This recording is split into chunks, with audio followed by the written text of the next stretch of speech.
What's up? Ghost Fictions is here, and we're back again. This is a story where Issei was the son of Lucifer Morningstar. Due to unexpected events, Issei will be forced not only to enter the supernatural world, but to assume a position that was his since birth. And all thanks to the fact that from one day to the next he found out that he was a son of Lucifer, which made him the only heir of Lucifer. But before we start, please consider subscribe to the channel and give this video a like. Don't forget to check the description for more informations. Also, this is a translate version. You may find some mistakes, specifically in the character's gender. Issei of course is a male, this time no changes in the genders. Now, let's get into the story. The day was normal like any other for the brunette. He had gone to school like every other day. He caused the same problems as always by spying on the girls from the kendo club. He attended the same classes as every day. Everything was normal. Nothing pointed to something interesting happening, but there he was standing in the middle of a bridge looking at the two women in front of him surprised. The reason? It was because one of them had declared her love for him moments before, and the other had appeared a moment later, where she instantly stood in front of him, turning her back to him. Something that at first confused him, as well as the one who had declared her love for him, who looked strangely at the woman. "Excuse me. Issei-san, do you know her?" Issei. "No. That's what I was going to ask you." He answered the girl called Amano Yuma. She only looked even more strangely at the woman in front of him, who simply observed her as if analyzing her carefully. "I apologize for my rudeness, Issei-sama." Issei. "Wait, Sama." He answered in surprise while the girl opened her eyes in surprise, as she seemed to have finally recognized the woman in front of her, causing great fear upon seeing her, so much so that she took a couple of steps back, bewildering the brunette even more. Issei. "Yuma-chan. Do you know her?" Yuma. You are." Completely ignoring Issei's question, the girl backed away further, as if there was someone extremely dangerous right in front of her, something that left the brunette more and more bewildered. "I see, so my assumptions were correct." Hearing her words, Yuma's face lost color, because she knew how dangerous the woman in front of her was to the point that she was thinking about how to escape at that moment. "I'll tell you this once, Fallen One, if you don't want to disappear, get out of this place." At those words Yuma just took a step back before running away in terror from the place, leaving Issei more confused than he currently was. Issei. "Wait, Yuma. Yo. Issei-sama, please don't chase that fallen angel." Issei. "Fallen angel?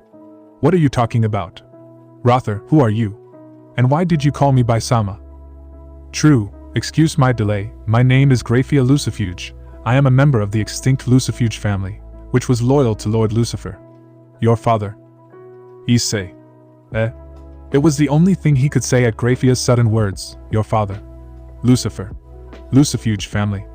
Those and more questions formed as he looked at the woman dressed as a maid in front of him, who even if he was confused he could say that she was a beauty. But he still didn't understand a word of what GRAYFIA had said. He even doubted for a moment that he was the one she was looking for. Issei. "I don't know what you mean by that, but I think you're confused. I'm just an ordinary boy. I'm not Lucifer's son, if he's even real, but..." GRAYFIA. "No, you are the direct son of Lucifer, Issei-sama. There is no doubt about it, but before continuing we must move to another place, where the truth will be shown." At the end of those words, a silver magic circle formed beneath them both, which surprised the brunette, who didn't have time to say anything before a light covered them, causing him to close his eyes for a moment before opening them, where he saw how the surroundings had changed, since they were in a hallway where there was barely any light. GRAYFIA. "Please follow me, all your questions will be answered." Issei. "Huh. Oh, okay." He answered as he followed GRAYFIA's silhouette into the darkness, where she led him to a metal door. He only touched it with his palm for a few seconds before opening it, which made him close his eyes slightly due to the light inside the place, where looking better he realized that it was some kind of laboratory, which was quite messy since there were several sheets on the floor, as well as a couple of boxes full of jars, which were also visible on the shelves. Issei. "Where from?" GRAYFIA. "Is that you?" A somewhat old voice spoke that caught his attention, so he turned his gaze seeing a man standing with his back turned holding several leaves in his hands. He turned to see them, but instantly his gaze focused on him, causing a chill in the brown-haired boy. "I can't believe it. You actually found him." GRAYFIA. "It took me 6 years, but I found him." Issei. "You're getting confused. I'm not the one you're looking for." he said before realizing that right in front of him was that man, who seemed to be around 40 years old due to his aura. But what surprised him was that without saying anything, the man had shamelessly grabbed his face while moving it from side to side checking something. "Oh. This is very interesting. You certainly have a resemblance to Lord Lucifer, but you look more like Lady Lilith because of your features," he said, surprised while still shaking Issei's face without shame, who did not understand what was happening at that moment, and why they called him the son of Lucifer. "GRAYFIA. Certainly, that's why I brought it, for the test." "True test. Issei. Could you tell me what's going on? And who are you?"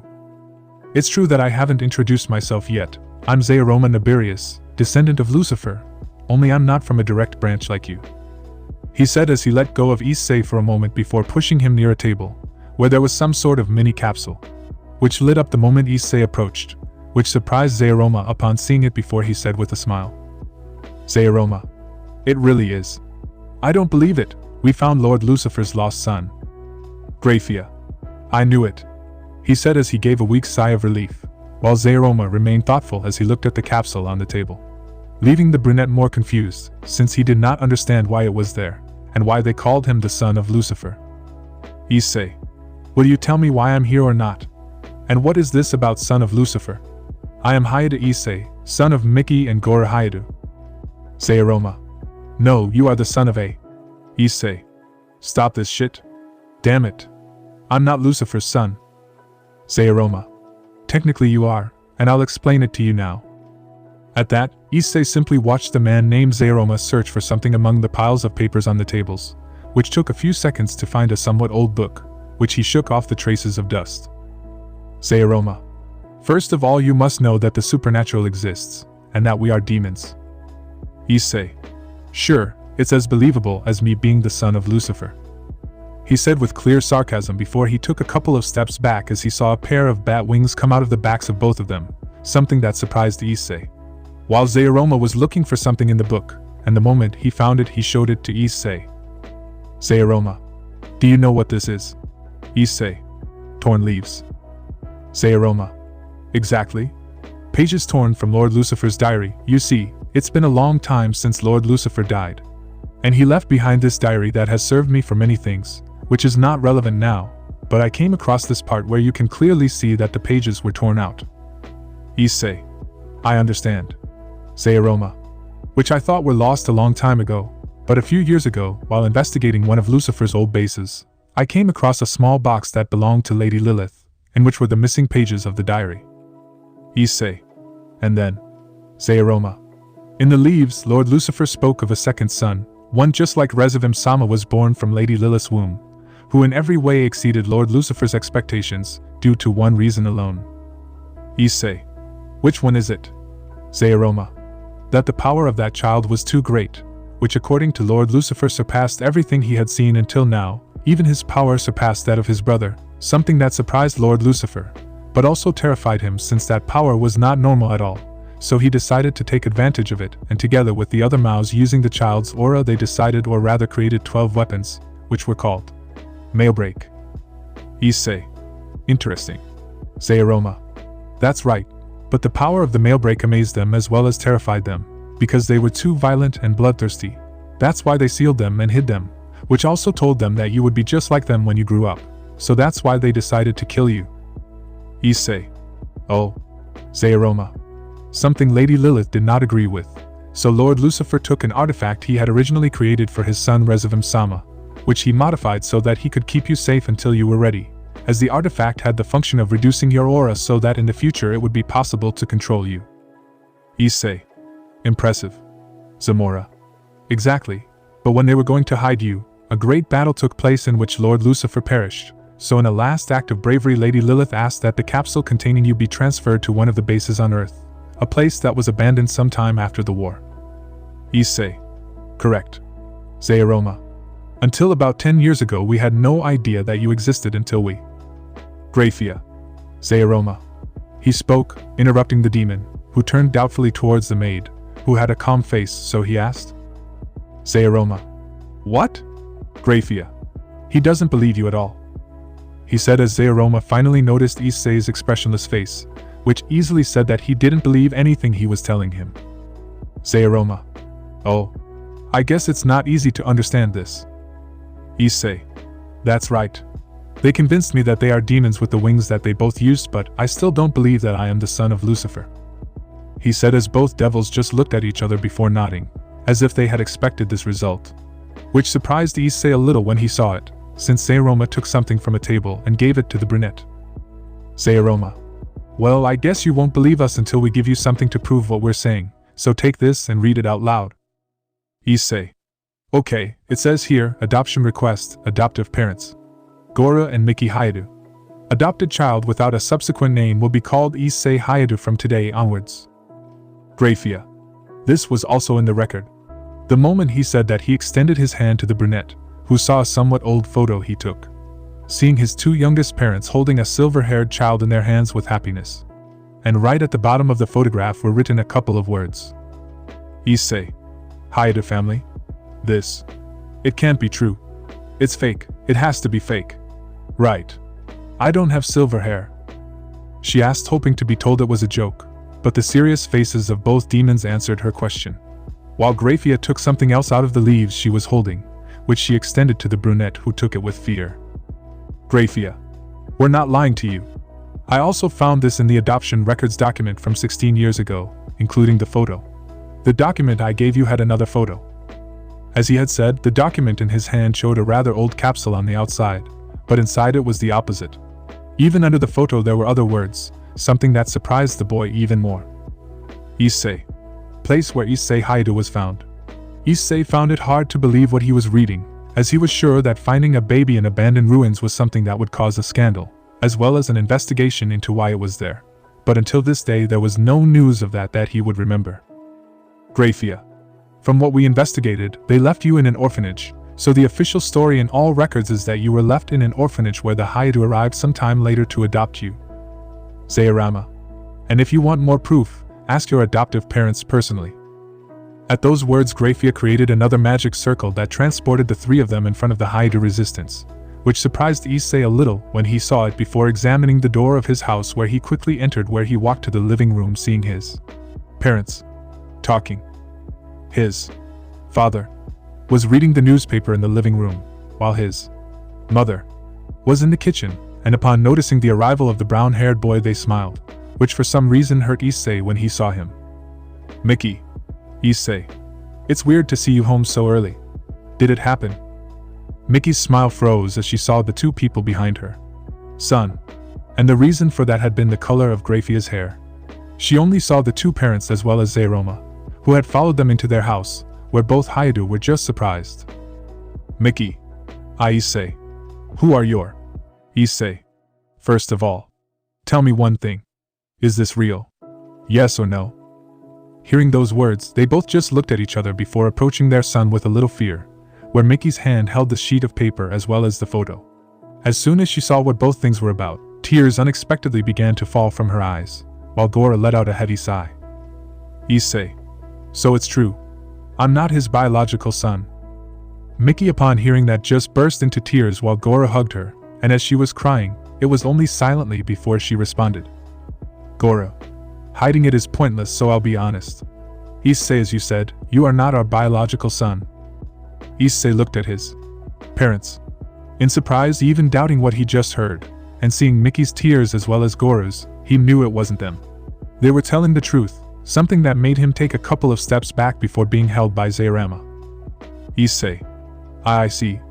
Issei's next words weren't heard because they were stuck in his throat and couldn't come out. He felt sadness filling his insides. He wanted to get out and scream, to vent. But seeing Miki's tears, he couldn't do it, so he remained silent before Goro spoke again. Goro. Issei. We couldn't have a child of our own, and when they told us that the third one died the moment he was born, we broke down, so much so that we decided not to try to have another one. Goro's words were full of sadness and pain. Just saying them was difficult for him, to the point that he had to take a breath to continue everything without letting go of Miki, who was still crying in his arms. Goro. We suffered so much that some old friends we had came to visit us, and they took us on a trip all over abroad. We visited different kinds of places. And in one of their places we found you. Issei. Did they find me? Goro. While we were traveling, one of them asked us if we still wanted to be parents. Why not adopt a child? At first we refused, but after thinking about it, we decided to give it a chance. Mickey. In 1 week we visited more than one orphanage. But we didn't feel like we were ready yet. She said as she wiped her tears for a moment as she looked at Issei, who was still being held by Zayarama. Mickey. Or so we thought until they took us to an orphanage in the back of the city. Goro. Same orphanage that was about to close and send the children to the other orphanages we visited. That's where we found you. They said as they looked at the photo in Mickey's hands, who couldn't help but smile at seeing Issei as a baby again.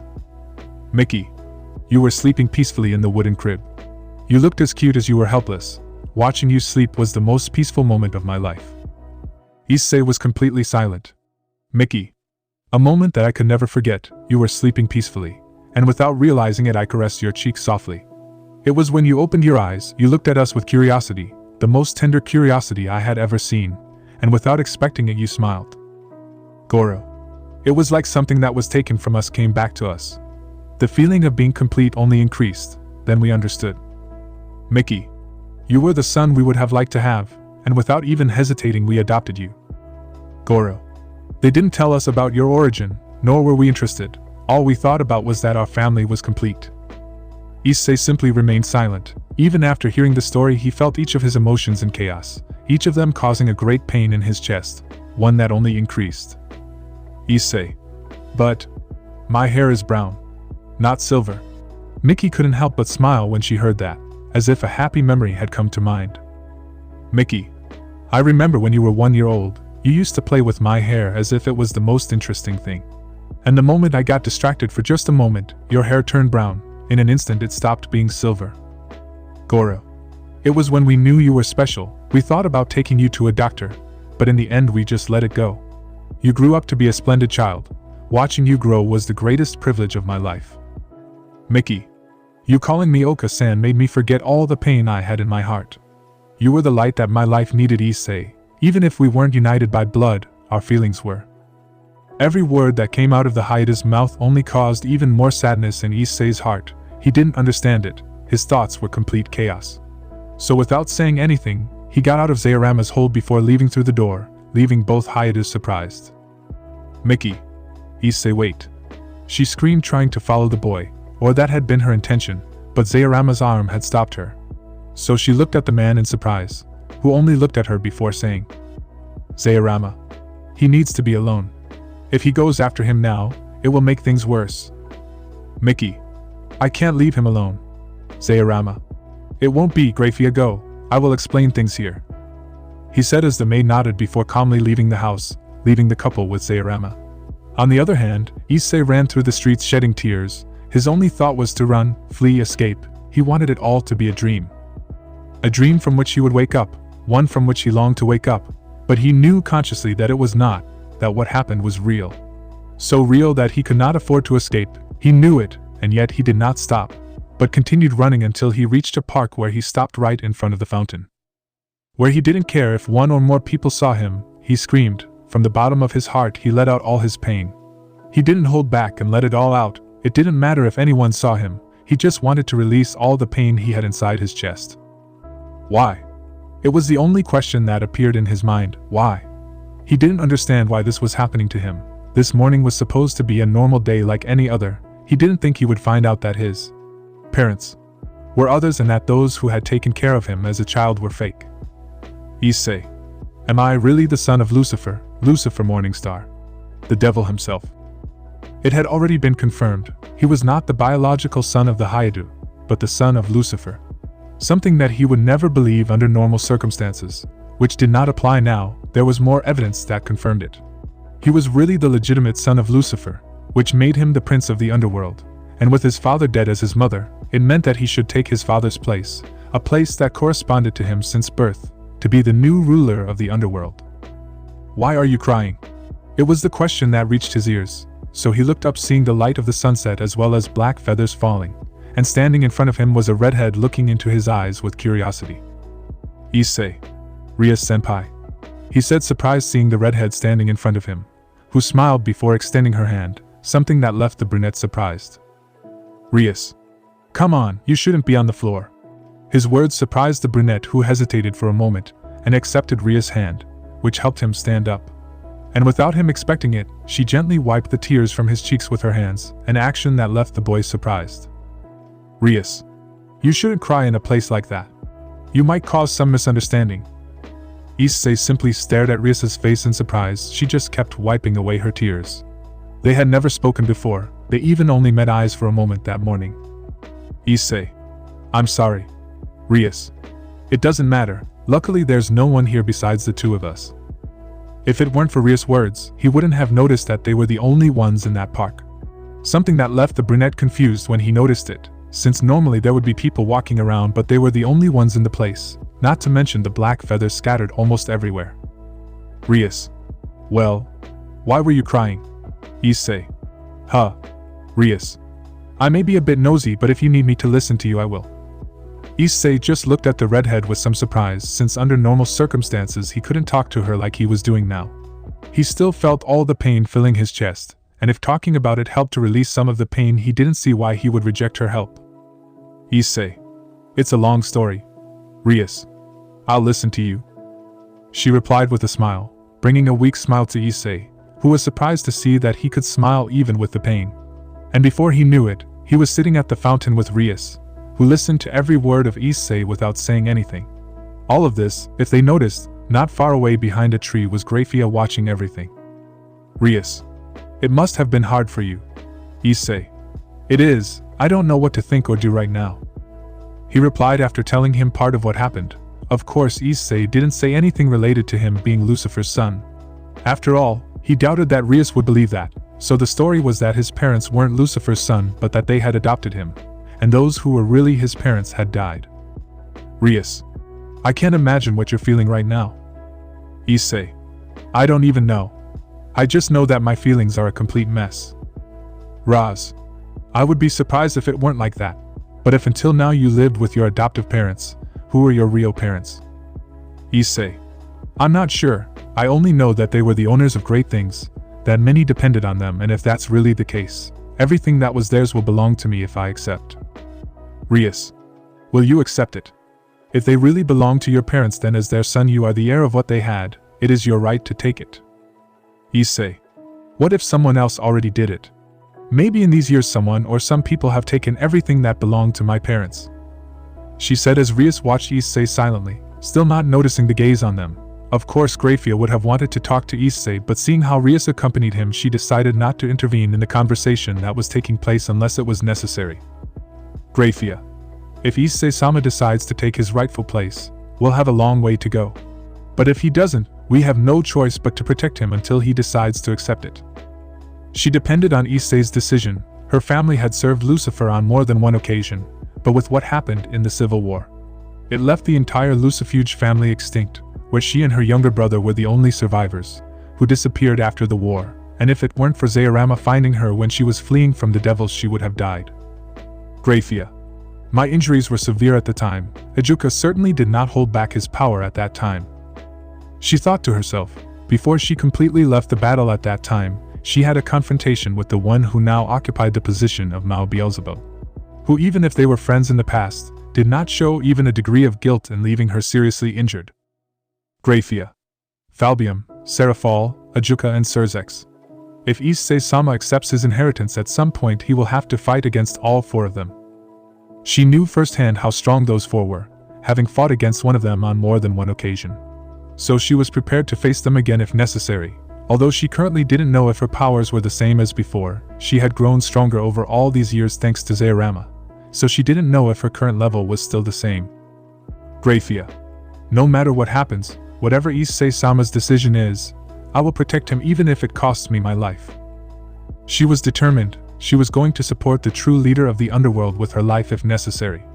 But she knew that Issei was hesitating about what to do. He had too many doubts that he couldn't answer on his own, pointing out that he wouldn't accept her inheritance, at least not now that his heart had too many doubts, or so she believed. Rias, then get it back. If someone took what belonged to your parents, you simply have to get it back no matter the cost. It belongs to you and no one can change it. Issei, get it back. Raz, that's right, even if the ones who raised you are not your real parents, they are the family you have now. They may not be related by blood, but they are related by the feelings they have for each other. They had been the same words Mickey had told him earlier, and hearing them again caused a fog to clear inside him that had been hiding what he should have seen all along. Issei. I feel like an idiot. It was so clear that I couldn't see it. Rias. You just needed a little push in the right direction. Issei. Thank you? Rias. Why? Issei. For listening. He replied as he looked at her, something that Rias imitated before smiling. Where the brunette observed before noticing that night was already falling, since the lights of the park began to turn on. Rias. No need to thank me, I was just helping my kuohai. Issei. Still, thank you? I think if it weren't for your words, it would have taken me longer to see it. Rias. I just gave you a push, you did the rest yourself. Issei. Maybe. I guess I should go back, I know what I have to do now. He said before getting up from his place while Rias did the same when she saw that Issei was already feeling better. Rias. I'm glad I helped you, I wish you luck. Issei just smiled as he watched the redhead walk away from him, where seeing how she walked away he sighed before saying loud enough when he saw that there was a great distance. Issei. Rias-senpai. If you don't mind, could we talk again? Hearing his scream, Rias turned her gaze to the brunette in surprise, before putting on a thoughtful face for a moment, and saying with a smile. Rias. I'm usually busy, but if the opportunity arises, I'd like to have another chat with you. Once Rias shouted that she continued on her way, leaving the brunette alone in the park with a smile. While she left the park where a brunette was waiting for her with a smile, the same brunette that all of Ko's students would recognize, one of the two One-sama, Akeno Himejima.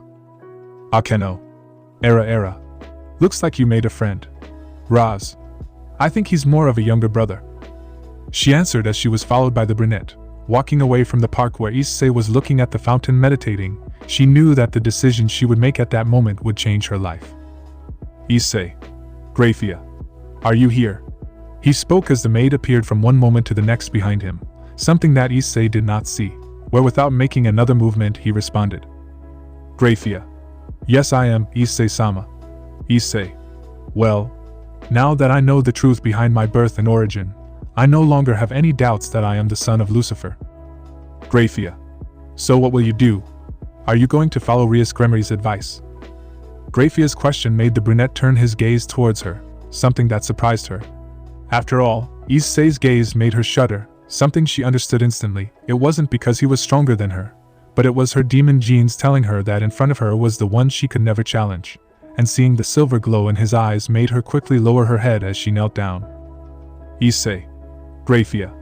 I'm going to recover everything that once belonged to my parents. Everything they had will belong to me. That's why I ask you now, will you be faithful to the heir of Lucifer?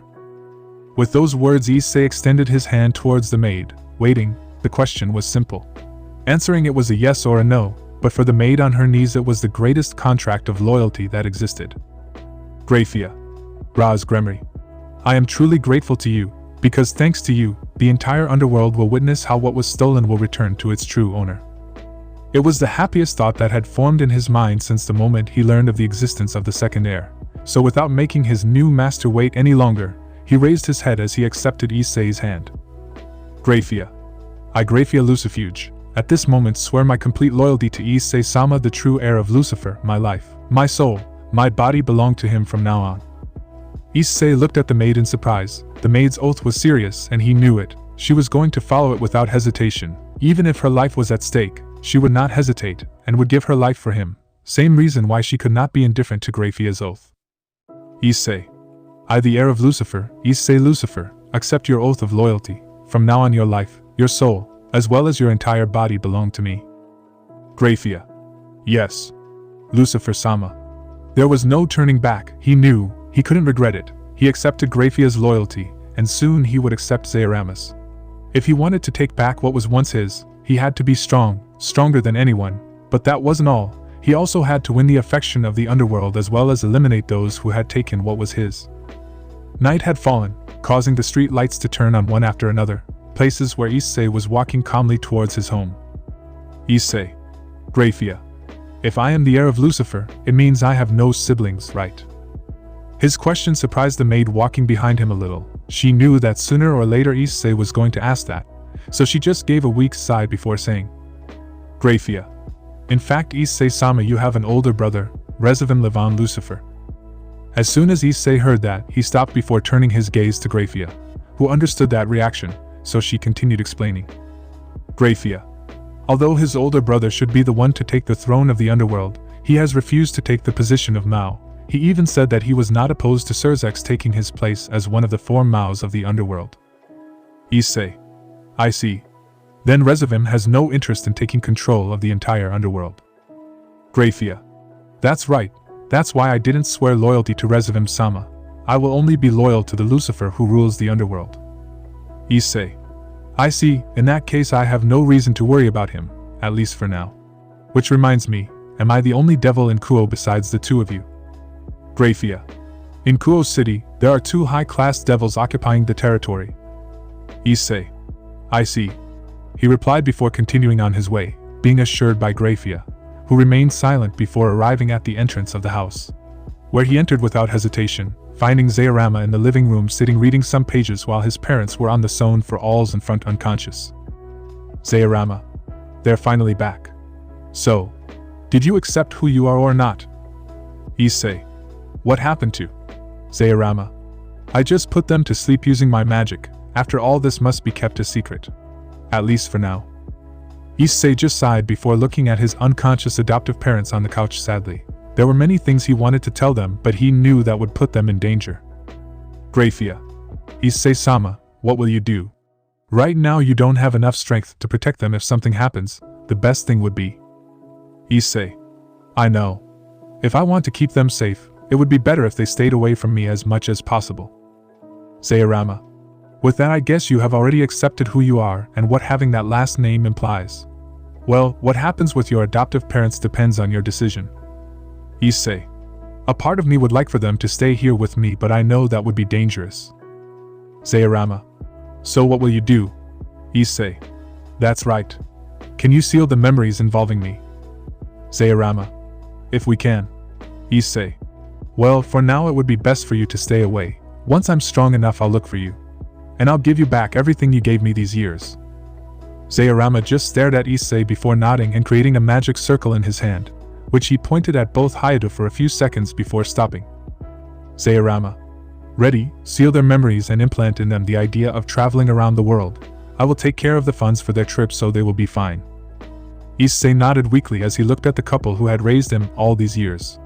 He knew that the path he was about to take was going to be dangerous if he wasn't careful.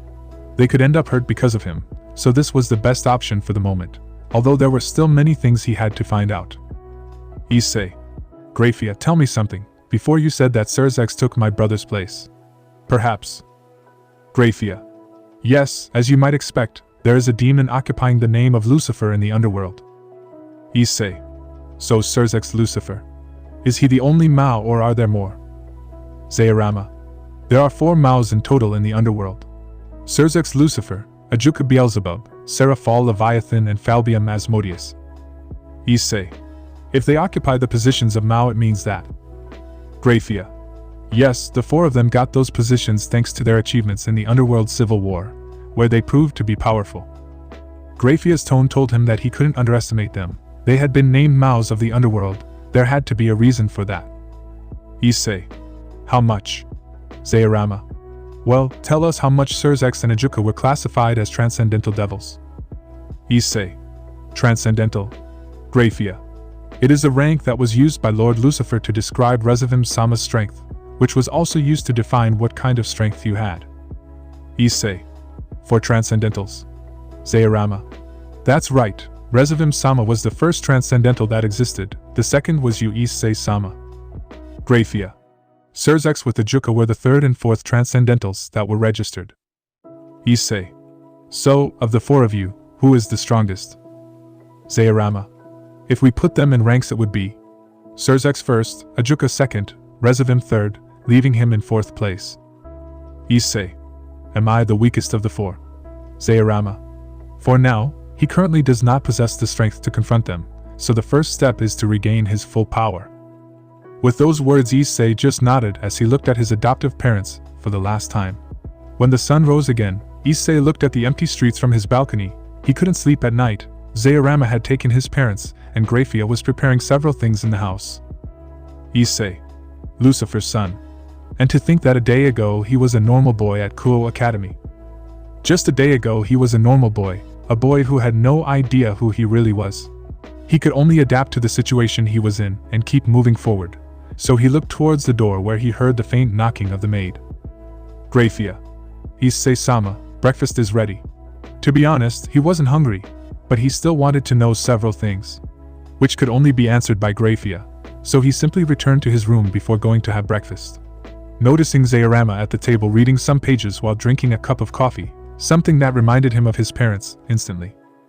Zairama. Issei-sama, I hope you could at least rest. Issei. Not even a bit. They. Zairama. They are fine, they started their trips abroad, they will be fine. Issei. Well, with that settled, all that's left to do is begin. How do I regain my powers? GRAYFIA just left a plate of food in front of Issei, while Zairama finished his coffee. Even if he didn't say a word, he knew that the demon was pondering his answer. Zairama. Well, there are many ways to recover it, but before doing that we must confirm several things. Issei. So, I continue as if nothing happened, right? Zairama. I need to prepare something, so yes, act like nothing happened. Issei simply nodded a little as he sighed, finally noticing what food GRAYFIA had given him, who, although she didn't show it, was nervous. It was the first time she cooked for someone other than herself. Even Zairama looked at Issei's dish with some surprise. Zairama. That's new. Issei only looked at the demon's surprise before lightly glancing at GRAYFIA, who still didn't show a single change. So without waiting any longer, he took his chopsticks before taking a bite of the food. Zairama. Well, Issei. It's delicious. Hearing those words, GRAYFIA watched the brunette eat quickly, something that even Zairama saw in surprise. Which brought a weak smile to the maid who, feeling Zairama's gaze on her, noticed his seriousness. GRAYFIA. I won't make you breakfast. Zairama. Come on, women.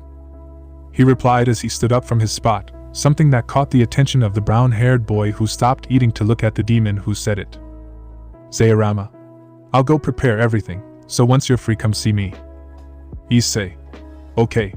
She replied, watching as the demon went through a magic circle, something that caught her attention while she was eating, where GRAYFIA quickly remembered something important. GRAYFIA. Issei-sama, there is something you should know. Issei. What thing? He asked doubtfully as he looked at the maid with doubt, who took out a paper from her suit before calmly handing it to him. Issei. I'll grant you a wish. What is this? GRAYFIA. Issei-sama, that is the pamphlet that one of the noblesse in Kuo uses to make contracts. The Gremry noblesse. Issei. Gremry. He quickly understood what GRAYFIA had wanted to tell him, so his surprise was present. He had not believed that Rias Gremry was one of the devils who occupied Kuo's city as her territory. And that was not the only thing, but he remembered what he spoke with Rias, which had unknowingly motivated him to take control of the underworld as the new Lucifer. Issei. And to think she was one of Kuo's high-class devils. GRAYFIA. That's right, the second high-class devil is Sona Citri, who changed her last name to Shitori to hide her identity. Issei. So Kaicho is also a high-class devil. GRAYFIA. That's right, when a demon is in the high class they have the right to form their peerage. They have already received their evil pieces to form it. Issei. Evil spirits. There were many things he didn't know about the underworld, so he was grateful for everything GRAYFIA told him about it. Though what she said next was not what he expected in the least. GRAYFIA. Although there is something else that makes them special. Issei. What thing?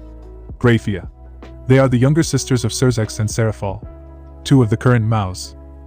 Issei simply couldn't hide his surprise. The younger sisters of the current Maos were within the same territory as the second son of Lucifer. Issei. And they are strong. GRAYFIA. They are. Rias Gremry is a powerful high-class devil in her own right. In fact, she is much stronger than the average high-class devils. She can even become an ultimate class devil just by using the virtue of her talent. It is for that reason that she is called the Crimson-Haired Ruin Princess. Issei. I understand. What about Kaicho? GRAYFIA. Sona Citri is a high-class devil like Rias, but both do not share the same strengths, as Sona's strength lies not in power, but in strategy. She is the most talented strategist among all the young devils, where only Rias Gremry and Sigvera Agars can match her, although in terms of a strategy Rias would be the third since she is more of a power type. Issei just looked at GRAYFIA, surprised to know that the two young women were the strongest in the territory in their own way, since with GRAYFIA here they stopped being so. Issei. And to think that Ria Senpai was the one who motivated me to recover what belonged to my family from the beginning.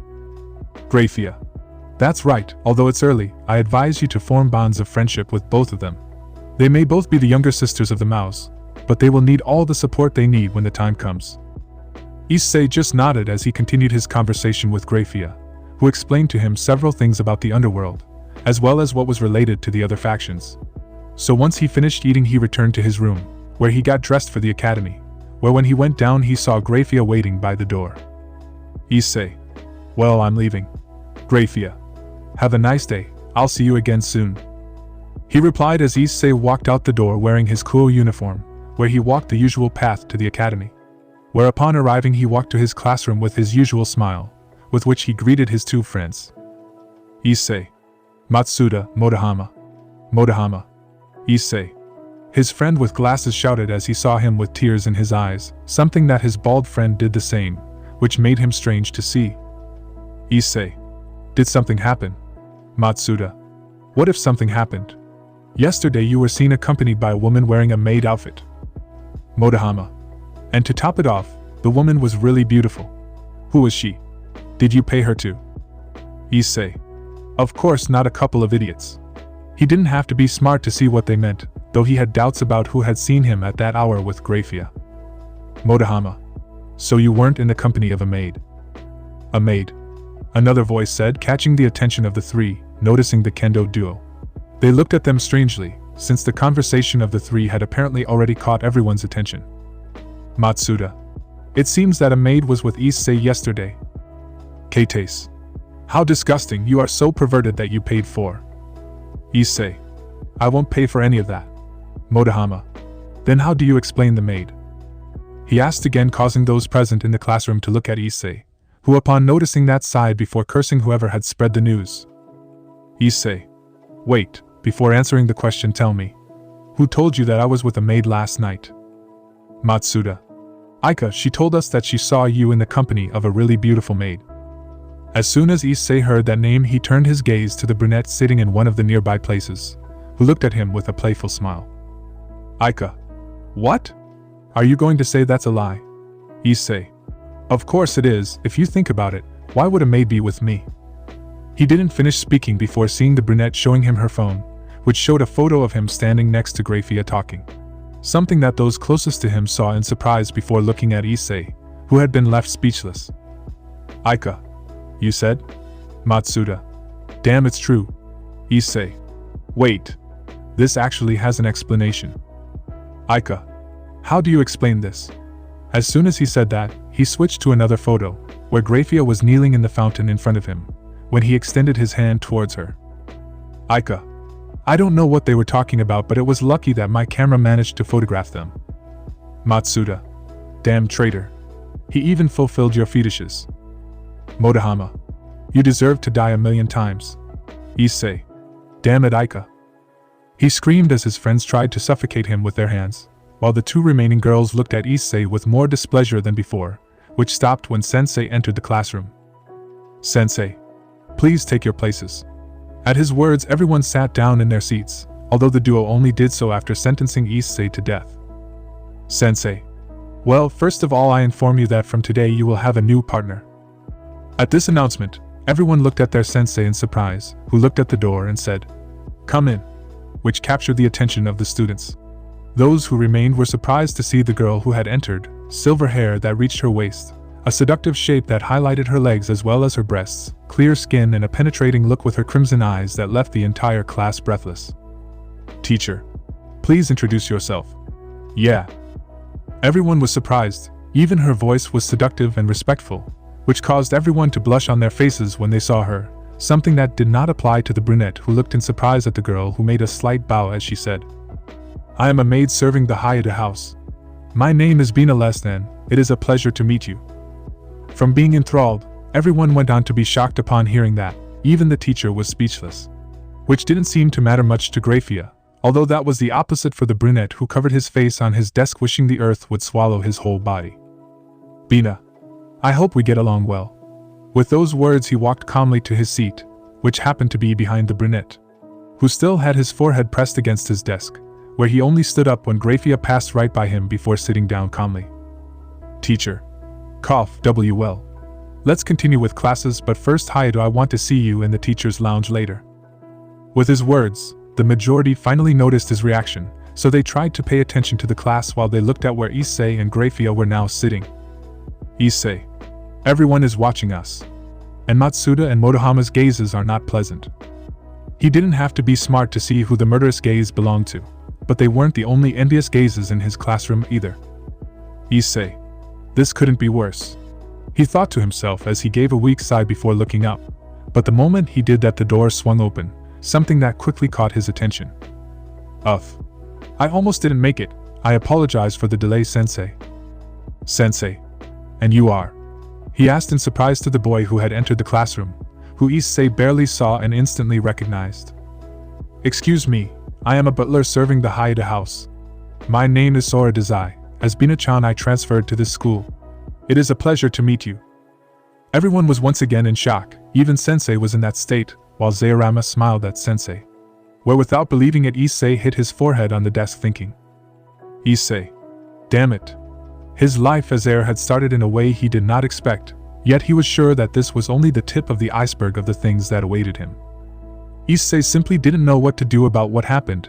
Everyone looked at him, including the teacher, because that boy who had entered introduced himself as his butler after someone else introduced himself as a maid of his house. Sensei. And butler. Dazai. That's right, I was taking care of a couple of matters with the director, who asked me to go see her in her office. Sensei. With the director. I understand, please take a seat while I take care of that. Excuse me guys, I'll be back in a moment. As soon as he said that, he left quickly, something that didn't surprise anyone, but they just stared at the boy who was still standing in front of the classroom. Before he could move forward, he was quickly pulled by the arm out of the classroom along with the silver-haired girl. Dazai. Where are we going? Bina. Shouldn't we stay in the classroom? Issei. Don't talk and follow me. Without stopping, Issei took the pair of devils to the library, which was empty. Something he knew from hiding here from time to time. He even tended to fall asleep here during moments of boredom during his class hours when he asked his sensei for permission to go to the bathroom. Issei. Now tell me. What are you doing here? Wasn't I supposed to keep a low profile? Zairama. That was the idea, but an hour ago we realized that the fallen angel who confessed to her. Issei. Amano Yuma. GRAYFIA. According to our investigation, her name is Rainier. She is a low-ranking fallen angel of Grigory. Issei. I see, what's wrong with her? Zairama. Apparently he has been watching you since the moment you left your house. Issei. Did she follow me? For what reason? I thought GRAYFIA's threat scared her. Zairama. And he did, but it seems that his objectives have already changed. His objective is no longer to kill him but to study him and find out who he is. Issei. But why? GRAYFIA. It seems that my actions that day aroused his interest. He knows who I am, and the fact that I protected him that afternoon caught his attention. Issei. So he discovered me? He asked with concern. After all, if they had discovered him, it was obvious that they would come to kill him. The mere thought that there was another son of Lucifer could cause a commotion. That was why he needed to keep himself under a strict margin so as not to stand out. Zairama. Not yet, but we believe he notified his superiors in Grigory. GRAYFIA. And if he did, it's only a matter of time before Kuo is filled to the brim with fallen angels. Issei. Wouldn't that be overkill? I mean, they don't know who I really am, so moving the fallen angels sounds crazy. Zairama. GRAYFIA has earned a reputation in all things supernatural. They know how dangerous she is, and the fact that she protected a human caught their attention, so mobilizing their agents is not unreasonable. Issei. But this is Rias and Sona's territory. If too many enter, they will give the impression that they want to cause. Zairama. A war, we know. That's why they won't act until they are sure that you are not a danger. GRAYFIA. So far we believe that what put them on alert was how I called him that afternoon. At that, Issei remembered that after Yuma's confession, GRAYFIA suddenly arrived, standing in front of him and calling him Sama before launching her threat to Yuma, or in this case Rainier. Issei. You called me by Sama. In that case, you must believe that I am someone really dangerous if I have GRAYFIA by my side. Zairama. Exactly, so far that's the best guess we have. That's why we came to your school. We had to protect you in case of an attack. Issei. Didn't you just give me away with your introductions? GRAYFIA. We introduce ourselves so that the rumors about us reach Rainier, which will make two things clear to her. Zairama. The first is that she won't be able to get close to you easily with us around. Issei. And the second one. GRAYFIA. She won't be able to do much alone, that's why she'll call all the allies who are in Kuo that way. Issei. They'll be able to catch them all. Zairama. That's right, this is based on Rainier having informed her superiors. But if she hasn't, we will make sure that she never reports anything. He never believed that on his first day as Lucifer's son he would be discovered so easily, although he did inform his superiors who might be able to reach a close conclusion to what was happening. Issei. I understand. So now the main thing is to find out how much Rainier has gotten right about me. Zairama. That's right, we have Rainier under surveillance right now. Issei. Who's watching her? GRAYFIA. She is a Mao class demon, but her power is in the ultimate class. Issei. Huh. His surprise was justified, since if a Mao class demon was mentioned, the first thing he would think of was the current Maos. But he knew that it couldn't be them, since he was going to take their positions in a few months or years, and the fact that his power wasn't Mao class only confirmed his suspicions. Issei. Mao class. Zairama. There are many classes in the underworld, which are the lower class, the middle class, the upper class, the supreme class, and the Mao class. GRAYFIA. There are currently few of the Mao class, who are the ones using the Mao positions and the descendants of the originals. Issei. So the one watching Rainier now is GRAYFIA. A descendant. I got to know her a few years ago in an abandoned territory. We talked after a brief encounter. Issei. Did they become friends? GRAYFIA. I don't know if our relationship is friendship, but I would say that it is probably so. Zairama. She is the first within the underworld who knows of its existence. Issei. Huh. Does she know that I'm Lucifer's son? GRAYFIA. When we discovered that a second son of Lucifer could exist, we decided to seek help to find him, so I told him about the discovery, and he agreed to look for who the second son was. Issei. So he's loyal to me. Zairama. He rather believes that you will hand over the position of Leviathan to him if he takes the position of Lucifer. So he is not entirely loyal. Issei. So you're looking to help me so you can benefit in the future. GRAYFIA. She knows that with her current power she can't face the current Maos, but when I told her that you possessed a destructive power she quickly joined in. Issei. I see, in that case I will accept the help. But I still won't trust her. Issei's answer didn't surprise them both. In fact, if he had accepted the help without hesitation, they would have had the task of instructing who could or could not be trusted. Issei. By the way, what's your name? GRAYFIA. Kateria Leviathan, you will meet her tonight. He answered as Issei's cell phone rang, and upon checking it he found a couple of messages from Motohama, telling him that Sensei had returned to the classroom. Issei. We have to return to the classroom. With his order, the three of them left the library towards the classroom, where as soon as they arrived everyone was staring at them. Issei. Excuse me Sensei, but I had to attend to an important matter. Sensei. Huh. Yeah. It can happen. With permission he simply entered the classroom with both devils. For the next few hours Issei did not concentrate on the classes. Instead he was deep in thought. After all, he was worried that Rainier had discovered who he really is, something that would ruin all his plans. Issei. We certainly need to be more cautious. Ika discovered GRAYFIA with me at the fountain, and as for Rainier, she suspects that it's something important. Being careful was paramount, but he knew he had to shut them both up somehow.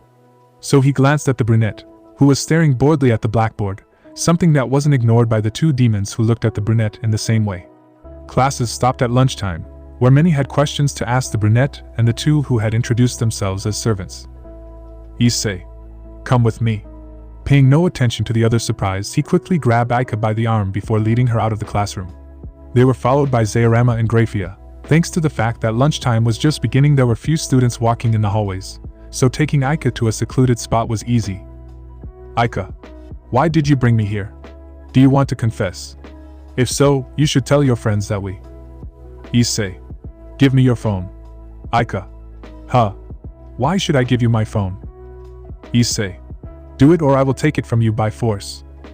The brunette just looked in surprise at the boy, who continued to maintain his seriousness while both demons were at his sides making sure he didn't escape. Ika. Issei, this is not funny. Issei. Who said he was joking? With her words she looked at GRAYFIA, who without hesitation caught Ika's arms while Zairama without hesitation put her hand inside her sweater easily taking her cell phone. Ika. Issei, this isn't funny. If you don't stop. Issei. Shut up, did you find it? Issei. Yes. Who would have thought that he became so careless? But it doesn't matter. Are there more photos or are these the only ones? Ika was silent. Bina. Answer now. His tone scared the brunette. She didn't know what was happening but she understood well that this was due to the photos she secretly took that night. Ika. I saved some on my laptop as a backup. Issei. Okay, when classes are over Bina will go with you. You will give her your laptop and I will return it to you later. Issei. And make sure you hand over every photo, otherwise you won't like what might happen. Ika. You're not serious, are you? Issei. Ika, you are a companion, a friend. I would hate to have to hurt you even a little if you don't obey me and keep quiet about it. Do you understand? She was scared. She didn't understand why those photos were so important to Issei. But she understood that if she didn't do what he said it would end badly. This told her that all this time Issei had been pretending to be a sheep, which was the opposite. He was a wolf in sheep's clothing. Ika. Yes. Issei. Okay, make sure you give some excuse for me to bring you here.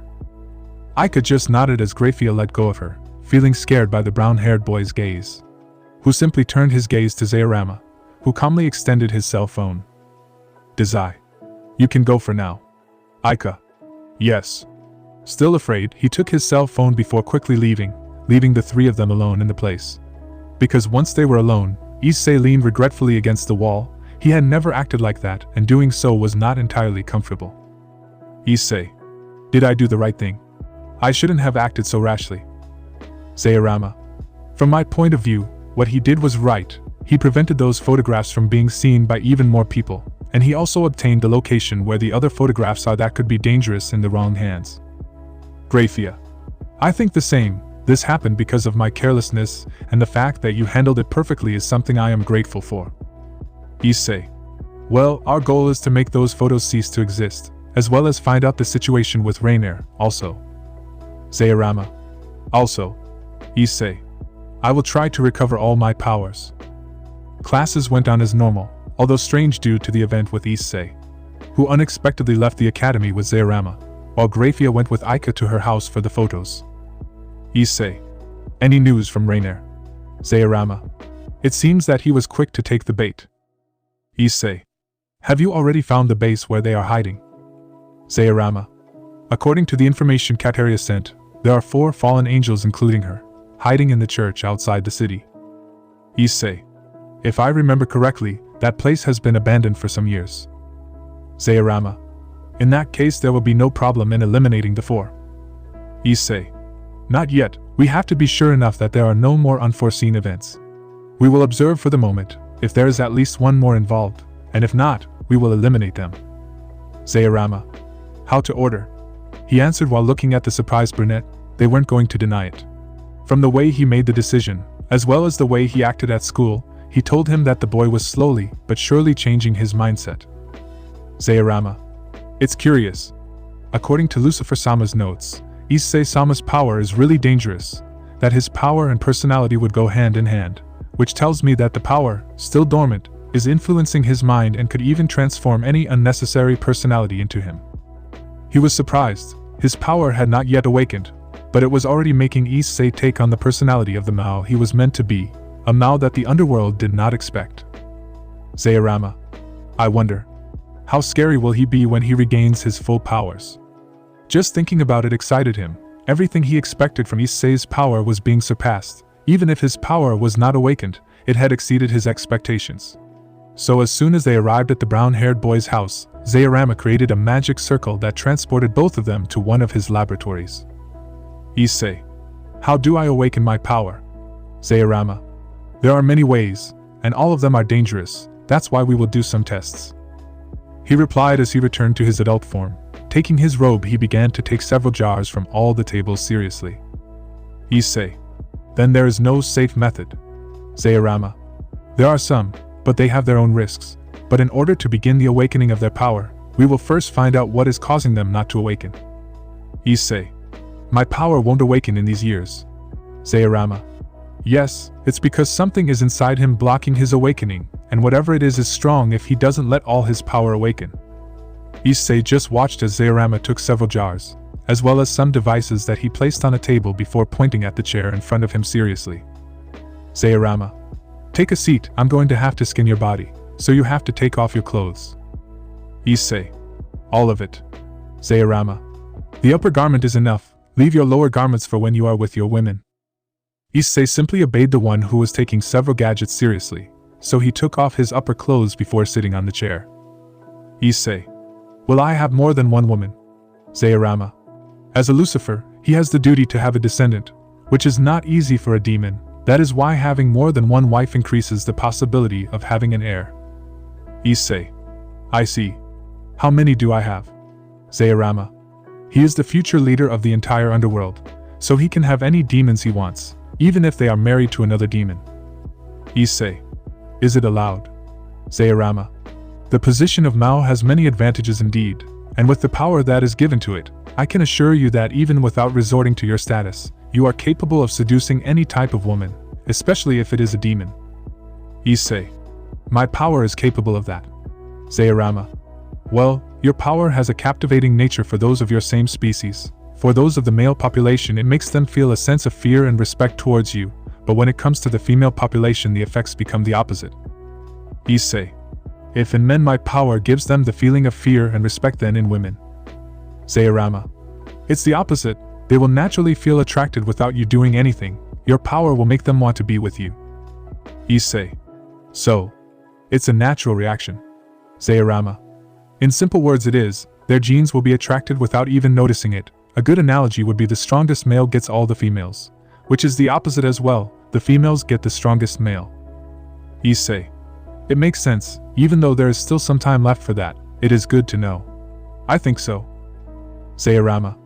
Well, knowing things about his future is not bad, but we are going against many things to achieve that, so first let's find a way to awaken his power. With those words, he pointed a machine at the brunette, which released a large amount of green lights at Issei. Zairama. I'm going to ask you not to move until. Huh? Issei. Is something wrong? He asked, a little surprised to see Zairama's surprise and confusion, who simply stared at the screen in front of him for a few seconds before performing another scan that gave him the same result. Issei. Zairama. What's wrong? The fact that she didn't answer only caused tension in the brunette, who before asking again heard the door open. And when he turned his gaze, he saw the silver-haired girl wearing her usual maid outfit, while carrying a pink laptop with her. GRAYFIA. Is something wrong? Issei. I don't know. Zairama scanned my body looking for some way to awaken my power, but as soon as I see my results. Zairama. Has a sacred gear. Issei. Huh. A sacred gear. What is that? He asked as he turned his gaze to the silver-haired girl, who was just as surprised as Zairama, who just stared at the screen in surprise, something that only confused the brown-haired girl more. GRAYFIA. That shouldn't be possible. Are you sure about that? Zairama. I scanned twice, and it gave the same result. How is this even possible? Issei. Can you explain to me what's going on? Zairama. A sacred gear is one of the many weapons created by the God of the Bible. Many have different abilities or powers. Issei. A weapon created by the God of the Bible. Wow. I didn't expect that. Is it uncommon? GRAYFIA. It's not that the manifestation of a sacred gear is uncommon. In fact, there are many users. Issei. Then why the surprise and confusion? Zairama. Why are sacred gear weapons exclusive to humans, and only they can have them from birth? As soon as he heard that, he understood why he was surprised. If only humans could use the sacred gear. It meant that he shouldn't have a sacred gear since he was a demon, but he had one and that shouldn't be possible. Issei. Then I shouldn't have one. Zairama. That's right, you are certainly a devil, so it shouldn't be possible, unless... His words stopped as he put on a thoughtful face before looking at the skin results again for a few minutes that left the brunette as nervous as the maid. Zairama. Is it possible? If so, It would be a loophole in the system that even the God of the Bible could not foresee. GRAYFIA. Zayarama, have you come to a conclusion? Zayarama. Perhaps, all this could be called a system error. Issei. System error. Zayarama. In the seventh heaven there exists the largest system ever seen by the supernatural. Said system is in charge of an endless number of things. One of them is managing the sacred gear. Issei. So, this system gave me a sacred gear by mistake, right? Zayarama. Correct. Usually for the system to give out a sacred gear is easy. It selects someone who is about to be born and gives them a sacred gear, which fuses with the child's soul to form a strong bond that is only broken when the user dies. In this way the sacred gear passes to the next child in an infinite cycle. GRAYFIA. That means the system has classified Issei-sama as a Zayarama. Most likely, at the time they took Issei-sama out of the artifact, his aura and genes of a demon were so diluted that the system classified him as a newborn human, a human to whom it conferred a sacred gear. Issei.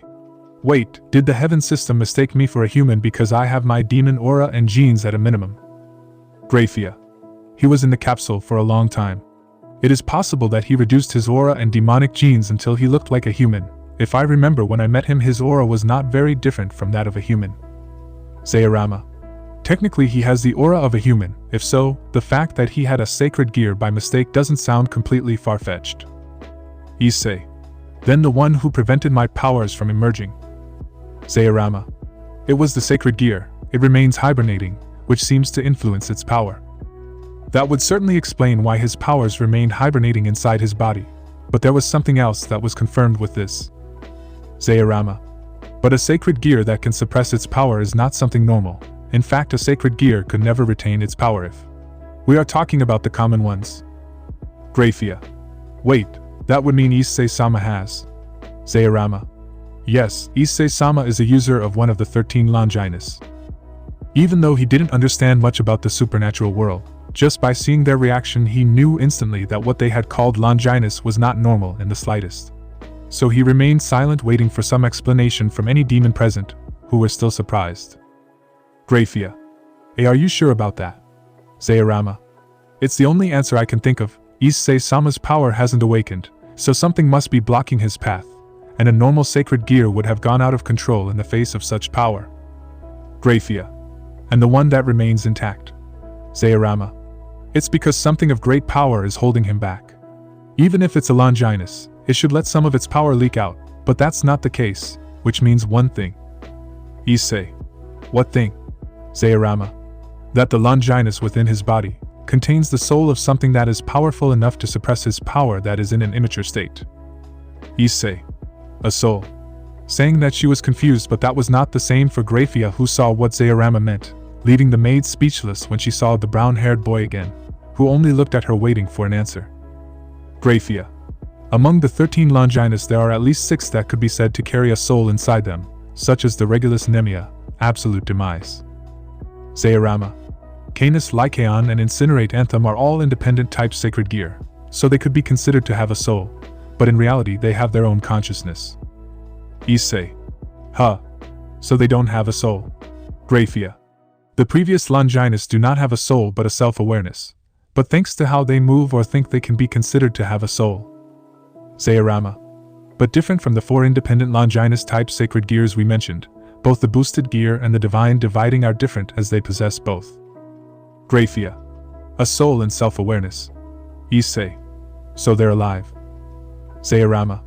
Technically yes, but their bodies were destroyed a while ago, so the only reason they could still exist was because they were sealed inside both sacred gears. Saying that, he typed a couple of things on the monitor, which quickly turned to where he was showing him a crimson glove and some white wings, with their respective names above. Zayarama. Of the Longinus type sacred gear we mentioned, only the pair on screen could block their powers. Issei. Just one of these 2. GRAYFIA. That's right, the other sacred gears would have leaked a bit of their power at some point, but it never happened, so the only explanation is that it is one of these 2 Longinus in which the sealed souls are strong enough to stop it.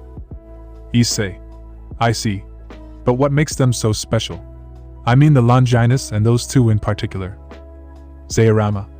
As I told you a moment ago, the sacred gear are powerful weapons created by the God of the Bible, many of them have at their disposal an ability or power that is quite useful or powerful. GRAYFIA. But that changes in those that receive the name of Longinus, since in order to be recognized as a Longinus, it must have certain characteristics. Issei. Like which ones? Zairama. There are many factors in the selection, possessing more than one. GRAYFIA. May the sacred gear have enough power to change the world. Issei. Change the world. That is to say. Zairama. Yes, whether it's destroying the entire world or causing an impact on the world. That's the scope of a Longinus. If it reaches its perfect phase or manages to go beyond that, it will have not only enough power, but it will be able to face the power of a god and very possibly kill him. GRAYFIA. That's why all Longinus-type sacred gears are so feared in the supernatural world. In the right hands it could do great good, but in the wrong ones. Issei. It could destroy everything in its path. Zairama. That's right, and it is for that reason that Grigory's fallen angels hunt down sacred gear users who will not be able to properly control their power. Issei. That's why Rainier. GRAYFIA. Right. To her, you were a human with sacred gear that she was supposed to eliminate. Issei. But having intervened to stop her. Zairama. We caused him to suspect you, that's why we must be careful with the movements you or we make. Certainly now everything made sense, why Rainier had appeared and asked him out that day. All because she had a sacred gear inside her, something she wasn't supposed to have as a devil. Issei. I see. Then what makes those two sacred gears special, aside from the fact that they're Longinus? Zairama. Well, out of all the 13 Longinus, the boosted gear and the dividing are the only ones that share a rivalry. Issei. Rivalry. GRAYFIA. That's right, in the past, during the Three Factions War, 2 dragons appeared in the middle of the battlefield. Zairama. And without caring about their sudden spectators, they did not stop and continued fighting, causing great casualties to the 3 factions. For that reason they joined together with the sole purpose of defeating both dragons. GRAYFIA. Once defeated, both dragons were sealed into a different sacred gear, boosted gear and the dividing, which using their users continued to fight for generations. Zairama. And one of those dragons is currently inside his body. Only someone with a soul of the caliber of those dragons would be able to block their powers. Issei. Are they that powerful? GRAYFIA. Indeed, there was a reason why the 3 factions had to ally themselves in order to defeat them, not to mention the fact that even the gods were afraid to face them. That was the power that the 2 of them had. Zairama. The dividing carries the soul of the dragon of supremacy, Albion. And the boosted gear carries the soul of the dragon of domination, Drake, the 2 heavenly dragons that even a god did not dare to face. Issei's surprise simply could not be described in words. Knowing that a heavenly dragon was in his body was news that would leave anyone surprised. Issei. Which of the 2 dragons is in my body? GRAYFIA. It is currently known that the Hakuyurka has already awakened. Zairama. Therefore the dragon that is within you is the dragon of domination, Drake. He certainly hadn't expected the current result, even if he was told. He was already strong with his dormant power, but now he had one more power. One that even the gods feared, which made the boy more nervous who didn't know what to do about it. Issei. I see, if that's the case and the dragon is inside me, how do I access its power? Zairama. And that's where the problem lies. Issei. Why? Zairama. Well, in simple terms, the boosted gear prevented his power from manifesting in these years, so consequently his power is within a state of immaturity. GRAYFIA. Her body grew these years without adapting to her power, which did not bring anything good. Zairama. If the block Kage disappears, in this case if the boosted gear awakens, it will stop containing its power, and at the moment it is released it will seek to adapt to its new body. GRAYFIA. Whether you tolerate it or not. Issei. In other words, he will try to violently adapt himself completely. Zairama. That's right, for the moment it is not advisable to awaken both his power and his sacred gear. First we will have to find a way so that his power does not end up killing him the moment he awakens. He had to admit, he was quite disappointed with the result. He never imagined that his own power could kill him if he didn't control it. Although with Zairama's words it seemed it would be temporary, until he found a way to adapt all his power to his body. Issei. How long will it take to do that? Zairama. Less than you think. If the problem with your power is the lack of compatibility with your current body, then we will have to let your power pass slowly. Issei. Huh. But you said that could kill me. Zairama. If we release everything at once, but if we do it slowly without even awakening the boosted gear, the chances of it adapting increase. GRAYFIA. Isn't it risky? There's a chance that his power could get out of control and he could try to break out by force. Zairama. We could use some seal that filters part of his power, and use the great pressure that the boosted gear exerts on his power to keep him under control. Issei. So, it would be like a key controlling the flow of water. Zairama. Practically yes, a seal that filters its power while the boosted gear serves as a barrier, is the best solution I can think of at least for now. Issei. There aren't many options, so I'll do it. GRAYFIA. How long will it take to have the stamp ready? Hearing the question, the demon fixed his attention on the computer. For a few minutes he remained in a slight silence before saying, Zairama. 12 hours maximum. This seal will take me at least that long to prepare properly. Issei. Fine, I'll wait the 12 hours. If I want everything to go well, we'll have to be really cautious. Zairama.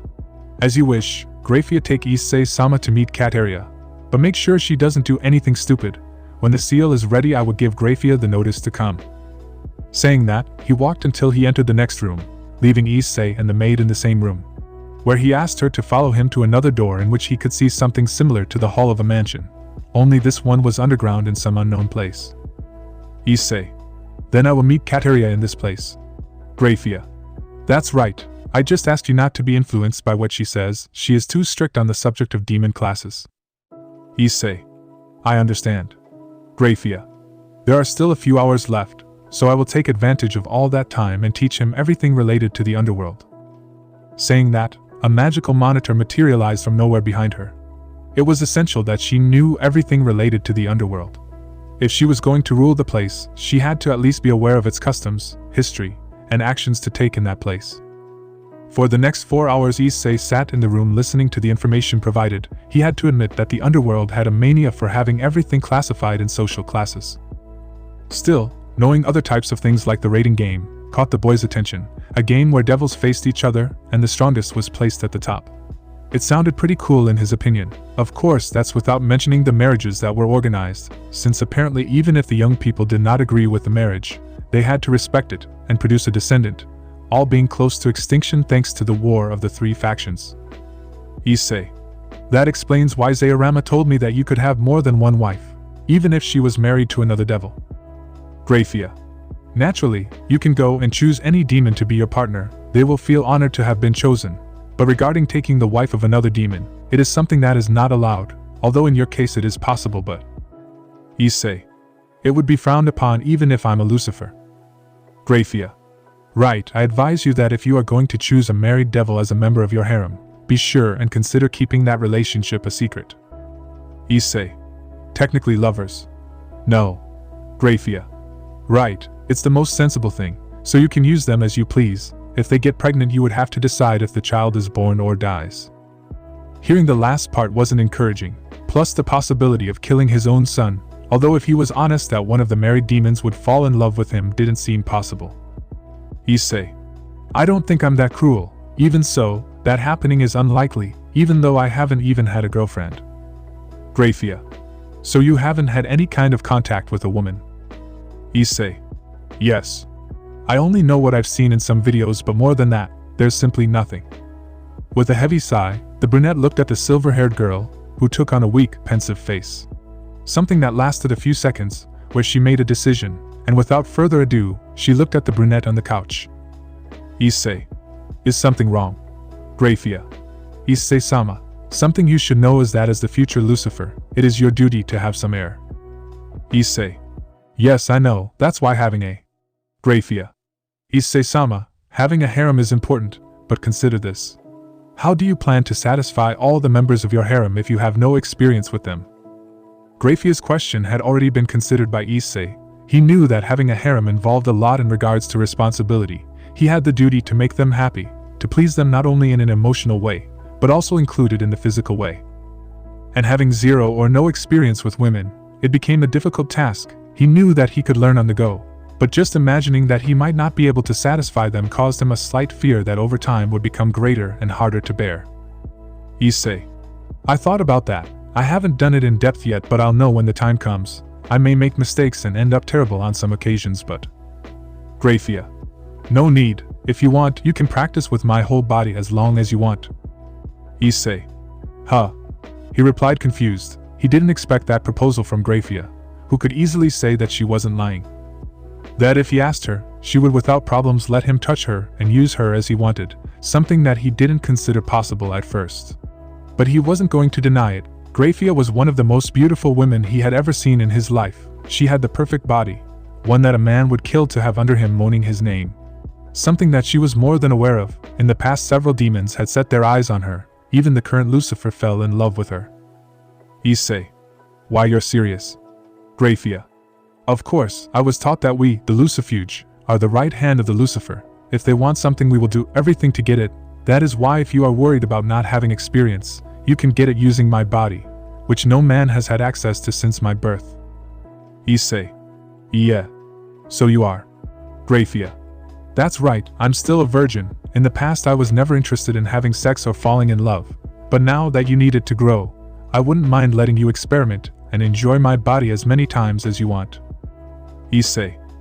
But doesn't that bother you? A woman's virginity is. GRAYFIA. I appreciate that you care about that. But instead of being upset, I would feel honored and happy. Serving you is the only thing that matters to me. If you are happy, I will be too. He was perplexed. He didn't know how he should react. Naturally, GRAYFIA. Issei. GRAYFIA. I really appreciate what you say, and I'm flattered that you say it like that. Loyalty like yours is incredible, but I... GRAYFIA. I understand. There is no need to say it, Issei-sama. I apologize for what I said. I did not consider what your feelings were. Please forget. Issei. It's not that. I'm interested in the proposal you gave me. But if I do have sex with you, be sure of one thing, GRAYFIA. Any woman I decide to sleep with will become my wife and an official member of my harem. Do you understand? GRAYFIA. Of course. Sorry for forgetting where I belong. Issei. Don't misunderstand me, GRAYFIA. You don't have to apologize. I told you and I repeat it again. I am interested in having sex with you, but if I do, I will take responsibility and you will automatically become part of my harem. It was at that moment that GRAYFIA, for the first time in a long time, showed surprise. She always remained calm even if the situation was critical or dangerous.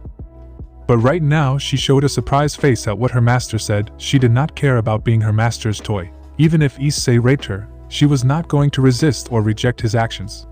She was the property of the Lucifer family. She would only serve whoever was going to rule the underworld. That included satisfying her needs. She never considered being part of that group of women who had the right to carry Lucifer's offspring, and even less that of sharing marital happiness with him. GRAYFIA. Issei-sama, I really appreciate your words. I have never felt as happy as I am now. But I cannot accept that a Lucifuge should not, and does not have the right to be by your side as your wife, and even less as a concubine. Issei. I see, in the past that's how things were. But we're not in the past, and I'm not interested in being in it either. GRAYFIA. I'm the legitimate ruler of the entire underworld. If there are two paths, I'll make one in the middle. I don't care if no one agrees. I decide what I'll do and how I'll do it. The others obey me or they'll pay for not doing it. His words told her that they couldn't be ignored, that he was serious about his decision. No matter what, he would do what he wanted even if no one was going to agree. That was the weight of the Lucifer name. Even when she saw Issei stand up from his spot and walk towards her, she felt a slight fear inside her. One that told her that she shouldn't go against the young man's wishes or the consequences would be serious. Issei. That's why I'll tell you once again, GRAYFIA. I'm interested in having sex with you. You know what will happen if we do it. That's why I ask you now, are you still willing to give yourself to me? Knowing what that means, are you still willing to give me all of yourself? For the first time in her life, she felt a strong desire to get away and hide just like a little girl. But she couldn't do it. Her body seemed to be unable to move. For that reason, when she felt her back hit the wall, she was surprised. Without realizing it, she had been backing away, and Issei had been getting closer until finally cornering her body against the wall.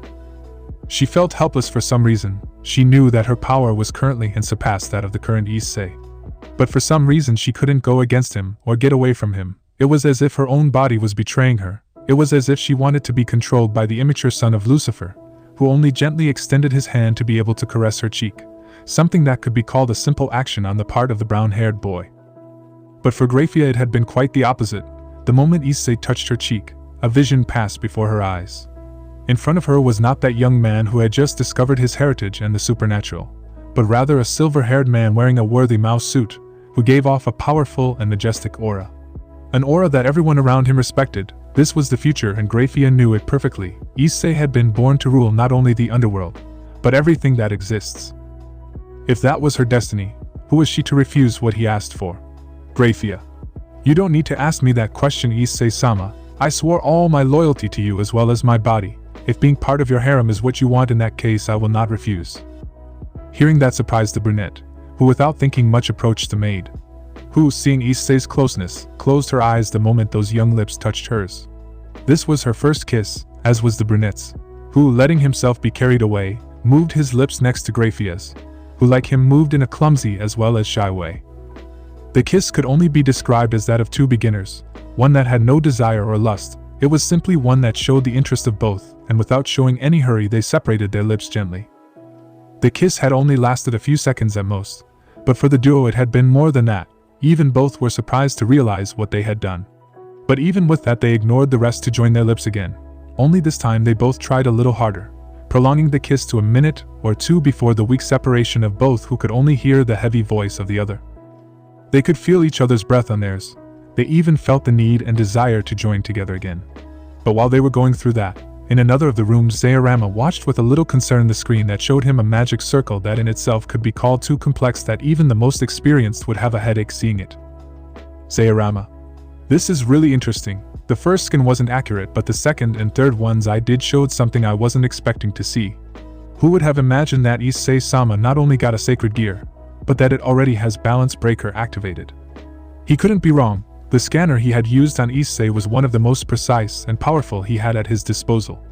And in each scan, the powers of the boosted gear ran through and fed the brunette's body in more than one way. Zairama. This explains why his powers did not awaken as he grew up, as well as why there was no power leak.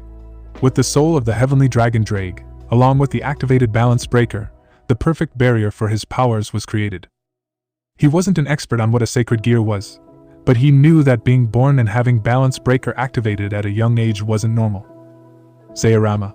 The physical condition itself was not normal, and having been influenced by the dragon's aura must have changed many things. Being locked in that capsule did not bring a problem, but quite the opposite. Issei's body was special since birth. Even if he had just been born, he could withstand all his power without problems. But having been locked away and suppressed left a free spot for any other type of power, which was occupied by the already activated boosted gear. Throughout Issei's growth he was never shown to be different from the others. He never showed any ability even if the boosted gear was awake, which made him think of one thing.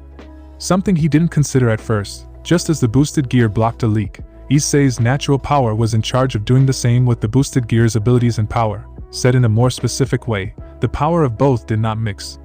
It was as if both powers were somehow aware of what the situation was inside their user's body, that the slightest mistake could cost him his life. Zairama. We were wrong. Issei-sama's power is already accustomed to his body, which is the same with the boosted gear. But neither of them gave a sign of manifesting, which only gives me one answer. With that thought he wrote a couple of things on the monitor, which showed a simulation of Issei's body. And it showed what a Jakwa copyright state would be like. Either could move without causing some problem in the body. Without the user's guidance they had both remained on hold for all this time. Zairama.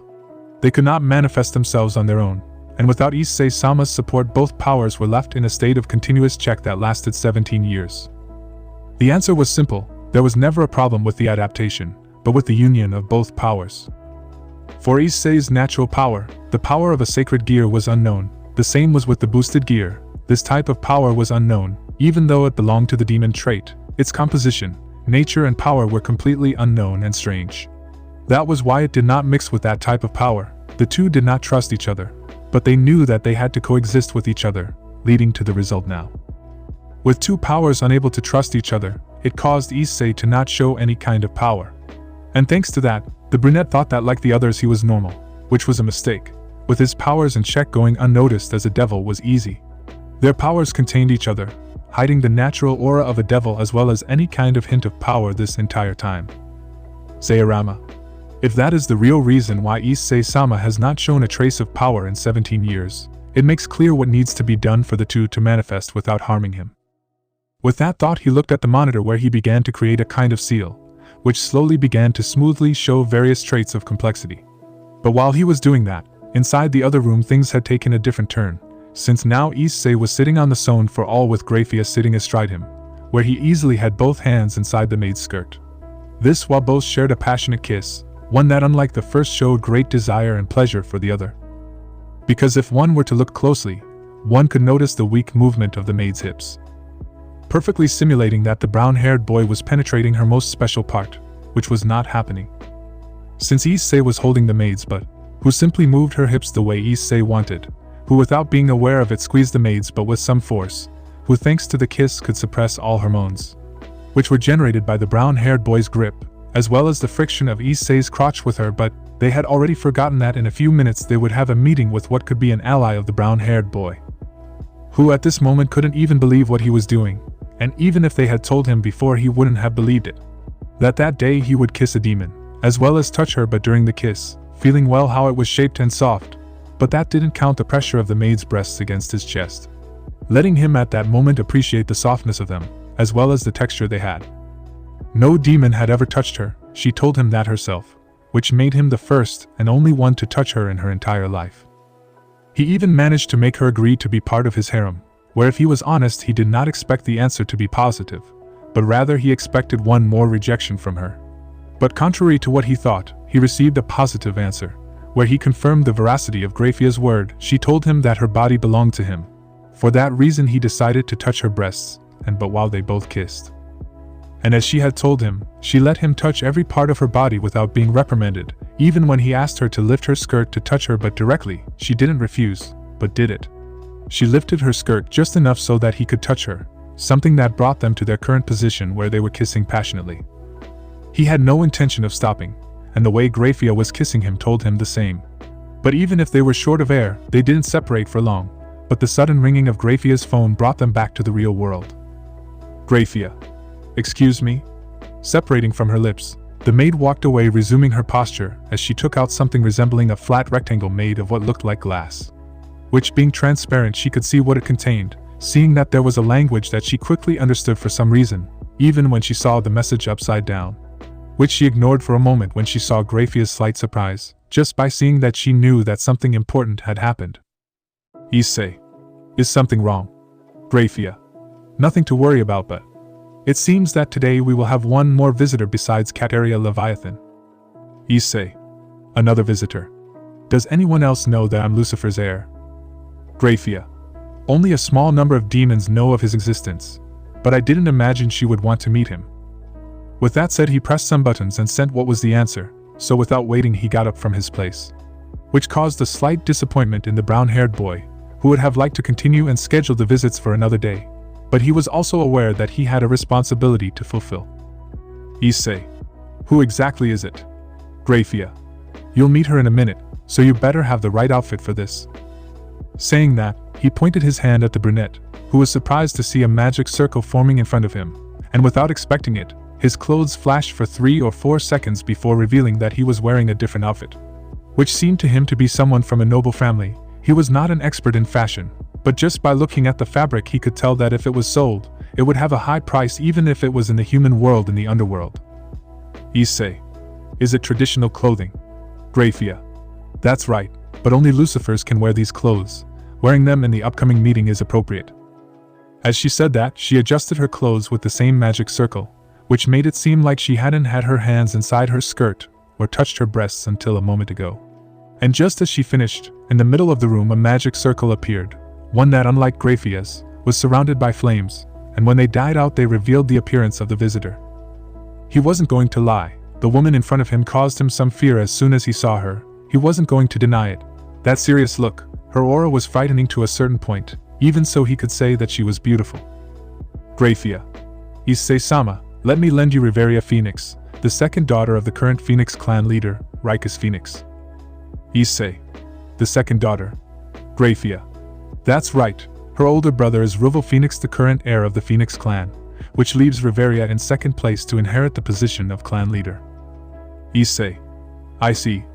In that case it is a Reveria. Is this a son of Lucifer? The sudden question interrupted the brunette's greeting, who looked at the demon with doubt. She took a couple of steps towards him, staying just a few steps away while she looked him up and down a couple of times, something that left the boy a little nervous. "Riveria, when you told me you finally found the second son, I was expecting more than this. Are you sure he's a Lucifer?" The surprise did not take long to come to Issei, who watched in silence. The girl's tone and attitude had been harsh. She even looked at him with disapproval. "GRAYFIA, Issei-sama is the second son of Lucifer without a doubt." Sayarama made sure not to be mistaken. "Riveria, I see. If this is the son of the late Lucifer, then the one who is this week must have a reason." "GRAYFIA, there is, I'll give you the details of that later." "Riveria, very well. Now, what should I call you? Lucifer-sama, or would you prefer Issei-sama?" "Issei. It's hard to answer when you don't mean it." He didn't have to be smart to see that Riveria wasn't taking him seriously. He didn't know if it was intentional, or if that was her whole attitude. But after answering, he could see how the Phoenix's gaze changed slightly, just as she limited herself to looking at where GRAYFIA was. "Riveria, maybe there is hope in what you asked me to do, GRAYFIA. But that will depend on how I handle them." Saying that, 3 magic circles appeared behind him, which GRAYFIA and Riveria recognized. Worrying the first one more, Riveria calmly walked to one of the Sown for Alls, where she sat down. Just when 3 figures appeared in the room, all wearing clothes just like the brunettes, he simply knew that the trio in front of him were of the same rank. "Issei, this is bad for some reason." She could easily tell that GRAYFIA wasn't happy with the arrival of the 3, though Riveria seemed indifferent to her state, remaining as just a spectator. While GRAYFIA just sighed before saying seriously to the brunette, "GRAYFIA, Issei-sama, I present to you the original descendants of 3 of the 4 ancient Maos, Cruzari Asmodeus, Shalba Beelzebub, and the one you originally met today, Kateria Leviathan." Saying that, everyone focused their gaze on him, something the brunette imitated, even if he couldn't use his power. He could at least say that the 3 people in front of him were strong, but weaker and more arrogant than GRAYFIA was, who was looking sideways at Riveria, who was thinking calmly while looking at the brunette. "Riveria, oh, descendant of Lucifer, prove that you are worth my time. Otherwise you will die in this place." Thinking that, he watched Issei's meeting with the original descendants of the ancient Maos. What will happen now that the 4 of them have reunited? The entire room had been left in silence.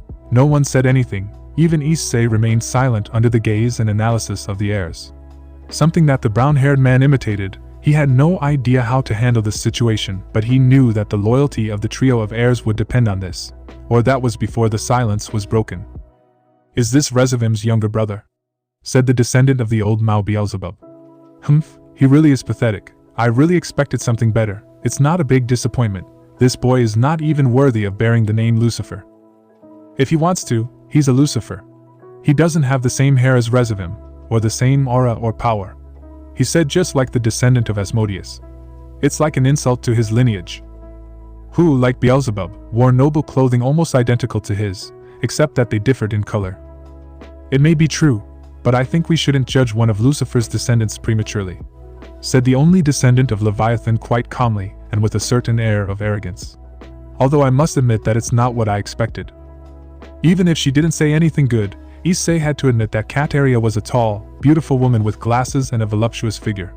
She had tan skin with long brown hair tied in a bun, not to mention her grayish-blue eyes. Although what caught his attention the most was that she was wearing a very low-cut dress that had a high slit that left a large part of her breast exposed. It didn't take long for them to catch the brunette's attention, causing Cruzari some annoyance. But before he said anything, he noticed that the brunette was looking at them one by one as if he was judging everything about them. Something that GRAYFIA noticed. She had been annoyed by the comments of the original descendants.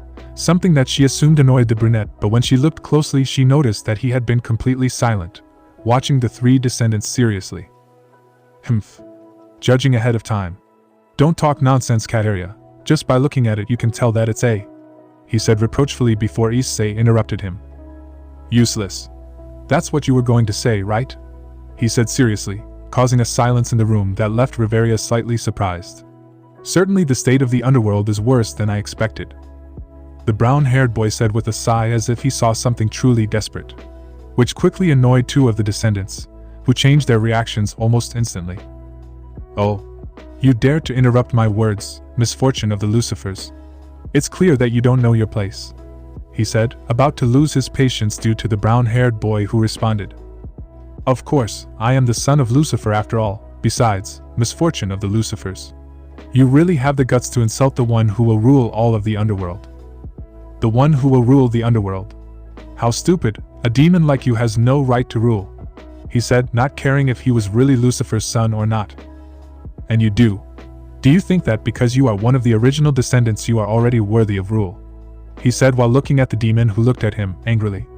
What a funny stupidity. Do you really think that the underworld will follow you? They will do it because I am an Asmodeus, one of the original descendants, he said confidently while Issei laughed lightly. Do you think they will follow you just because you are a descendant? How naive of you to believe that, since currently the 4 positions of the Maos are occupied, he said while looking at each of the descendants before saying, May I ask? Why are you not the ones occupying those positions? You are direct descendants, right? Why are those occupying those positions now not direct descendants? And why is the underworld following them, and not you? A hostile atmosphere appeared in the room, causing the brunette to get a little nervous, but he still didn't stop looking directly at the trio who had different faces upon hearing his words. Both Cruzuri and Shalba had a face that showed their intentions to kill him, while Kateria remained surprised and disgusted upon hearing his words. I am a Lucifer, whether you like it or not, your blood runs through my veins, so I have every right to rule the underworld, he said fearlessly to the 3 descendants who caught the interest of the phoenix present. Humph. Do you think that because you are next in line you have the right to rule the underworld? He said while his anger was at the limit, so much so that it seemed that at any moment he was going to attack the brown-haired boy. Do you really think that they are going to follow you? It was the same question Issei asked before, but unlike him, Issei didn't know how to answer that question.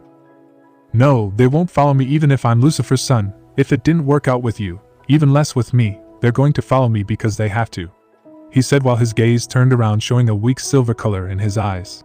Because at that moment it will be known that they will be better on my side than against me. Once again the whole room fell silent, this time because of what Issei had said, who kept his face calm and serious in front of everyone's gaze. And the most impressed was the brown-haired boy, who had no idea where he had gone to get so much courage to face them. That's why I'm going to tell you this now, he said as he turned his serious gaze towards the descendants. Stay out of it, don't do anything stupid that will harm things. If you do, I assure you that I will be the one to end your existence. Insolent brat, said the descendant of Beelzebub furiously, taking a few steps to approach Issei, but before doing so GRAYFIA stepped forward protecting the boy.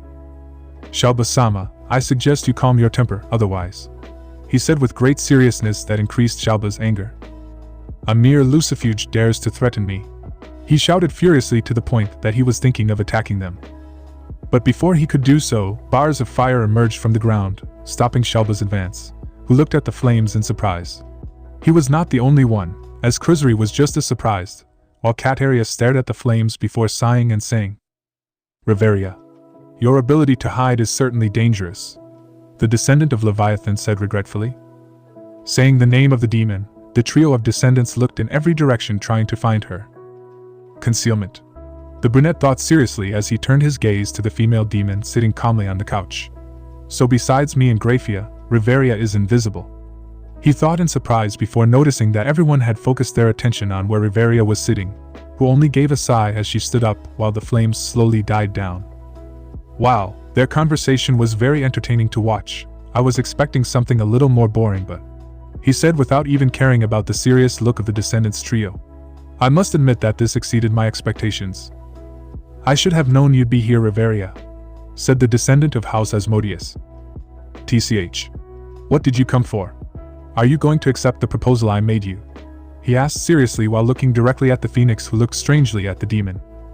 I'm afraid to say that I came for another type of matter. Besides, you know that as long as the condition I set you is not met, becoming your partner is out of the question, he said calmly before the descendant who hardened his gaze even more. HMP. Whatever, there's no point in me staying here. Saying that he left inside a magic circle. I think the same as Shalba, said the descendant of Asmodeus, who turned his gaze to Kateria. Are you coming? No, I still have something to discuss with GRAYFIA and Lucifer-sama, he said with a somewhat serious tone, surprising Cruzuri who clicked his tongue as he left. Which made Issei sit on the ground somewhat pale, something that was not a surprise to GRAYFIA or Reveria, and even Kateria understood that Issei for a few minutes had put great pressure on himself to remain serious and direct before the three of them. After all, she had received the information from the brunette before GRAYFIA spoke to him, so seeing his character and seriousness in the discussion was a surprise to her, so much so that she understood that the boy was not lying and truly planned to rule the entire underworld. Not to mention that he had touched on a valid point in the discussion: even though they were the descendants, none of the devils of the underworld were going to follow them.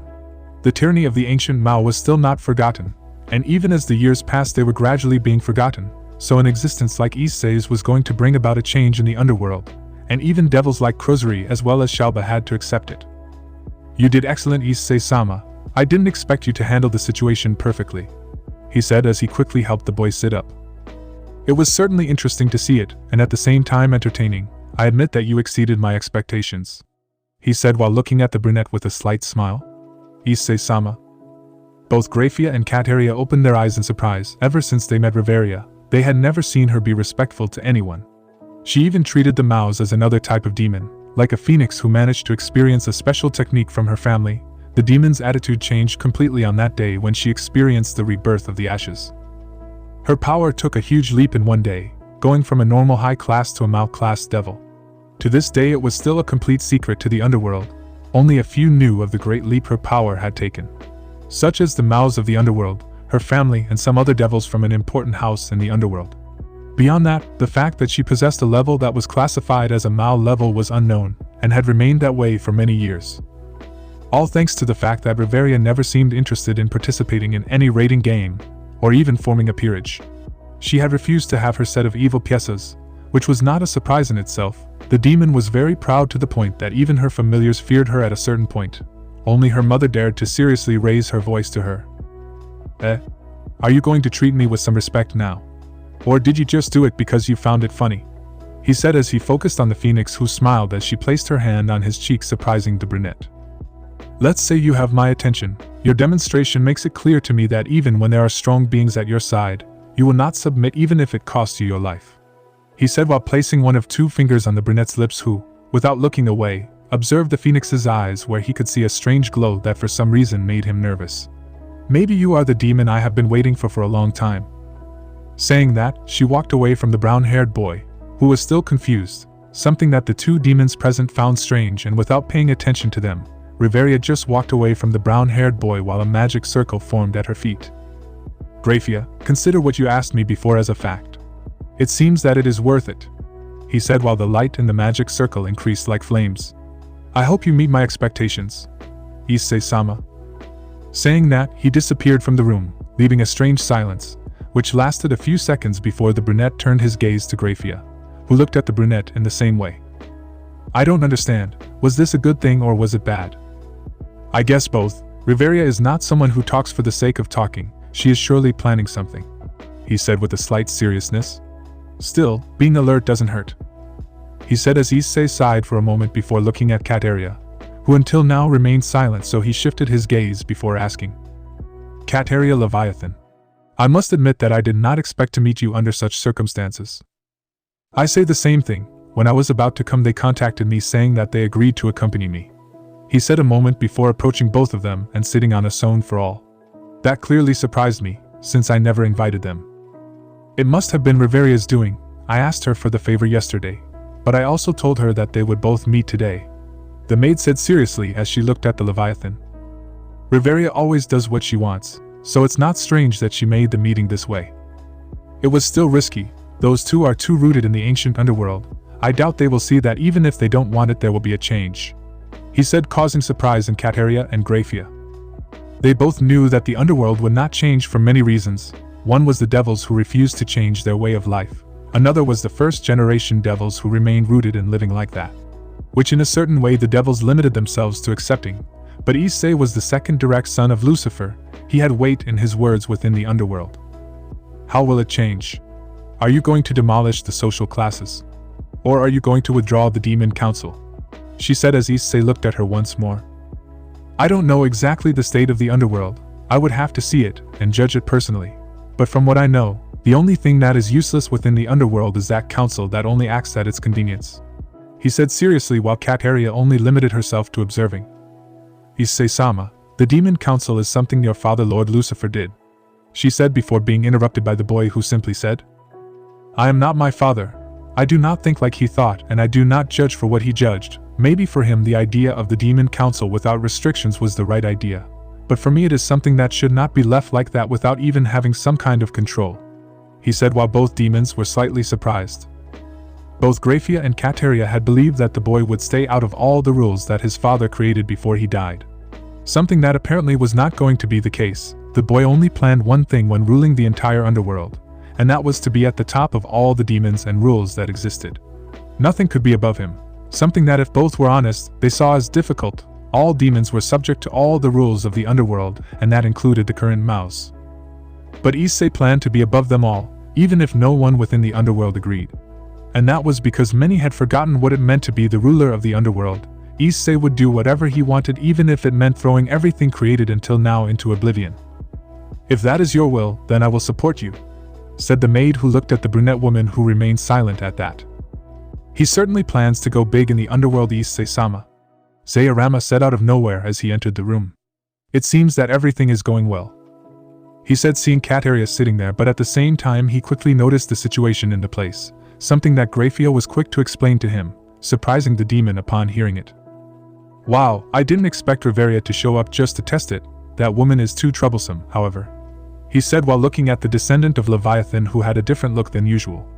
It doesn't matter, I came to tell you that the seal that will allow the union of their power, or rather powers, is already there. Huh. I thought it would take 12 hours to be ready. Me too, but I discovered some as I investigated further, he said as a magic circle appeared in the room. Only this one had nothing to do with the underworld. And I also invited an old friend to help me, she said while GRAYFIA and Kateria looked surprised at the symbols that she had already recognized, which was not the case with Issei, who was still confused by a new visitor. She barely appeared and sat on one of the chairs in the room, but what surprised the brunette the most was that just by looking at her he knew that this woman was strong. I hope it was worth it that you called me so unexpectedly, Zayarama. Remember that I only owe you one favor, she said with a smile, while Issei saw the newcomer somewhat tense. Naturally I called you for something that might interest you, as well as the favor you owe me, he said while looking at the brunette who was still surprised by that woman. Issei-sama, let me introduce you to an important figure within Celtic mythology a long time ago. Skathak, he said as the woman looked at the brunette who simply didn't know how to react to that predatory look. Something that only caused amusement in the woman who continued to observe him with the same look that a predator gave to its prey.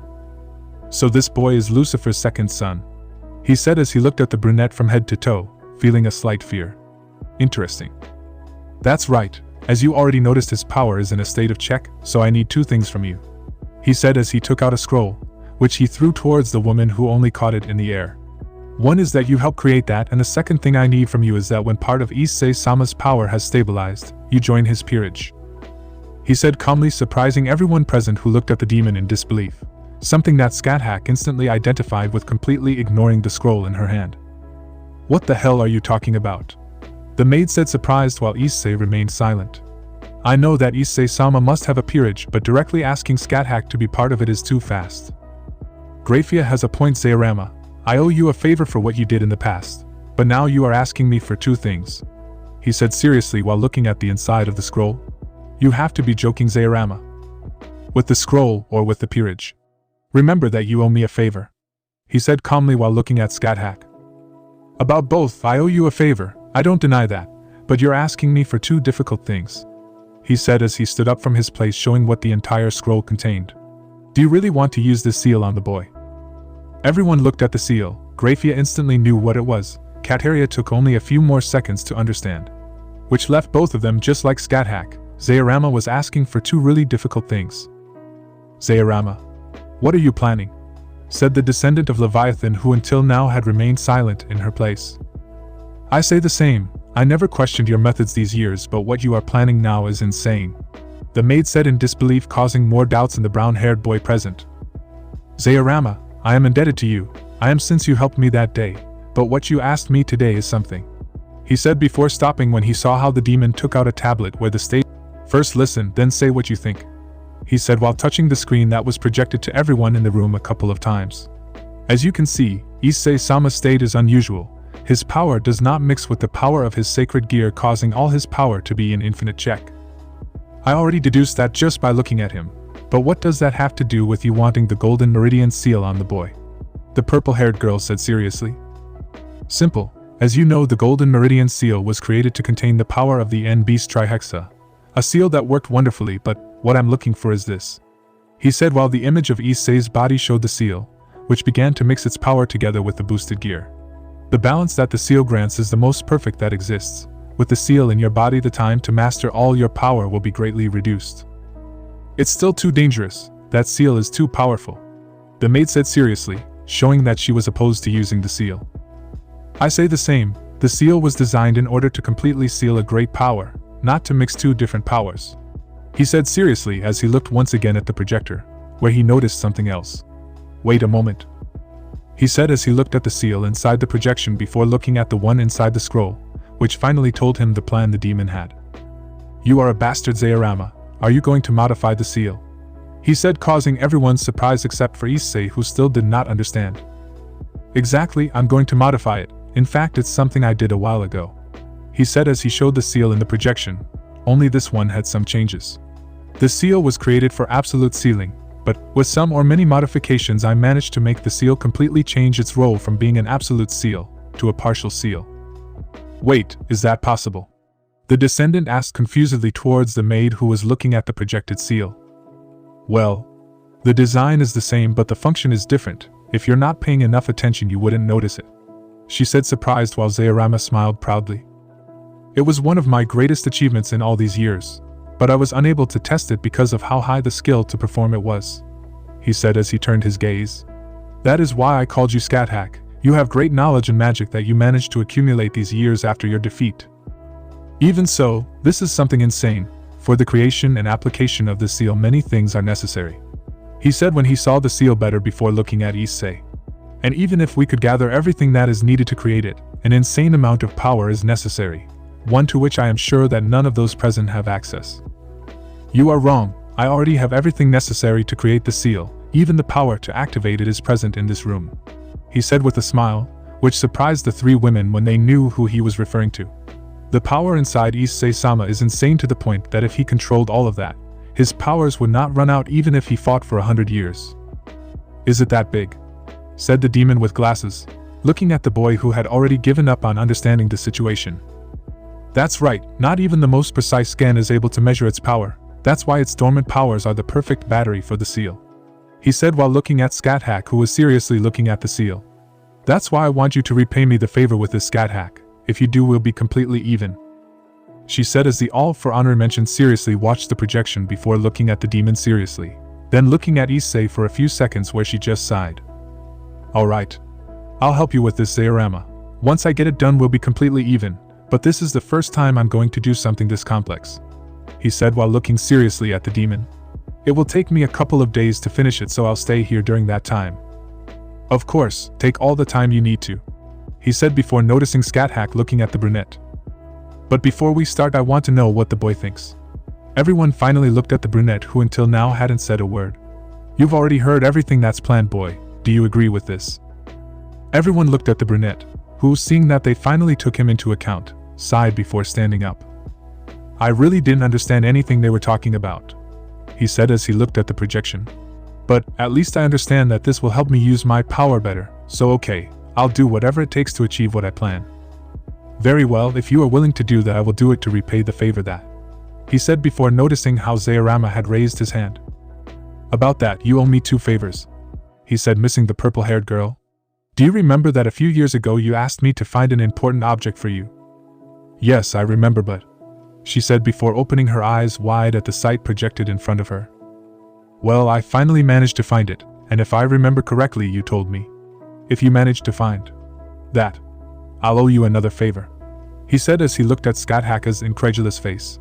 And as you can see, I found it, so you owe me one more favor, he said, causing GRAYFIA to sigh as she covered her face using the palm of her hand, something Kateria understood upon seeing the projection. Wherever you see it, that's low even for a demon, the descendant said with some sadness while Issei nervously watched Zeirama's action. This is something that even I wouldn't have thought of, he said while seeing Scathach's expression, which showed great anger. Zeirama. When exactly did you find her? He asked, trying to contain his anger.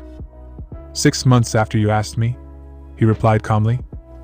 And you waited all these years to tell me, he said as GRAYFIA took Issei's hand to leave the room. Well, you didn't tell me to tell you right away, and since you don't call or visit, I thought you weren't in a hurry, he said as Kateria silently left in a magic circle. Really?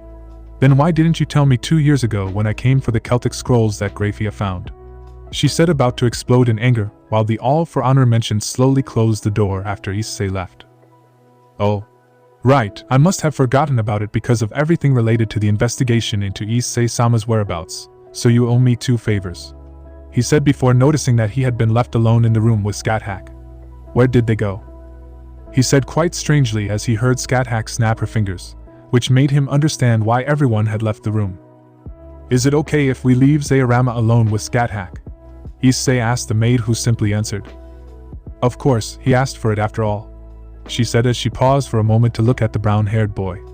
But more importantly now, he said before feeling how the place where they were was shaking slightly, surprising both of them, which made Issei nervous. Later I will go see how it ended, for now it will be better if we let Scathach vent, he said while lowering his gaze a little. Issei-sama, I know there are things to do, but are you sure about using the seal on your body? We don't know if it will work. There are no options. The longer it takes to recover my power, the more vulnerable I will be. If I want to achieve my goals, I will prepare for whatever is necessary, he said while placing his hand on GRAYFIA's cheek. So I understand your concern, but it is necessary to have to do dangerous things if the situation warrants it, he said while GRAYFIA showed doubt about his decision, something that the brown-haired boy understood. After all, there was a risk in failing. I have no intentions of dying, so don't worry about it. Trust that everything will turn out well in the end, he said while smiling. Besides, I still have to learn many things. If I'm going to rule the underworld, it will be necessary for me to learn even the smallest things. I understand, leave that to me. I'll teach you what you need to be up to any challenge, he said as the device he was holding rang. Something that caught both of their attention quickly, so GRAYFIA took the device out of her clothes, seeing a message from Kateria, which she barely read when she changed her expression. Is something wrong? He asked when he saw how the maid's expression had changed. It seems that the fallen angels are not acting alone, he said as the device showed an image that GRAYFIA was quick to show to Issei. There is a devil working with them. At her words, Issei just watched in surprise as Rainier spoke in the abandoned church with a man who wore a cloak to hide his entire body and face, leaving his wings exposed as the only way they could identify him. But while that was happening in Kuo, somewhere in the world, on a beach that humans did not have access to, Riveria could be seen walking through the sunny place, watching with a smile the butler present, who upon seeing her bowed before pointing towards the sea with his gaze. Place where Riveria could see a beautiful woman swimming, who was quick to notice her presence. So despite seeing her, she took all her time to return to the shore, revealing a slender and seductive figure. Something that past a certain age still looked too young, a common state for demons. Which was also true for her, who calmly accepted the towel from more maids, who in an instant placed her sandals on it. Riveria, it's unusual for you to visit me unexpectedly. Has something happened? She said as she dried her hair with the help of the maids. Nothing interesting, Aunt Eleanor. I just wanted to ask you, if you remember what you told me the day my older brother Roval was named heir to the Phoenix clan. She said with a smile to her aunt, who walked towards her entering the shade of the umbrella. Yes, I remember, she said as one of the maids gave her a robe that covered her entire body. I told you that if you were interested in taking Roval's place as heir someday, to tell me before anyone else, and I would gladly help you get it. Why? Has that day ever come? That's right, I want to be the heir to my clan. Will you help me? She said with a slight smile, while her aunt looked curiously at her niece. Naturally, Riveria, I told you I would help you and that I will, but I am a little curious. Why did you change your mind? He asked as he looked at the maids and the butler, who only bowed before leaving. Let's say that the underworld is about to change drastically, something that even the mouse won't be able to stop, he said mysteriously, awakening all of his aunt's curiosity. Something that even the mouse won't be able to stop. Girl, you've aroused all the curiosity I have, she said as he took a couple of steps towards Riveria, who held his gaze. Tell me what's coming, maybe I'll join whatever is coming, she said while smiling, something that Riveria imitated while she watched how both were alone on the beach. So without hiding it, she calmly said to her aunt. In this world there exists a Lucifer besides Rezavim-sama, one who is willing to take control of the underworld at all costs," she said without showing any hint of lying, which caused a smile on his aunt, who walked away to see the ocean. "A new Lucifer in the world. I've never heard anything so entertaining in my life," she said while licking his lips before looking at Reveria once more. "Looks like my boredom is about to end." Issei looked at the image that was shown on the phone in surprise. Before turning serious his expression, he quickly saw what that meant. Something that GRAYFIA already knew, so she looked at the image and analyzed it as much as she could in an attempt to identify who had met with Rainier. "There's no clue who it is, right?" Issei asked GRAYFIA, who just shook her head. "It is not possible to identify him. He even used a different magic circle. It is clear that he hides his identity as much as possible," GRAYFIA said, looking seriously at the image. "External support from demons is not something I thought about," Issei said as he limited himself to thinking. He certainly didn't consider this situation in the slightest, and if he was honest, he would never have considered this. The reason was obvious. Still, this situation was one he had to expect if he ever thought of ruling the underworld. He knew without a doubt that not everyone would be happy with him taking power, and that more than one would try or could plot something against him without knowing it. There was plenty of evidence of this, so he sighed before looking at GRAYFIA, who was waiting patiently. So once he thought about it, he understood what he should do for the moment. "Tell Kateria to continue the same, not to get involved or draw attention," Issei said while GRAYFIA nodded at the order, so he took the phone once more before sending the message. "Issei-sama, I think you already understood, but if not, I need to tell you that not everyone will be loyal to you," GRAYFIA said as she put away the phone. "I know, I have a long way to go, and this will be something I will face or see in the future," Issei said as he looked towards the lake corridor. "No matter how difficult it is, I will reach the end." There was no turning back. If he wanted to be the future ruler of the underworld, he had to prepare for any possible situation. So after discussing the situations with GRAYFIA, Issei returned home to rest after having several strong experiences. He had not only changed his life, but his goal in it. He was the lost son of the former ruler of the underworld. And not only that, now he had to change his way of living, even doing things he was not used to. Like his actions with the heirs, who like him had the right to rule, but from the little he saw, he knew that they were not the most suitable for that. He was even a little worried about the future of the underworld in their hands, where he was sure they would do something very stupid as soon as they were named the leaders of the underworld. That was why he wanted to make sure that they would not rush into making a mistake. With those thoughts, he had gone to sleep quite worried and even somewhat afraid that they would try to kill him while he slept. Being the son of the devil has benefits and consequences that can threaten your affairs or even your life, Issei thought with his eyes closed. Unlike every other day, today his alarm clock didn't ring, not because it was a weekend. On the contrary, he was planning to skip school that day. After what had happened, he needed a break, and going to school wasn't something he considered important now. "I guess I'll have to get used to this feeling from now on," Issei thought as he turned his body. He didn't know what awaited him, so being a burden was not an option, especially at these times when he had to be careful. "For now, the only thing I can do is wait for the seal to be finished, so I can access my power and sacred gear," Issei thought before moving. "What is this?" He thought strangely as he touched something that he could call quite soft, which no matter how much he touched it gave him a weak and gratifying satisfaction. Even moving his hand over it felt better, and when he moved it to the side he felt something similar. A strange feeling invaded him when he touched it, as if there was something that could truly be called immoral in it. "Am I dreaming?" Issei thought before feeling a warmth surround his hand, as well as the touch of the fabric still on his side. It took a while to make itself felt. "This. Is this? Ah. Lucifer-sama," a voice said in a weak whisper, causing Issei to finally open his eyes, finding something he never thought of. Seeing the girl's expression, Issei quickly walked away, being surprised in more ways than one.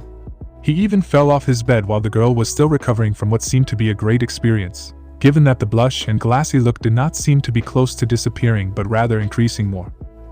Who the fuck is she? Issei thought in surprise. He couldn't confuse her with GRAYFIA, given that their physiques were different, not to mention that they didn't look alike at all, watching how she seemed to recover from the greatest and most exciting feeling of her life. It made a feeling of pride appear in Issei, who passed by not knowing her. He knew that just by doing that to her, it caused her an endless number of emotions that she didn't seem to be used to. Did it really feel that good to have me touch her breasts? Issei thought with a bit of doubt as well as pride. Wait a minute. Didn't she call me Lucifer-sama? Issei Although it had taken him a few seconds to notice, he remembered that just before he let go of her, she had called him that. So in theory, the girl lying on his bed was not human, but a demon like GRAYFIA and Zayarama. If she's a demon, it means that if I let her touch me, would she let me? Issei thought with some expectation, feeling all his senses tingle at the idea. Something that didn't last as the door opened, revealing GRAYFIA, whom she barely saw. She understood that this wasn't going to end well at all. The demon's gaze was serious, and even terrifying in several ways, something that the girl in the bed didn't seem to notice at first. She even ignored the maid's presence, to gently crawl from her bed to where he was sitting. Something that allowed the brunette to observe her cleavage once more, letting him appreciate for the second time the girl's white brow that matched her outfit perfectly. One that he would have enjoyed if it were because of GRAYFIA's deadly gaze, which without saying a word continued to observe what was happening. Making it clear that he would leave it up to the girl to notice his presence in the room, something that the girl was going to take a while to notice as she was focused on the brunette. At that moment he had no idea what he should do, especially when the girl arrived in front of him, being in a compromising position, which in anyone's eyes was quite erotic. "Do it again," the girl said the moment her face was in front of Issei's. "Huh?" Issei said confused. "Please touch my breasts again," the girl said while Issei just looked at her in surprise. "Please, I beg you, Lucifer-sama." Hey," Issei said, trying to warn of GRAYFIA's presence in the room, which seemed to be ready to kill her at any moment, something that only terrified Issei, who raised his hand, causing the girl's face to only light up as she believed that he would touch her once more. But far from her expectations, Issei only took her by the chin to turn her face towards where the door was, where at first he left the girl confused, who quickly understood why he had done that. "Are you having fun, Lindsay?" GRAYFIA said to the young woman as she entered the room. Letting out a surprised moan, she quickly stood up from her spot, at the same time arranging her entire maid outfit before GRAYFIA's deadly gaze. "I deeply apologize," said the girl now named Lindsay. She bowed not only to GRAYFIA, but also to Issei, who had already gotten up from the ground. Where she just limited herself to watching, she had no intention of entering the crosshairs of anger, so she limited herself to just watching the situation. "I thought I ordered you to calmly wake up, Issei-sama," GRAYFIA said in the most severe tone Issei had ever heard. "Oh, of course," Lindsay replied without looking up. "Then, why were you lying on Issei-sama's bed with a vulgar face?" GRAYFIA asked, scaring Lindsay, who let out a weak moan of terror. "You even crawled over so that he could ask me to touch you again," GRAYFIA said, this time looking at Issei, who raised his hand saying that he didn't understand what had happened, which GRAYFIA didn't seem to care much about as she focused her attention on Lindsay once again, who trembled at GRAYFIA's aura and intentions. "Aye," Lindsay said, terrified. "Silence," GRAYFIA said seriously. "Yes," Lindsay replied, more terrified than before. Something that left Issei speechless. From the little he knew about GRAYFIA, he could tell that she was a serious woman. But in the right situations she could be somewhat submissive to his desires, something that was confirmed before the meeting with the heirs. So seeing her act like that was a surprise for the boy, who just sighed. "I asked him, what punishment should he give you?" GRAYFIA said while Lindsay moaned in terror upon hearing it.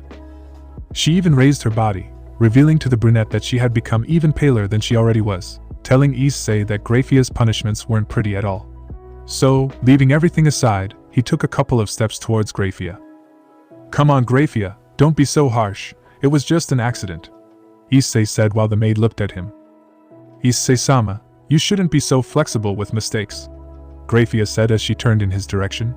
"If you allow this behavior, I know, it could be repeated, but in this situation I am partly to blame," Issei said as he walked until he was in front of GRAYFIA. "It is possible that because of my actions, Lindsay did not comply with your orders, so do not be so harsh," Issei said as he placed his hand on GRAYFIA's chin, who just let Issei do whatever he wanted. So he limited himself to caressing the maid's lips, and without caring if Lindsay was looking, he gave a chaste kiss to GRAYFIA, who showed a faint blush at his action. "Ignore what happened today, okay? I'll make it up to you later," Issei said as he looked into GRAYFIA's eyes, which suddenly stopped showing that seriousness and anger she had for a submissive and docile look. Something Lindsay didn't see thanks to being behind GRAYFIA, who now had a slight blush on her cheeks. "Since it is Issei-sama who asked for it, I have no choice but to accept it," GRAYFIA said more calmly.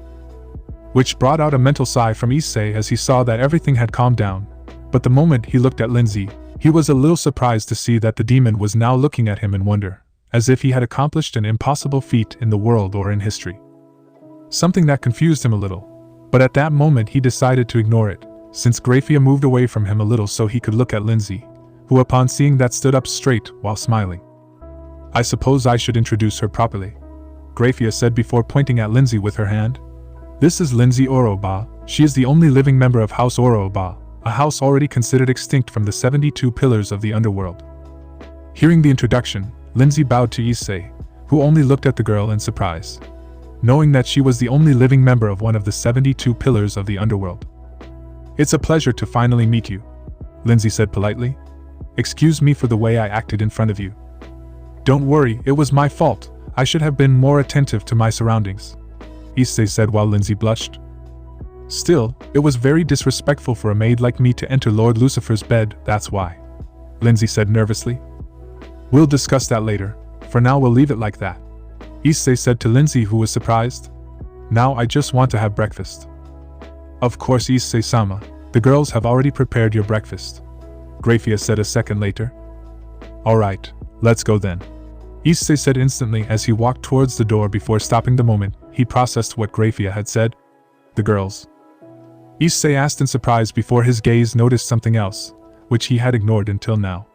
And that was that he wasn't in his room. In fact, it wasn't even his house. There was a huge amount of space in that room, one that would take up almost the entire second floor of his house. Which made it clear that he was no longer at home, so he looked at GRAYFIA waiting for an answer. When she saw her master's face, she smiled at his surprise and disbelief. "When we returned to his home, I realized that there wasn't enough room for someone of his status," GRAYFIA said with the same calm. "So I went around the city at night to find a suitable place for him to stay temporarily, and I bought the only acceptable mansion in the city." GRAYFIA's words left Issei surprised. He hadn't expected that. Even buying a house didn't cross his mind at the moment. Although he admitted that the space in his old home was a bit small, so what GRAYFIA said had some reason. "I see. I would have liked you to consult me before, but I guess it's okay. Having more space doesn't hurt," Issei said while GRAYFIA just smiled at him. "I apologize, but he came back so tired yesterday that I didn't dare wake him up from the comfortable sleep he was having," GRAYFIA said as she took Issei's hand. "If you need anything, don't hesitate to ask me. I'll do it no matter what it is." Somehow all of GRAYFIA's words managed to make him see she was so devoted to him that she could only thank her father for having raised her like that. "I appreciate it. I even feel indebted to your father for the education and discipline he taught you," Issei said as he took GRAYFIA's hands. Which seemed to be surprised by that, and at the same time made her wonder if it was the right time for her to meet Issei, who simply smiled at her before leaving the room in the company of both maids, who led their way to the dining room, where two more girls dressed as maids were waiting for them. The first one approached Issei and made a somewhat elegant bow, taking the edges of her skirt to lift it and thus slightly bending her knees. A rather elegant greeting for Issei, who nodded in response upon seeing it, which seemed to make the young woman happy who, without expecting it, said, "It's a pleasure to meet you, Lucifer-sama. My name is Madeline de GRAYFIA, a member of the extinct House de GRAYFIA of the 72 Pillars of the Underworld," Madeline said with a smile. "The pleasure is mine," Issei said before looking at the other girl, who upon feeling his gaze quickly lowered her head. "And my name is Jasmine Kame. Like my companions, I am a member of an extinct house of the underworld, the House Kame," Jasmine said after making her slight bow to see Issei, who at that moment was quite surprised to see the young woman's black wings, which upon noticing it she retracted almost instantly while saying timidly, "I apologize, Lucifer-sama. But unlike my companions and the demons of the underworld, those who are members of the House of Kame have feathered wings instead of the common demon ones," Jasmine said, trying to somehow hide her wings. "And for some reason we can't hide that we have them. That's why I apologize greatly if my wings bother you." Issei was simply surprised at the Kame House's explanation, so he smiled at Jasmine, who still had an embarrassed face.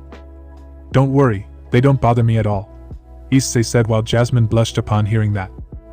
"If there is nothing else to add, it is better that you serve breakfast to Issei-sama now," GRAYFIA said calmly, causing the three maids to go to the kitchen while Issei sat down on the main chair in the dining room, where GRAYFIA sat next to him in silence.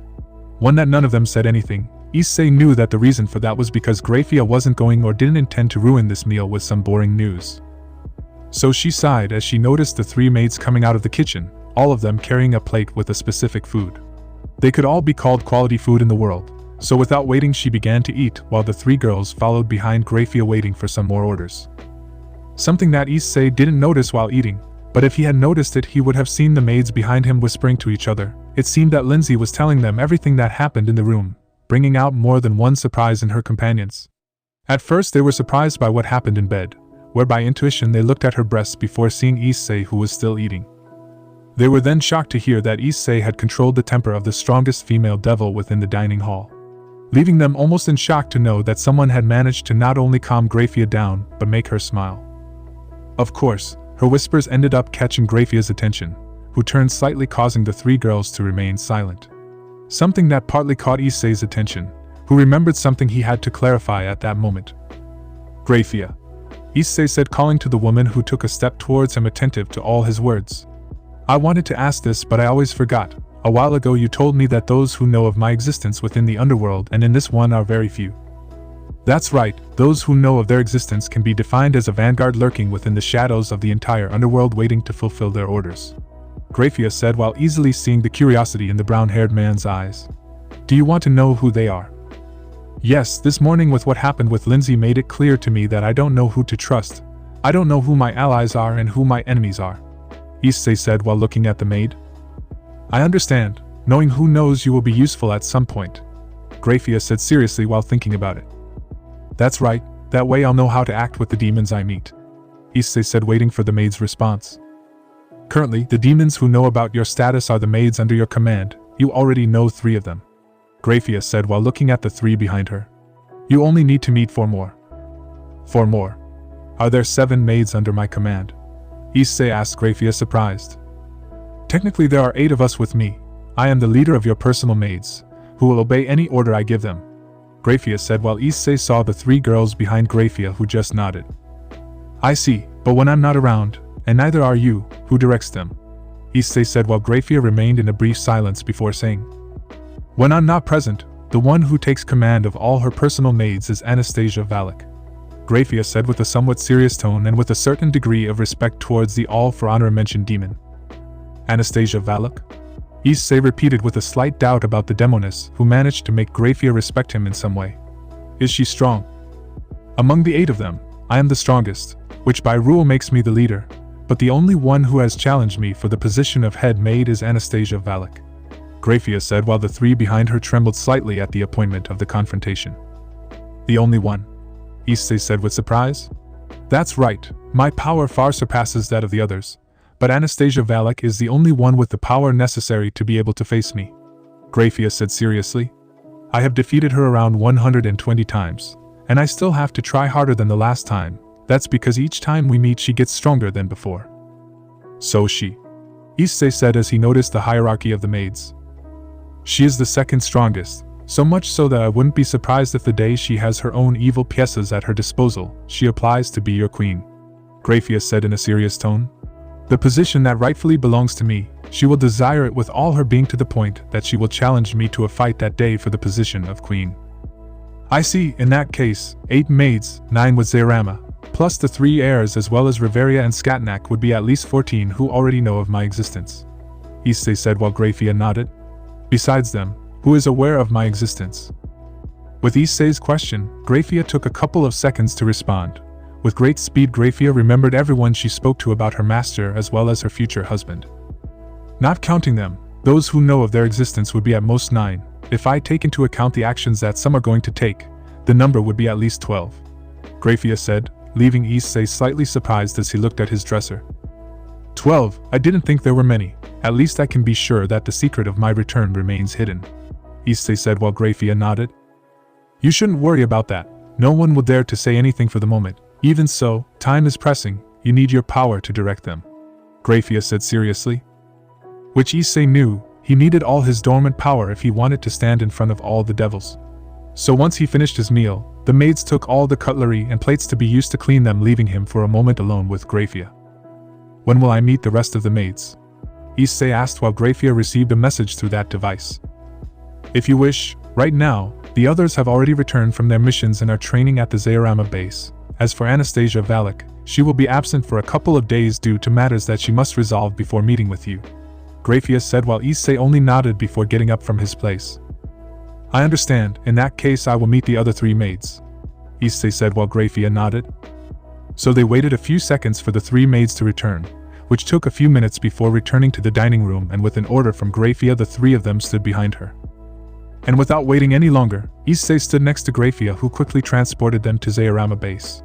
Appearing in the same hallway where Issei appeared the first time, and under GRAYFIA's guidance he headed down a different path, where the 3 maids followed him silently until they reached another door, which unlike the other one was twice as big. And upon entering, Issei was greatly surprised to see how several types of explosions appeared over what seemed to be a huge coliseum. The door through which they had entered had taken them to what could be called the stands of the coliseum, and in the arena he saw 3 girls facing each other at a great speed that he could not even keep up with.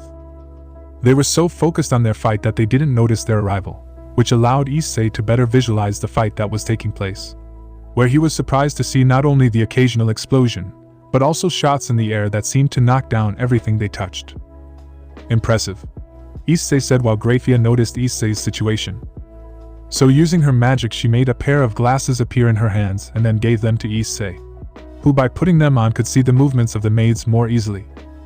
They don't seem to be close to finishing, so I'll introduce them, GRAYFIA said as the glasses focused on one of the maids, which jumped from one side to the other with a rifle in its hands, with which a burst of bullets was fired that even without the proper knowledge, Issei could only say that they had all the power to destroy a tank or pierce a plane with a single shot. She is Gabriella Balam. She belongs to the extinct House Balam, one of the last clans to become extinct from the 72 pillars of the underworld, GRAYFIA said while the glasses showed her a direct photograph of the maid. The same thing embarrassed Issei a little when he saw that the photo that the glasses showed before him included what that girl was wearing not only on the outside but also underneath her maid outfit. Next is Ida Ranov. As her last name indicates, she belongs to the Ranov house, which unlike the Balam and other houses of the underworld, the Ranov were the second house to become extinct. Ida appeared 12 years ago in one of the abandoned territories of the entire underworld. No one knows how she got there, and that includes her, GRAYFIA said while the glasses showed her another photo like the previous one to Issei, which embarrassed him again. He was happy enough for the image he saw, but at the same time he felt guilt invade him when he saw what the maids were wearing without his consent, something that GRAYFIA seemed to notice, and without mentioning it she changed the configuration of the glasses.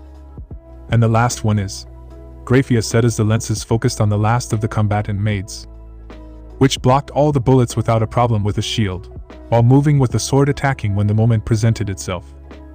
Angela Dantalian, GRAYFIA said with a slightly sentimental tone. She represents what a maid is, and that is because the Dantalian house was in charge of serving the Luciferian jobs that required murder or kidnapping within the underworld as well as in the human. It was the first house of the 72 pillars to become extinct. Issei was surprised to hear GRAYFIA's description to the young lady, who unlike the previous 2 seemed to have a slight attachment to the young lady. Even Issei noticed that GRAYFIA's gaze towards where the young lady was that of an older sister proud of her achievements. She appeared before Ida in a clandestine slave sale in the underworld. If it weren't for Zairama as well as Anastasia, Angela would have been the slave of some demon of the underworld, GRAYFIA said with some annoyance.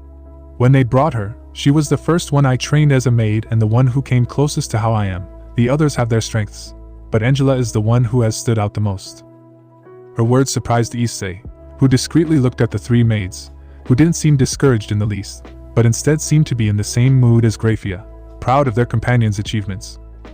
Among her maids she ranks 3rd in strength, then Ida, then Lindsay, Madeline, Gabriella and finally Jasmine, GRAYFIA said calmly. But even if the hierarchy between her maids is like that, you should not let appearances deceive you. They are powerful in their own way. Saying that, a loud sound appeared, so everyone looked at the arena, in which Angela had Ida on the ground using her shield, while her sword and gaze were against Gabriella's neck, making it clear who was the winner of the match, something that Issei could understand after thinking about it as well as taking into account what GRAYFIA had said, who applauded, drawing the trio's attention to the arena. Enough, GRAYFIA said as her voice echoed throughout the arena. The 3 of you had a splendid fight. Seeing GRAYFIA and hearing her words, the trio quickly recomposed themselves, to the point that they were already in front of GRAYFIA and Issei, bowing. We still have a long way to go, GRAYFIA-sensei. I promise I will be much stronger in the next fight, Angela said before looking at her companions. I was careless in combat. In a real battle I would have died, so I am still a long way from receiving a compliment from you, Ida said while only maintaining her bow like the other 2. I still trust in my ability to hide. In a battle I must be cautious and not depend on it as much as I usually do, Gabriella said at the end while noticing, like her two companions, the presence of Issei, who upon noticing that they were watching him took off his glasses while smiling at the three of them, which surprised the girls, but upon seeing the trio behind the boy as well as GRAYFIA at his side they quickly understood that the young man was the one they were destined to serve. It was a good fight. If it weren't for the current state of my power, it wouldn't have been necessary to use these glasses, but at least I can say with certainty that the three of them are quite strong, Issei said, trying to look like the son of a Mao who knew what he was doing. Although I haven't had a real fight yet, so my opinion now wouldn't be entirely valid. Don't say that. You flattering me is a dream, Angela said, blushing when she saw that she was in front of Lucifer's son. Alright. Fucking Lucifer's son telling us that is a blessing none of us deserve, Ida said, almost as embarrassed as Angela. Hug. I showed a shameful side of myself to Lucifer-sama, Gabriella said while covering her face with both of her hands. He even flattered me, one of the most useless, they each said nervously, causing Issei to be surprised, since the others hadn't reacted that way. So he felt slightly confused about what he should do, but before he could think of anything, GRAYFIA mentally whispered a spell to him. Don't be surprised by their reactions, it's normal for them to react like that, after all they are destined to serve you in whatever you want, GRAYFIA said while Issei responded in the same tone. But the others didn't react like that, Issei replied while GRAYFIA couldn't help but laugh lightly. On the contrary, when they showed up in the dining room they felt the same as them, so once they left their sight they did the same. That's why he doesn't have to be surprised by their actions, or they will believe that they are making him uncomfortable, GRAYFIA said while Issei just gave a slight sigh. If he was honest, Issei had no idea what he should do. From GRAYFIA's words he could tell that the 6 young girls held him in high regard, or rather they just admired him greatly. Even if GRAYFIA told him that they were somehow in love with him, he would have believed that without any problem thanks to all the reaction the young girls had. He didn't know how to reciprocate all that admiration. After all, this was new to him, so much so that just seeing the situation made him nervous. But as GRAYFIA had said a second ago, he couldn't show himself like that, or else it could cause some kind of misunderstanding between them. So based on a manga she read, she walked until she was in front of Angela, who still had her head down. So she gently took her chin just like Ida, while Gabriella limited herself to observing her actions. Your words move me. I don't think I deserve them yet, but I assure you I will carry them in my heart, Issei said, exactly what he had read from that manga. Something that seemed to make not only the trio of girls in front of him happy, but those behind him as well, since they all looked at him with truly shining eyes, as if his voice alone was enough to make them happy. You've all heard of Issei-sama's great kindness, so please serve and hand over whatever he asks of you, the silver-haired maid said as Issei breathed a sigh of relief. After all, you are destined to be members of the Lucifer peerage, so prove your worth. They all responded with, yes, in unison, leaving the brunette as the only one who seemed to need to have what GRAYFIA had said at that moment explained to him. Members of my peerage. Then they, Issei said while GRAYFIA just nodded. That's right, they have been trained as well as trained to serve Lord Lucifer, not only at home, but also at work and sexually, GRAYFIA said calmly while all the girls blushed faintly upon hearing that. I see you have. Wait a bit, GRAYFIA, Issei said after processing the head maid's words. The last thing you said? Was it serious? That's right, they were trained not only for combat, but also for work and home. However, the work of a Mao turns out to be exhausting in the end, GRAYFIA said while pointing at the young women. So they were given more than one training to please a man's body, yours? GRAYFIA said as all the girls became embarrassed by every word, not to mention Issei's reaction. At this point, he didn't know how he should react to this. Everything was new to him, so getting used to it quickly wasn't possible for him, especially when you knew there was a group of young women willing to do whatever you wanted. Naturally, they are all virgins. Their virginity was reserved for you to take, so you shouldn't have to worry about someone else being in the same bed as them. GRAYFIA's tranquility only left the brown-haired boy surprised. Knowing all this at once was not good for him. He needed a lot of time to reflect in order to assimilate everything. But with what had happened, that was not possible, so gathering all the calm he could, he simply let out a sigh. I see. In that case, I hope to count on your help in the future, Issei said with a smile, causing everyone to give a slight bow with a yes in unison at the end. The duties of a Mao were tiring for anyone. Even Issei knew it and had an idea to free himself from it, which if it worked would let him instantly be free, which meant not only plenty of time, but he could also do whatever he wanted. I guess this has its advantages in the end, Issei thought as he heard a couple of footsteps approaching, which caught everyone's attention at the same time, causing each and every one of the young women to do another one of their bows, which warned Issei that the woman in front of him had some important status, so he looked at GRAYFIA, who had also limited herself to bowing. I apologize for not seeing you, but I didn't expect you to come visit us, GRAYFIA said as she looked at the woman, who smiled kindly. Zayarama notified me a couple of hours ago that they managed to find the son of Lucifer, so I came to meet him in person, said the beautiful woman who turned to see the brown-haired man. Oh, so you are the second son of Lilith-sama and Lord Lucifer. That's right, I don't know what name they gave me the day I was born, that's why I used the one given to me by those who took care of me, Issei said while nodding towards the woman. They call me Issei, Hayate Issei, although technically the correct name would be Issei Lucifer. Wow, what a nice name, the woman said with a kind smile as she looked at the brunette from head to toe. Zayarama mentioned something about a power check inside you. That's right, Scatnack is working on a seal that will allow me to use my power and Longuinus safely, Issei said while GRAYFIA limited herself to observing the interaction between the two. A Longuinus? I think Zayarama forgot to mention that part, the woman said with the same calm, only this one was mixed with some surprise. But to tell the truth, I don't think that's a bad thing for a demon, that is if we take into account that your brother's grandson has one of the same caliber. Her words surprised Issei, who without noticing had walked until he was in front of the woman. She looked at him without looking away, this because the brunette was not aware that the aura inside him had begun to leak around him. And even though it was a weak leak, the majority present could say with great certainty that the leaked aura was by far the most terrifying they had ever seen. So much so that some felt a slight dizziness, an act that GRAYFIA did not miss. It seems that Zayarama's suspicions are true. Only beings with enough mental and physical strength will be able to be in Issei-sama's presence, GRAYFIA thought as she walked a couple of steps to be between both demons, where Issei finally noticed that he had been moving without realizing it, which caused the aura to disappear. My brother's grandson has a Longuinus. That's new, Issei said before noticing that he had no idea who was in front of him. Certainly, said the woman who noticed Issei's slight bewilderment on her. Although before continuing I should introduce myself. It's most appropriate, Issei said with a little curiosity while GRAYFIA stood next to the woman. Issei-sama, you mentioned to me before that you would have liked to thank my father for the kind of education I received, but I should not only thank him for this, but also this woman, GRAYFIA said, causing Issei's surprise upon hearing it. Since it was she who trained me to be the woman I am now, so let me introduce you to my mentor. She made me what I am and I am truly grateful to her for that, the maid said with a smile as she looked at the woman, who returned the same kind smile, one that brought an equal smile to GRAYFIA's face, before looking back at Issei and saying, This is VENELANA Bale, my mentor in the days of my youth 500 years ago, GRAYFIA said as Vanilla smiled at Issei.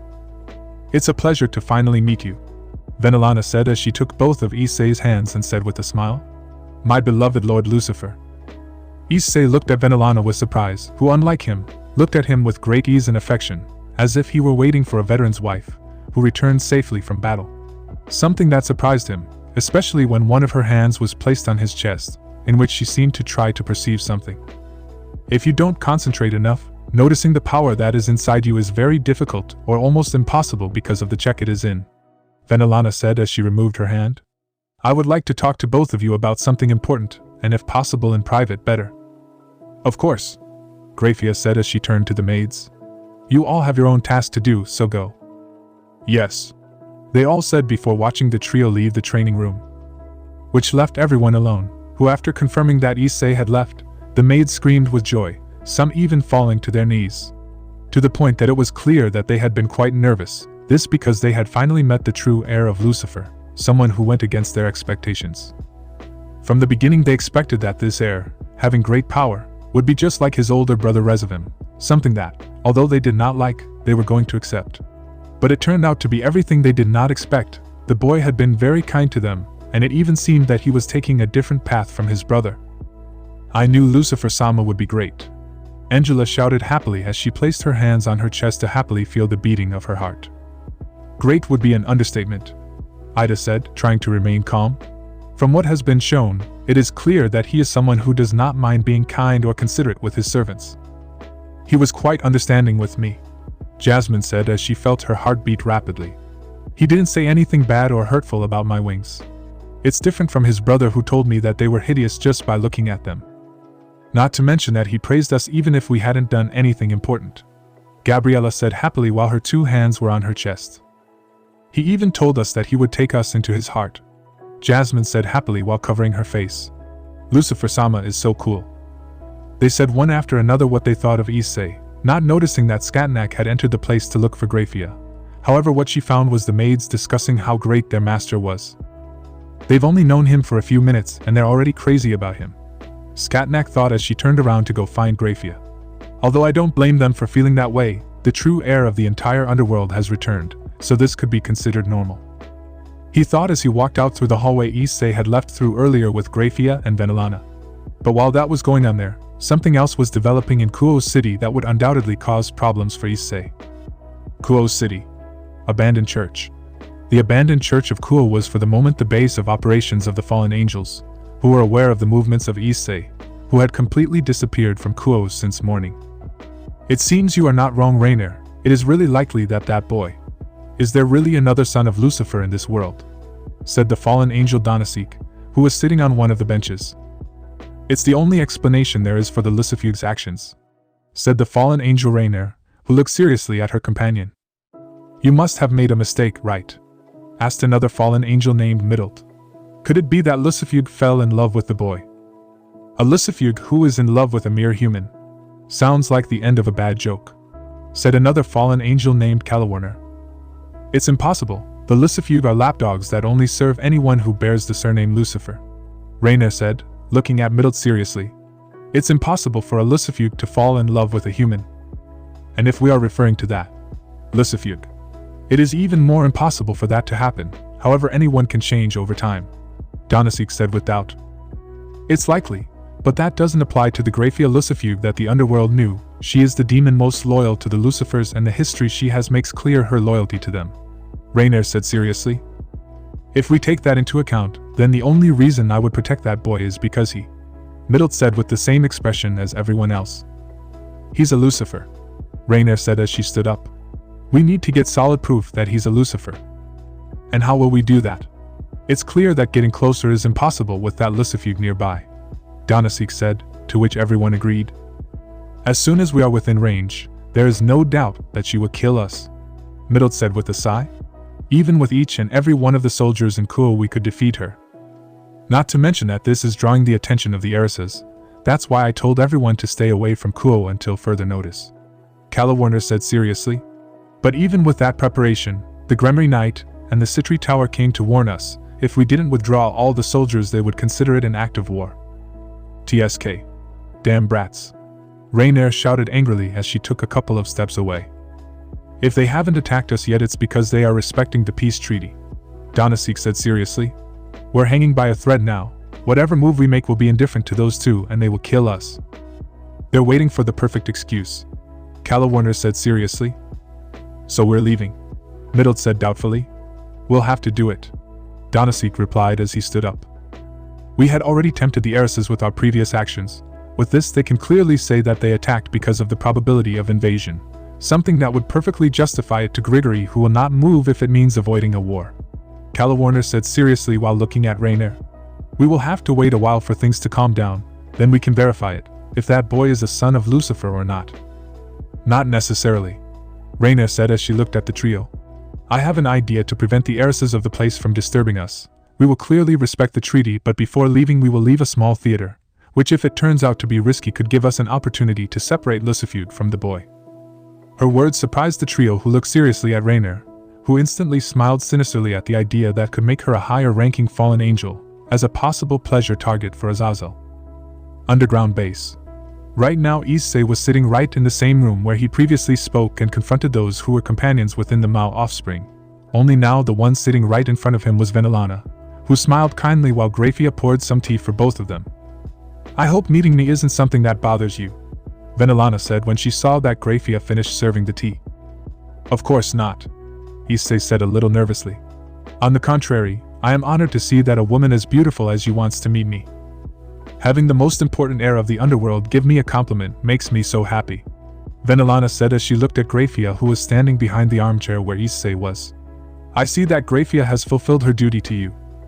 Yes, it has been quite helpful to have you with me supporting me, Issei said sincerely, making GRAYFIA blush slightly. Which did not go unnoticed by his mentor, who smiled at him.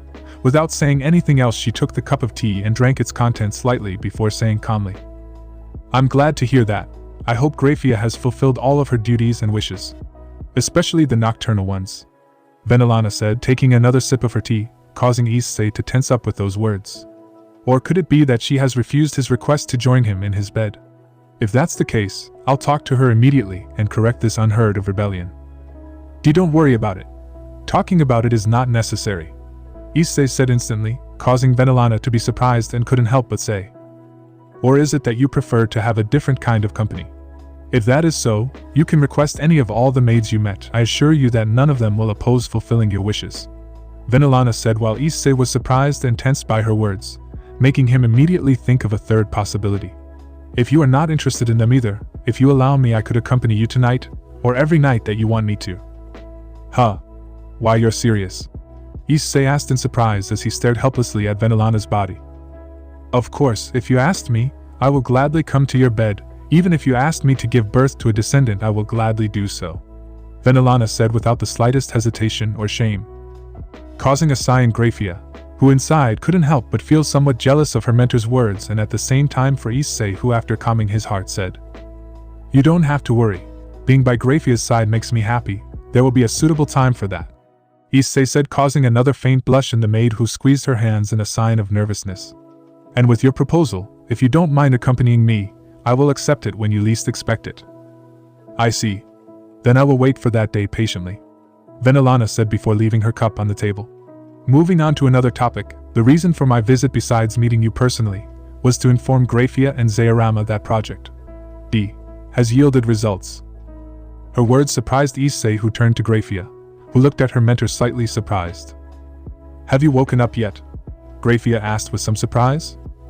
That's right, but for obvious reasons we don't allow it, so she remains asleep in the capsule until we finish the process of planting memories and physical modifications, VENELANA said while watching the maid. I understand. If that works, entering the next phase is a matter of time, GRAYFIA said, turning her gaze to Issei, who was still waiting for some kind of information about it. Issei-sama, even though there is still time for you to have your evil piezas at a unspecified currency at your disposal, you should know that you already have a knight prepared who will be loyal to you in a few days. A knight? Issei asked, to which both devils smiled. I thought Scatnack would be the only knight, Issei said, remembering that while he was in this room before, listening to GRAYFIA's explanation. She said that when reincarnating someone into a devil and making them part of her peerage, depending on the power of that being, would be the amount of pieces required. 2 pieces in the case of rooks, bishops and knights, and with the pawns it would depend on the power of the being to be reincarnated as. With that, and based on what she knew in the mythologies, Scatnack was powerful and therefore should require 2 pieces at a time to reincarnate. Which both devils present knew. They were even surprised that Issei could be aware of that. Certainly she might require 2 knight pieces to reincarnate into a demon, VENELANA said as her hands returned to holding the teacup calmly. That would be the case with normal evil pieces. However, something normal is not worthy of you. Worthy of me? Issei asked, to which GRAYFIA responded. That's right, the evil piezas that you will have in the future will not be manufactured by Ajuka. On the contrary, they will be manufactured and assembled by Zayarama, who this year will manage to finish them. This thanks to the collaboration of the renegade of a peerage belonging to his clan, GRAYFIA said, surprising Issei that a renegade had helped them. Then they would be unique evil piezas in the entire underworld, Issei said, to which GRAYFIA nodded. Naturally, so that there is no problem of excessive expenditure of pieces when you want to reincarnate someone, all of your pieces will be mutated, so being able to reincarnate Scatnack or another being of similar or perhaps superior caliber required only 1 piece, thus allowing you to reincarnate more, VENELANA said after drinking her tea, something that surprised Issei, given that he had previously heard that within the underworld the mutated pieces had to be discussed with Ajuka the negotiation to obtain them. Fully mutated. Wouldn't that be illegal in the? Issei said before he could repeat his words. I seem to notice, VENELANA said as she put her cup down on the table. You are by far the owner of the underworld, and having things exclusive to you is a very normal thing to do. I see then, Who is the one who will become my second knight? Issei asked while GRAYFIA looked at VENELANA, who nodded at that kind of doubt. Your second knight, VENELANA said as she watched Issei's reaction. It is the Maid of Orleans, Jeanne d'Arc. Huh, Issei said as hundreds of doubts filled his mind, so many that he planned to ask each one of them. But before he could do so, without warning the door opened, revealing Scatnack who, upon taking a step inside, noticed that VENELANA was there with Issei and GRAYFIA. I hope I didn't interrupt something important, Scatnack said as he entered. Calm down, we were just reporting some matters to Issei-sama, GRAYFIA said as she turned to Scatnack. Do you need some advice or something? Not necessarily. I came to tell you that the seal of Zairama is really complex, so much so that even dedicating 24 hours to it, I would finish half of the seal in 790 years. Scatnack said, surprising GRAYFIA as VENELANA, while Issei was in shock. I am positive about that, however. With that boy as our goal, we need to finish the seal before the month. Before the month? VENELANA said in surprise as she glanced at the brown-haired boy. Why in that time? Because the boy's nature is truly rare and special, so much so that it is undoubtedly ridiculous that someone of his power, talent, understanding, aura, adaptability, evolution, abnormal growth exists. Scatnack said to what Issei simply did not know how to react, since with that they could describe him as a monster. Now as we speak his power grows and adapts in his body. The calculations of the seal must be precise. Not exact, but they must be within the margin. Or else it won't work and the seal would have to be started again, now with other margins and calculations, said the maid, understanding the situation of Scatnack's problem, which she only nodded. If you have that kind of problem, why don't you talk about it? I already did. Even with your help we're going to need someone else with equal or superior talent, she said with palpable regret about Scatnack. And unfortunately for me I know the right one, however I doubt she'll lend me her help in this. Even as soon as she sees me she'll try to rip my head off, where if I'm honest I'll try to do the same, but since I don't have Gibalg at the moment, I'll undoubtedly be killed by her if I'm careless. So you want me to go with you to negotiate for his help? GRAYFIA said, to which Scatnack shrugged slightly. To my regret you are stronger than me, even if I don't want to admit it. If it weren't for the fact that we were interrupted in our first fight, I would have somehow won, Scatnack said while looking at the maid. But with Gibalg I would have won several hours ago, however I didn't have it, and since then you didn't neglect your level or condition, but instead strengthened it so much that if we fight again, I will lose without a doubt even if I wield Gibalg. That's true, GRAYFIA is stronger than her former self, I even dare to firmly say so, VENELANA said while drinking the rest of her tea. The current GRAYFIA Lucifer can stop calling herself a super demon, and be called the fifth transcendental. At that the room fell silent. VENELANA's words were certainly a shock to everyone. Even Issei, who was just starting, understood the weight in the transcendental title. Even the All for Honor mentioned understood that perfectly, calling herself with the title of those three demons, now four with her master seemed impossible to her. Interesting, the fifth transcendent GRAYFIA Lucifer, Scatnack said somewhat thoughtfully. I must admit it sounds too imposing. With that title and power she will undoubtedly listen to us. Wait, GRAYFIA said as she turned to VENELANA. Master, I don't think my current power is at the level of a transcendental. I'm flattered that you think so, but… GRAYFIA, VENELANA said with a calm but serious face. Don't forget that I gave birth to a transcendental, who is now occupying Lucifer's place in the underworld. At those words, Issei was greatly surprised, so much so that he looked more closely at the brunette. At which he noticed something else that he had undoubtedly ignored, so much so that he thought for a second before coming to a correct conclusion. If VENELANA is Surzek's mother, it means she is also Rias' mother, the Rias Gremory I know. The brown-haired boy thought in surprise as he let VENELANA continue speaking.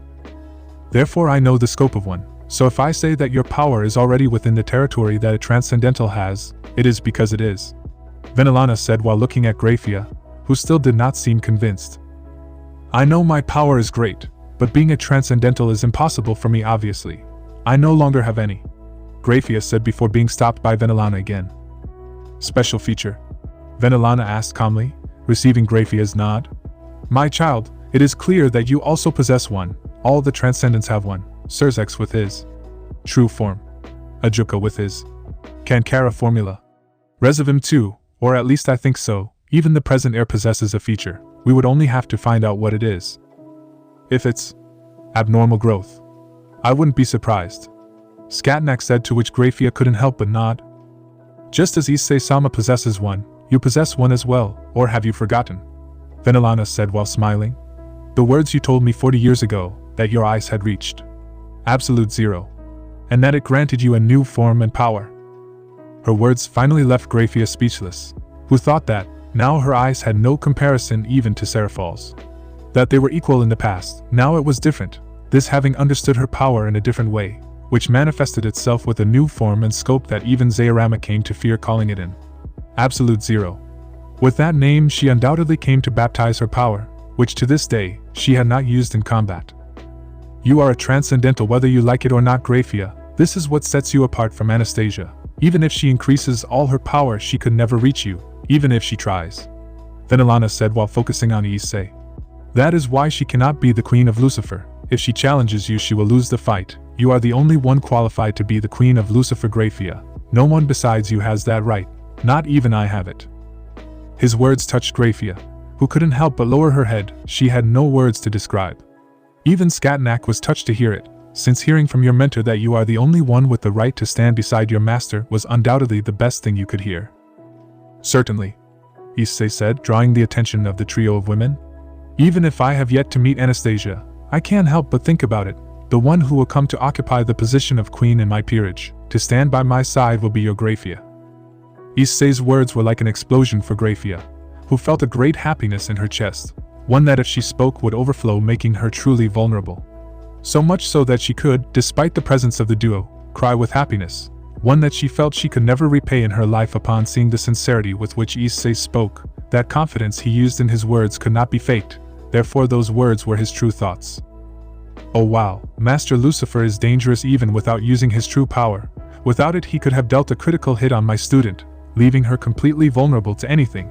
If they had been alone he would have undoubtedly ended up with GRAYFIA lying down or on all fours on the couch trying to show her affection.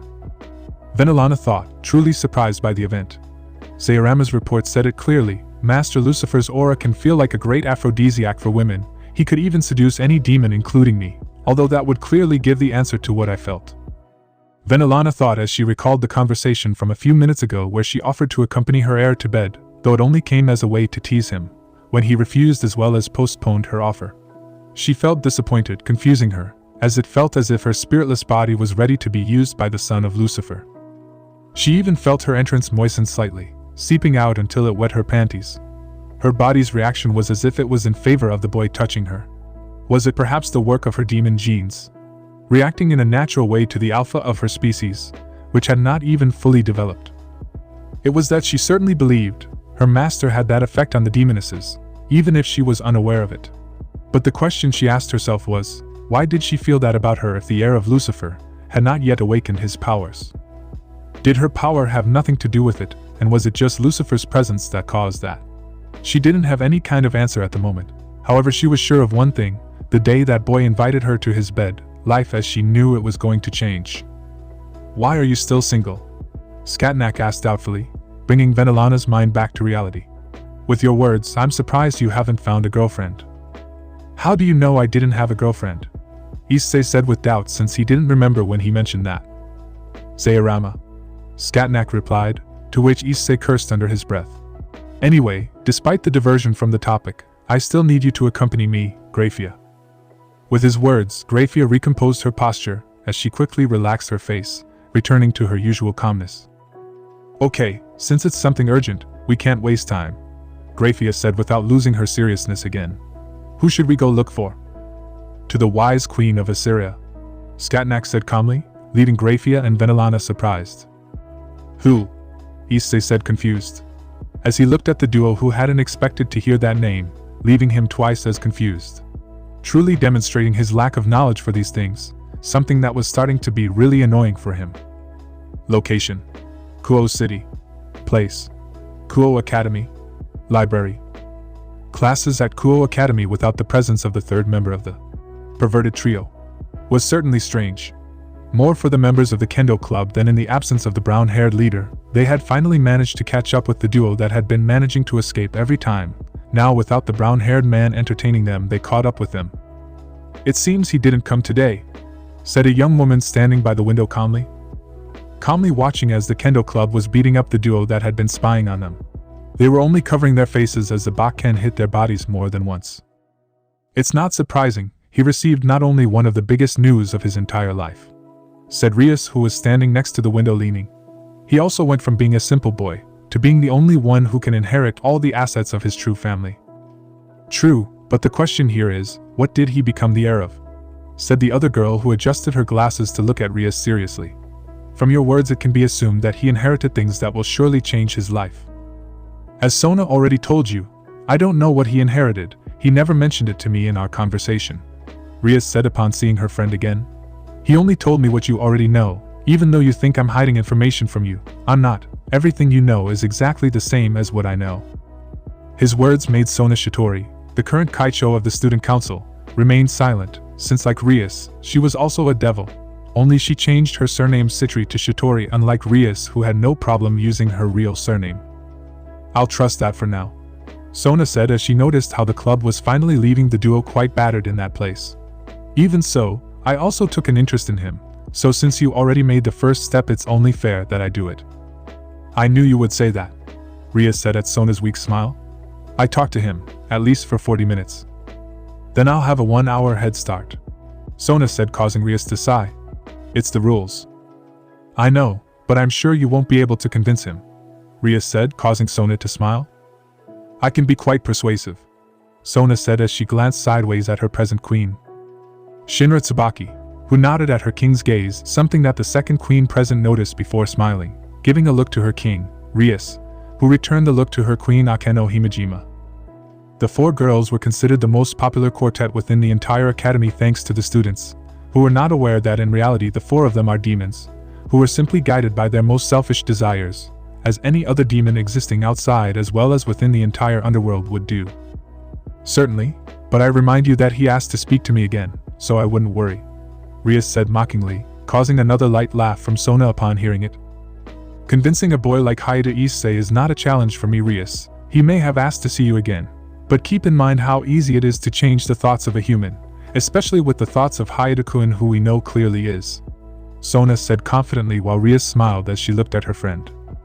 Naturally, however, I think you lack the thoughts that Issei usually has, no matter what you say.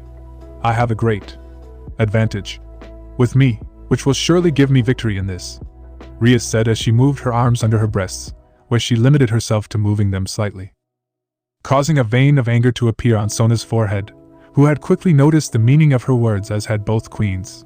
Where Akeno, imitating her king, did the same, something that increased Sona's anger, where Tsubaki, her queen, moved slightly, trying to escape from the range of her king's sight, who noticed that, since his queen had that advantage that Rias had mentioned, that advantage won't do you any good in the end, Sona said as she forced her smile as best she could. After that, it seems the warning we gave them worked. They abandoned everything and disappeared. His words erased the smile of the redhead, who had a serious face, this because her visitors, against what they believed, decided to leave. Just like that. I thought they would refuse to leave at least for a while longer, Rias said as she pondered for a couple of seconds. They must be planning a move, otherwise they wouldn't have easily given up on their plans and goals, Sona said seriously as she adjusted her glasses for a moment. We'll have to be careful. I've already given instructions to my peerage. Any movement, no matter how insignificant, must be reported quickly. I told you the same thing. Any sign of them you must report it, Rias said with the same seriousness. For the moment we will have to be alert. Something tells me they will return, but not necessarily in peace. I have a feeling the same way. I've been feeling it for a few days now, that something big is about to happen, Sona said while Raz just nodded slightly. For better or worse, something is coming. Whatever it is, my instinct tells me the same thing. Something big is coming, Rias said as she looked out the window, watching as the clouds gradually gathered, slowly blocking out the sun's rays, telling everyone that there would soon be rain over the city, something that gave Rias and Sona the impression that something was coming. Secret place. Underground base. VENELANA's private laboratory. Issei walked with VENELANA through the most terrifying hallway he had ever seen or imagined, this because of the monsters that watched them and glared at them as they passed calmly, wishing they would come closer to their cells so they could devour them, something Issei was never going to do in his life, something that was only ignored by VENELANA, who was already used to those looks. When you told me you would show me your laboratory, I didn't expect it to be a prison for monsters. A bit terrifying, Issei said when he saw the beasts like monsters in the cages. I apologize for that, but all of these monsters are test subjects for different objectives. Some of them are either successes or failures, VENELANA said to the brown-haired boy calmly, who sighed a little at that, this as he always forgot that he was now dealing with demons, not humans who would see this as an atrocious and inhuman act. Which became worse if one considered the possibility that some of the majority of the monsters had at some point been a human.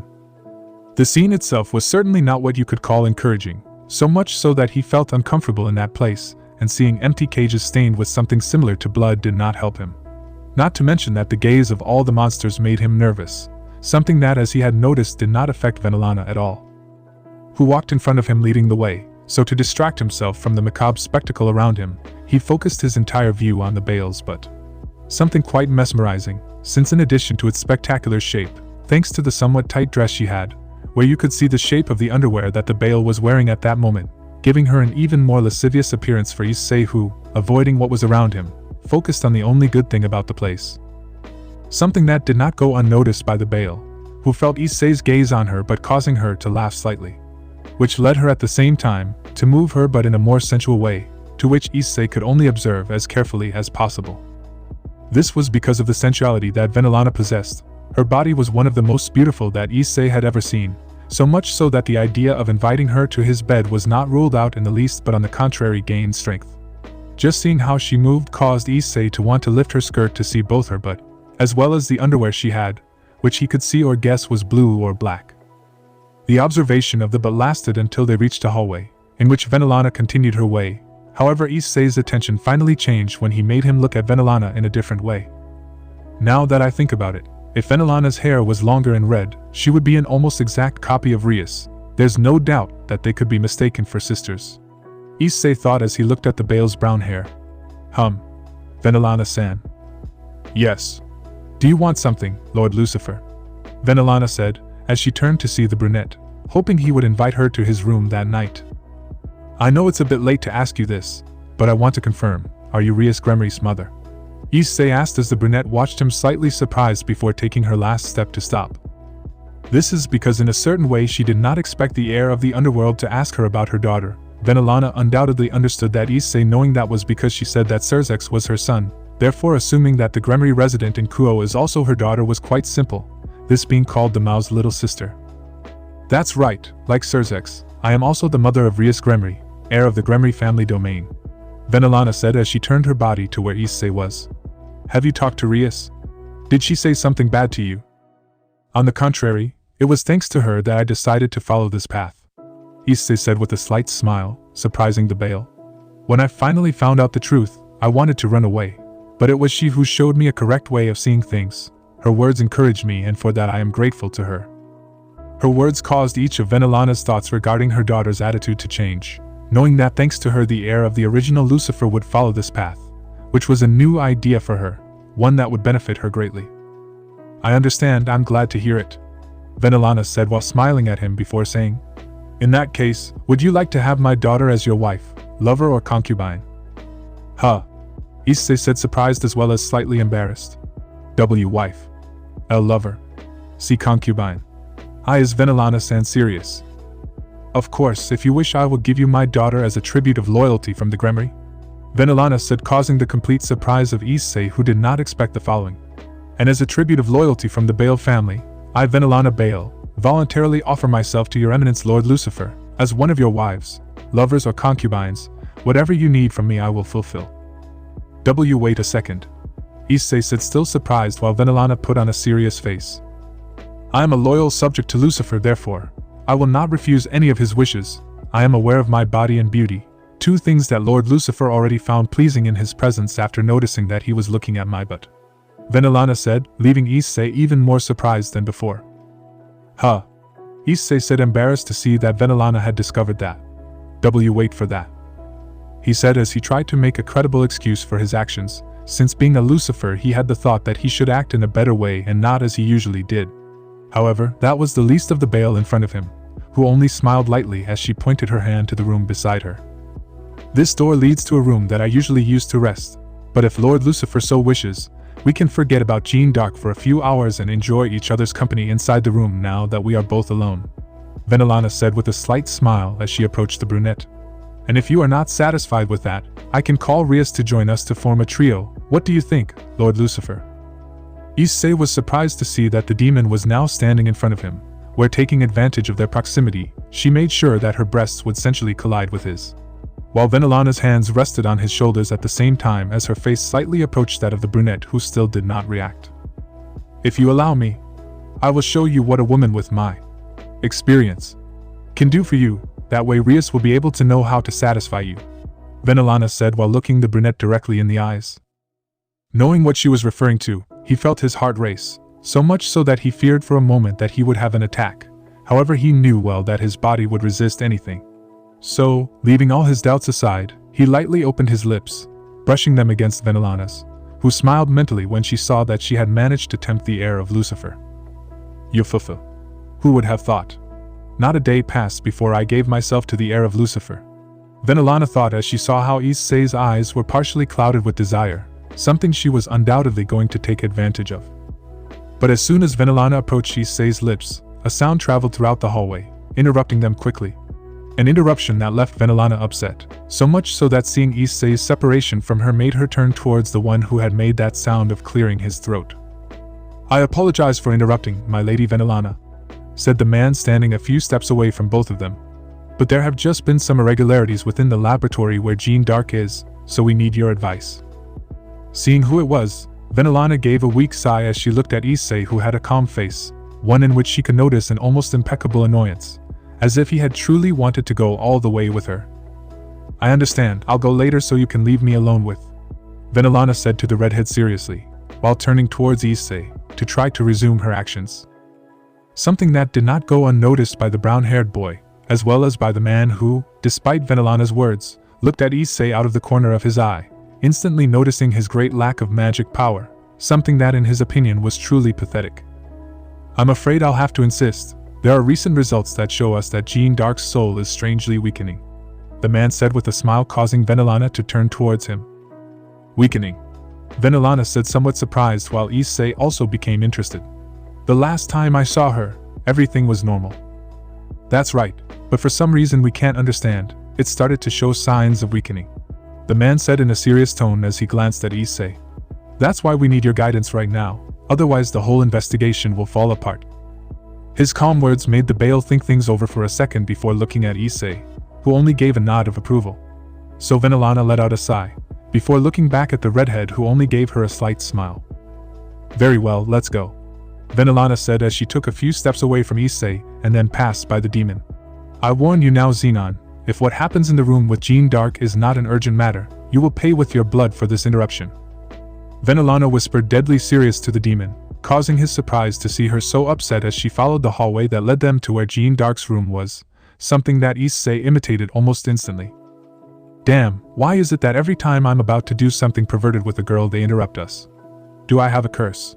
Issei thought, annoyed by the interruption as he passed right next to the redhead, who, seeing that he was alone with Issei, took a step to block his path, something that surprised the brown-haired boy when he saw that the man was looking at him seriously. "I'll only ask you once, so you better answer me. Who the hell are you? And why are you with Lady VENELANA?" Xenon asked Issei, who was simply surprised, since just by hearing the tone of his voice he could understand that this guy was really upset, probably because of his previous closeness with VENELANA, who had disappeared from the hallway, leaving the duo of men alone, so the brown-haired boy only let out a sigh at this man who looked at him seriously. "That doesn't concern you at all, so leave me alone," Issei said as he took a couple of steps to leave. However, before he could take another step, Xenon stopped him again by placing his hand on his shoulder, which sparked a strange feeling with Issei, who abruptly pushed his hand away while facing him. "I don't have to give you answers about what I do or don't do with VENELANA. What happens between us is none of your business at all, so I'm warning you right now, stay out of my affairs with VENELANA," Issei said to the demon seriously while feeling a great surprise at his response and attitude without showing a single change on his serious face. "What did you say?" Xenon said as he looked at Issei seriously. "Damn insolent. Don't you even know who I am?" "I'm not interested," Issei said as he took a step to leave. "Let me give you some advice, don't meddle in other people's business or you'll get into trouble," Trouble. Don't make me laugh, Xenon said while laughing lightly at seeing Issei. You are nobody, brat, your threats are empty, you don't even possess the slightest power to back up your words. He started to show a serious face. Issei was terrified. He didn't know that demon in front of him, but what he said was true. He didn't have the power to back up his words. At least for now, it was still too early to threaten someone. He couldn't use his powers, and he couldn't say that he was Lucifer's son either. Otherwise it could cause several or countless problems. So seeing how that demon was looking at him, he knew that he might have made a mistake in facing this demon that he didn't know in the slightest. I may have been wrong this time. I don't have GRAYFIA by my side to defend me, and VENELANA just left. If I'm not careful, this guy could kill me. Issei thought seriously as he faced Xenon. If I want, I can kill you right here and no one would worry about you. VENELANA wouldn't care if you died. Just saying that you were planning to kill her or that you were a spy would make her thank me for my service and loyalty, Xenon said to Issei, who for a moment couldn't help but let out a light laugh. Really? You have no idea who you're threatening, Issei said as he decided to continue as far as his actions allowed him. Anything you say to VENELANA won't help you. You're worthless to her. You're a damn arrogant, Xenon said with great seriousness, before pointing his hand at Issei's face. Let me give you the reality check you need, brat. Only then will you understand how stupid it was to challenge me. At his words, a golden aura slowly concentrated on his fingers, preparing for an attack that Issei did not know if it would kill him or seriously injure him. Never forget that it was your arrogance that led you to this result, Xenon said when he saw Issei's serious look. He questioned whether he should reveal his true identity to her, and acted as an heir would. However, all of Xenon's words were true. Without his powers awakened or GRAYFIA by his side, he could not back up any of his words. My arrogance, Issei said as he mentally prepared himself to be able to use his last card. Your actions. That's enough, Xenon, a voice suddenly said, stopping Issei's actions as well as Xenon's. I remind you, it is VENELANA's guest that you are about to attack.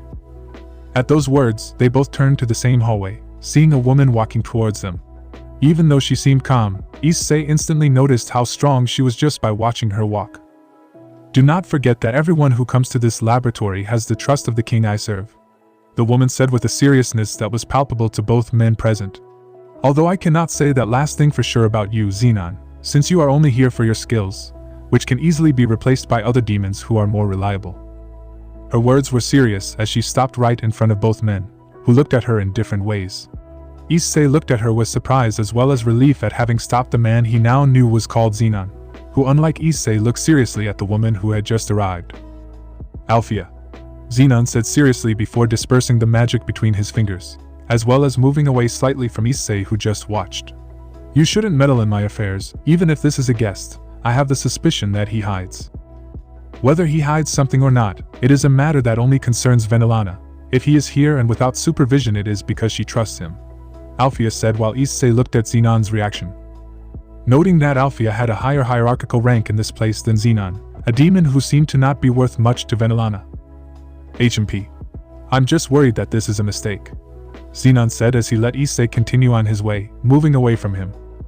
Mistake or not, it's something that only concerns VENELANA. You have no say in this, don't forget that, Alfia said as she noticed how he was passing by her side. Being VENELANA's brother-in-law doesn't put you anywhere near her level, much less mine, don't ever forget that, Xenon. Brother-in-law. So that guy is Rias and Serzek's uncle. If that's so, why is he here? Issei thought as he watched Xenon leave down the hallway. It was easy to see that he was upset by Alfia's words, who only limited herself to ignoring Xenon's departure, as well as his annoyance towards her. You're Hayato, right? Alfia asked the brunette who came out of her thoughts. Yes, Hayato Issei to be clear, Issei said with some surprise at being called by his last name, and not as a Lucifer. It seems that not even she was informed of my existence, even if she is probably a member of VENELANA's peerage, the brunette thought as he observed Alfia's appearance, further confirming the woman's beauty. Even if she had a serious expression, her beauty remained intact and even seemed to look better. I understand, then Hayato Issei, VENELANA asked me to escort you to the sector where she is, Alfia said calmly while Issei nodded.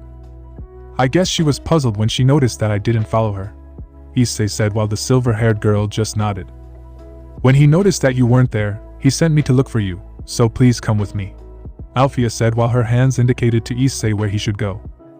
So without further ado, Issei followed Alfia into the slightly darkened hallway, not noticing the two presences that had been watching him this entire time, analyzing him in every possible aspect, looking for clues of what made him special enough to send Alfia to find him. If GRAYFIA is the strongest queen, Alfia would undoubtedly be the second strongest queen in the underworld in the eyes of many. "What do you think, master?" said the woman next to the one who seemed to be just a child. The same one who only limited himself to watching Issei's back until he disappeared into the darkness of the hallway, where he only turned around to leave. "You're not worth my time," said the boy as he began to leave. "Are you sure? That boy could be hiding all his abilities," the woman said, causing the boy to pause for a few moments. "Meeting him in person would definitely give you a better perspective on what he is capable of." His words had been calm as well as respectful to the boy, who only stood in his place for a few more seconds before responding seriously to the demon who was waiting behind him for his answer. "Meet him. Don't talk nonsense. As far as I'm concerned, that boy isn't even worth my attention," the boy said as he turned his gaze slightly towards the demon. "It's pretty clear who of the two is better here, so don't forget that, Jasmine." "Of course, but it wouldn't hurt to find out more about your future colleagues or enemies in the underworld. Don't forget what your goal is," Jasmine said seriously, as she stopped leaning on the wall. "Never. I will achieve my goal no matter the price," said the boy, who turned to Jasmine, who was standing right next to him. "I will sacrifice whatever is necessary to achieve it. As one of the true descendants of the original Mao, my destiny is linked to rule the underworld. Not for nothing am I a direct descendant of Beelzebub." With those words he continued on his way, accompanied by Jasmine, who only sighed mentally as she calmly followed her master. Meanwhile, Issei looked slightly surprised at the huge metal door in front of him, in which Alfia inserted a code that only took a few moments to open the door before them, causing the great sound of metal moving slowly. However, that was the least of it for Issei, who as soon as the door opened, found himself in a large laboratory, where there were several people wearing white coats, moving from one place to another quickly. There were several computers and control panels, as well as huge containers filled with a green-colored liquid, which was connected like everything else to the huge central capsule. All the scientists present there just limited themselves to ignoring Issei's arrival, as they simply greeted Alfia, who was standing next to him. He only observed the surroundings before seeing VENELANA near the central container talking to Xenon, something that was soon noticed by Issei as well, who became serious as he advanced towards the brunette just like Alfia, who quickly noticed the change about VENELANA, one that disappeared when he noticed them approaching his position, which was noticed by Xenon, who only gave a bow while saying a couple more words before leaving VENELANA alone just as Issei arrived at where both had been. "I apologize, I was so lost in my thoughts that I simply didn't notice that you weren't following me to the laboratory," VENELANA said while Issei smiled lightly. "Don't worry, it happens often," Issei said, to which VENELANA smiled slightly. "Although I would like to know, why didn't you follow me?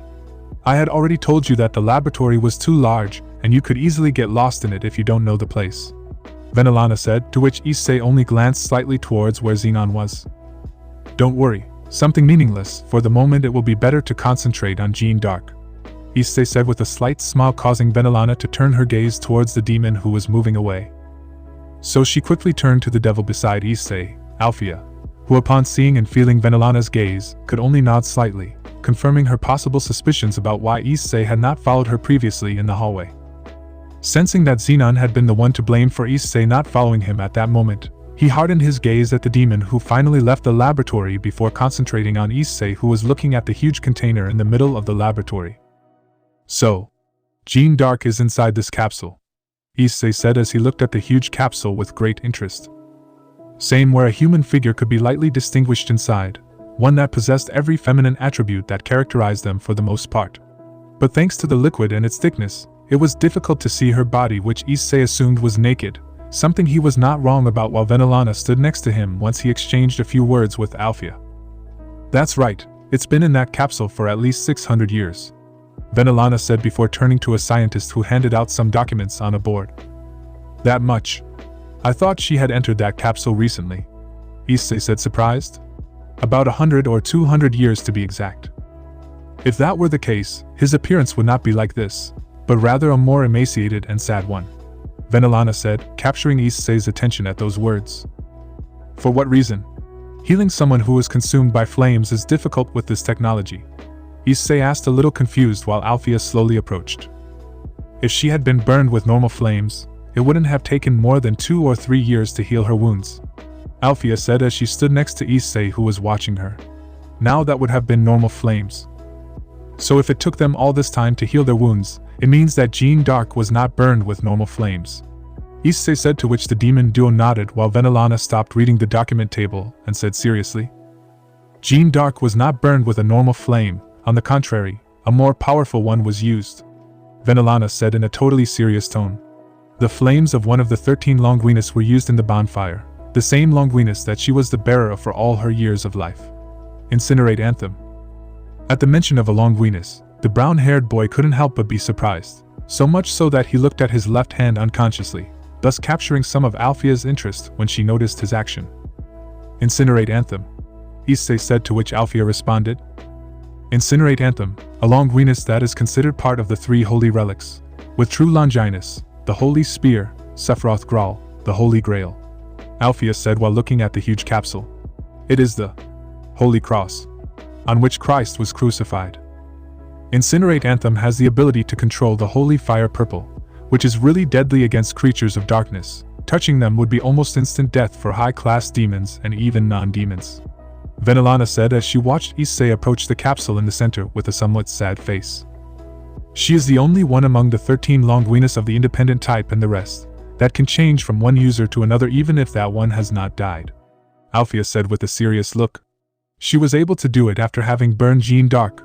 Once she finished doing it, she left her body to enter another one. That was the first time that it was seen that a Longuines could move in that way. Her words only made Issei feel bad for the cruel fate of the Maid of Orleans, Jeanne d'Arc. She had given her all in the 100-Year War to obtain victory, but what she received in the end was her execution and destruction at the hands of her Longuines. What a cruel fate, Issei said as he touched the glass of the large capsule containing Jeanne d'Arc. But as he did so, a current ran through his body at great speed, giving the brunette a strange sensation that intensified an instant later, resulting in an enormous pain in his head that spread throughout his body, one that made him fall to his knees before the surprised and incredulous gaze of the 2 demons present. Before they could get closer, they unconsciously took a step back when they tried to get closer, noticing how Jeanne d'Arc's body seemed to react to that, while Issei looked at the ground in surprise, unable to believe what had just happened when he touched the capsule. What the hell was that? Issei thought as he had his hand on the capsule. Was it real? Did I really see it? Did I see parts of the life of Jeanne d'Arc? Issei thought in fear as he finally moved, raising his gaze to that capsule where his hand was still, which he was about to move away from there. But the moment he thought about doing so, all the sensations he had felt for a few moments returned, showing several images that he did not know in his mind at great speed. Same images in which he could perfectly see a young girl talking to other people, as well as eating, growing, sleeping, dreaming, fighting at a speed that was difficult for Issei to follow. More so when they were constantly repeated in his mind, without stopping at all until he gritted his teeth, trying to gather enough strength. Enough. Issei mentally screamed as he closed his eyes for a second or two to calm down. He noticed something, and that was that his surroundings felt different than he remembered. So gradually opening his eyes, he saw the change for himself. The ground had changed from concrete to dirt that was wet, as if it had been raining. And as he looked around, he noticed the same change. There was no longer a single computer, panel, or capsule to be seen. Instead, he could only see miles and miles of green fields. Just as the ground was wet, the trees, bushes, and even the nearby houses were wet, along with the cloudy sky that gave the impression of another rainy season. Where? Issei said, surprised by the sudden change of location. One that he didn't know at all. However, he could feel familiarity with everything that was there for some reason that he didn't know. But he was just about to take a step to explore the place when he stopped, this because he had felt that he was no longer alone in that place, something that was confirmed when he heard a pair of footsteps coming from behind him. So, turning slowly towards the origin of the footsteps, he was greatly surprised to find that just a few steps away from him was a young woman. She was looking at him doubtfully and fearfully at being in front of him in that lonely place. "Who are you?" the young woman asked Issei, who could only be stunned by having discovered who that young woman was. Issei looked at the young woman quite surprised, who looked at him doubtfully at his school clothes, which were not at all common in the past. So she was constantly on guard, something that was not relevant to the brown-haired boy because he still did not understand what was happening at that moment. Since until a moment ago he was in the middle of VENELANA's laboratory, who was now nowhere to be found to ask him what was happening. This is quite strange. Issei thought somewhat nervously as he looked at the young woman. The one he had already identified as his future knight according to VENELANA, Jeanne d'Arc, was in front of him, observing and analyzing him with doubt. Something that only made him more nervous. He even feared for a moment that something had happened in the laboratory resulting in this situation that, although he doubted, could not be completely ruled out. Jeanne d'Arc, Issei said, surprising the young woman who continued to observe him in silence. It's a pleasure to meet you. It was the only thing that had occurred to him at that moment, to greet her as if he knew who she was perfectly. He had to be cautious not knowing what was going on, and giving a cordial greeting in peace was in itself the best option currently. Do you know who I am? Jeanne asked the brown-haired boy somewhat doubtfully. No, I only know who you were in the past, and what you represent in the present, Issei said, trying to be as careful as possible. Who was I in the past? And what do I represent in the present?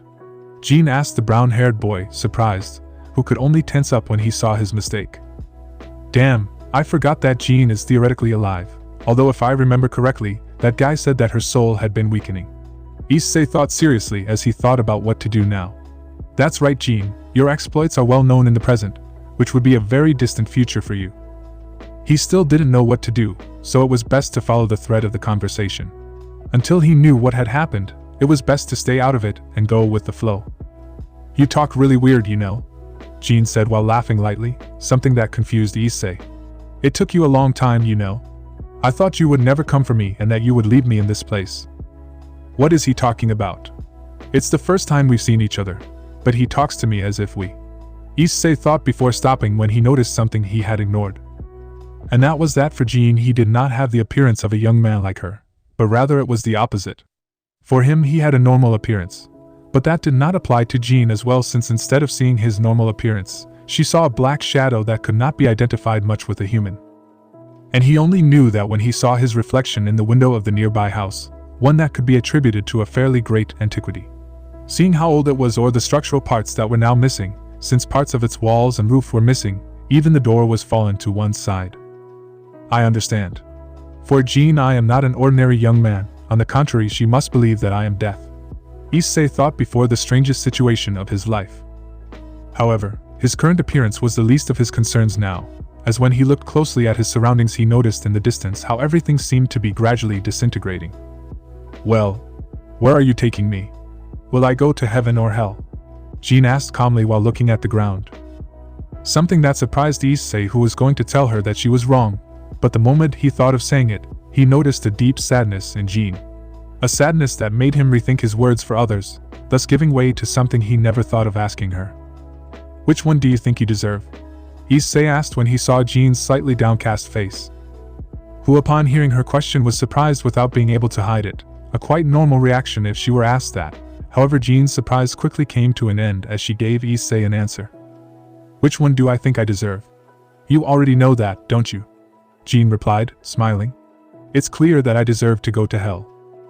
At that confession, Issei was surprised. Even thanks to his current form, Jeanne couldn't see his surprise, one who didn't expect that answer in the least.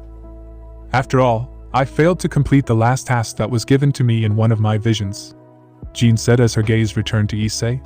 That is why I must go to hell.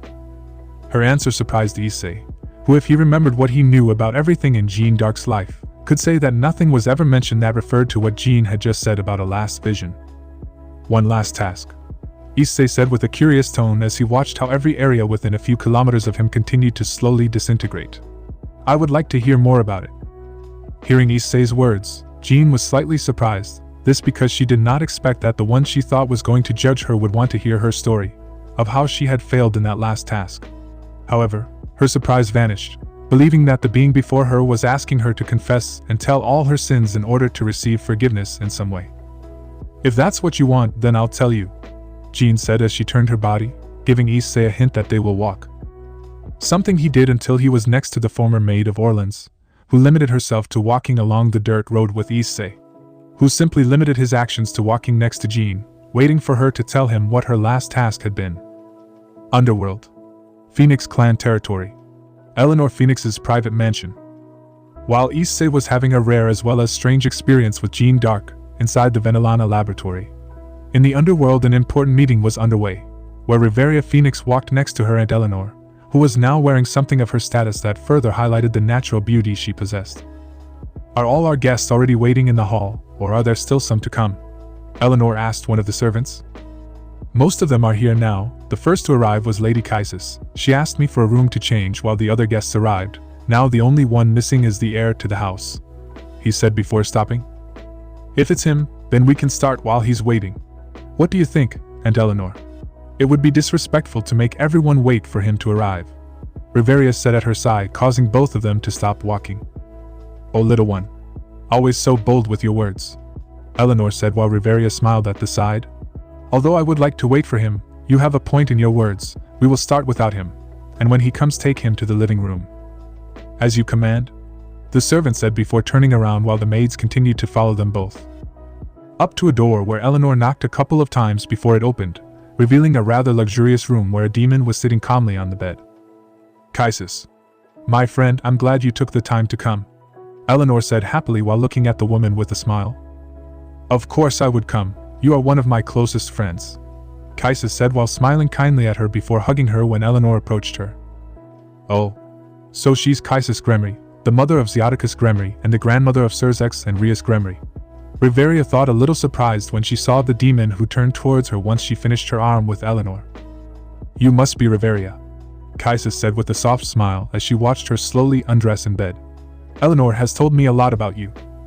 Without a doubt, Riveria's first impression of her had been different, as she had actually expected a demon with a strict and serious air. But against her perspective, Kaisis turned out to be just like her Aunt Eleanor, with a gentle but firm character when it was necessary to have it. "Likewise, Lady Kaisis, I was somewhat anxious to meet you," Riveria said by way of greeting while Kaisis was putting on a more elegant dress. "I say the same," Kaisis said as she finished putting on her dress and fixing her hair a little. "I hope I didn't call you at a bad time," Eleanor said when she saw the suit on the bed.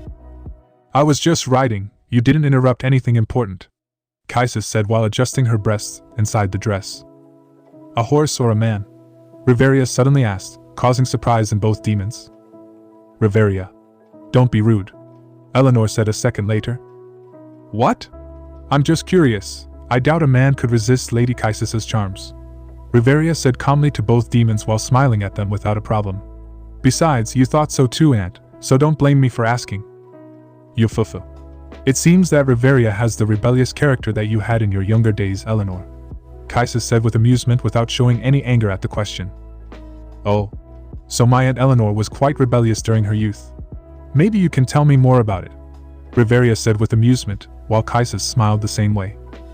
"Of course, come see me when you are free and I will tell you many of the things he did throughout his youth," Kaisis said as she saw Eleanor at her side.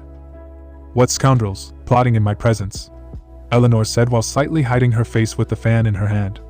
"Also, Kaisis, don't forget that most of the things I did in my youth I did by your side, so you'd better not talk too much." Era. "I guess you'll have to stay with the doubt, Riveria," Kaisis said, causing a smile on the all for honor mentioned. "Don't worry, I was sure my Aunt Eleanor wasn't going to let you say what you did," Riveria said as she looked at Kaisis, who had finished getting dressed. "You sure know her well, young lady," Kaisis said as she took a light scarf that covered part of her back and was held by her arms. Stop wasting time, it's time for the meeting," Eleanor said before walking to the door where the two demons watched her. "She's still the same, she can't stand being made fun of a fufu," Kaisis said a second after taking a step that brought her closer to Riveria. "And answering your question, I was riding a horse. Currently there is no man who has even a bit of my attention. But if I wanted to, I could get it for you, right?" Riveria said as she watched Kaisis Gremory's back turn slightly. "Of course, you already said it. Within the underworld there is no man who can resist my charm. Only some are able to resist it," Kaisis said, to which Riveria smiled as she watched her leave the room. "Interesting. I guess seducing Lucifer's heir will be easy for her," Riveria said before following them to the Great Hall. Same place where some demons were now waiting, which could be attributed to a great influence within the underworld even if they were already retired or semi-retired demons to which they could attribute more things. And those things were what Eleanor wanted to discuss with them now. So without further ado, the Phoenix made an appearance in the hall just as the doors opened, allowing her to see those she had invited to that secret meeting. "Sorry for the delay, my friends. I was late because of a matter that I had to take care of personally," Eleanor said while some of the demons stood up. The life of a semi-retired demon is still busy, Eleanor, said one of the demons in the room, who smiled upon seeing her accompanied by Kaisis. So you don't have to explain yourself, unless it's the reason why you've brought us together.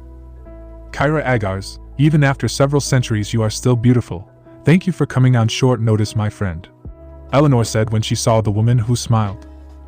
Naturally, Eleanor, as one of my closest friends, if you need help I will gladly come and support you, Kyra said as she looked at the phoenix who smiled back at her. Kyra Agars, the former leader of the Agars clan before passing the position to her son who now led the clan. She, like Kaisis, had a history with Eleanor along with other devils who held a high status within the entire underworld, as well as high-grade influence that very few would be able to underestimate. Era. I think the same. If one of us finds herself in trouble, I will also go support her, said another of the demons present, who remained calmly in her place. Olivia, even in your current condition you have come to this meeting. I am really moved by how much you value this friendship, Eleanor said as she looked at the demon with a smile who returned the same smile. Olivia Barbatos, the wife of the former leader of the Barbatos clan, her influence as seniority, did not lose to any of those present who could be considered the most influential in several aspects. You're going to make me blush, Eleanor. My current condition won't stop me from attending one of your meetings. A case similar to Remilia, Olivia said as she turned her gaze to the other demon in that room. It's like Olivia says, if you need our help we will always be more than willing to help, Remilia Belphegor said while looking at Eleanor, who could only smile gratefully upon hearing those words. Remilia Belphegor, unlike the others who were well known within the underworld, she had remained hidden due to the strict order of her husband, the former leader of the Belphegor clan, because she had a skill lost within the entire underworld in addition to the already known crack of her clan. One that the former leader had no intention of wanting to share with the current government of the underworld. For that reason he had walked away and put aside his title of the 72 Pillars of the Underworld. He did not take part in the Civil War, and he was not part of the current government either, so his income mostly depended a lot on the relationships they had with other clans of Thea Unspecified Currency I. Underworld. Even so, the Belphegor possessed, unlike many clans, a military power that stood out too much, so much so that they could fight against the Baal with a wide margin of advantage. Even so, the idea of doing so never presented itself and never would, because doing so would put the underworld against them. I really appreciate it, Eleanor said sincerely as she turned to the other demon present. I thought you wouldn't come, to be honest, since you never answered my letter. Humph, you know better than anyone that I'm a man of few words, Eleanor, said the demon, smiling mockingly, something that didn't bother Eleanor, who fearlessly looked at her in the same challenging way. Besides, why would I ignore your invitation, Eleanor? Your meetings are always so fun. Even if she had a superior attitude, no one present was offended or upset despite seeming somewhat rude, this knowing the personality of the demon, who smiled with a certain sarcasm when seeing them all. However, she respected them, and everyone present knew that no one was unaware of the character of Senna Citri, the grandmother of Seraphal and Sona Citri, who both sisters without a doubt feared to face, even if Seraphal was superior in power, which many in the underworld believed that it was thanks to Sana that Seraphal Citri was now the Mao Leviathan so powerful. Sana Citri was a woman considered one of the few demons who could say to be members of the Mao category.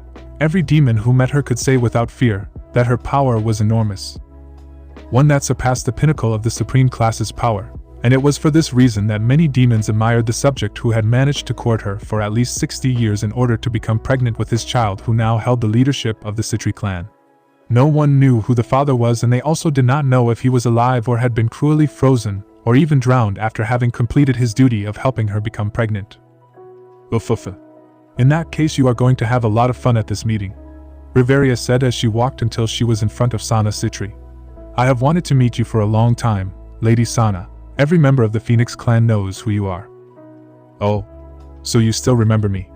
I think it's because of that time when I almost killed Rikus, Sana said, to which Eleanor smiled slightly. They say he still dreams about it at night, Eleanor said with amusement as she remembered the day her brother tried to court Sana. But well, that doesn't matter now. There's something we all need to discuss here. With those words, those present gave a slight nod before returning to their designated seats. This meeting was not new to any of them, so without a word they were all sitting in the places that made them comfortable.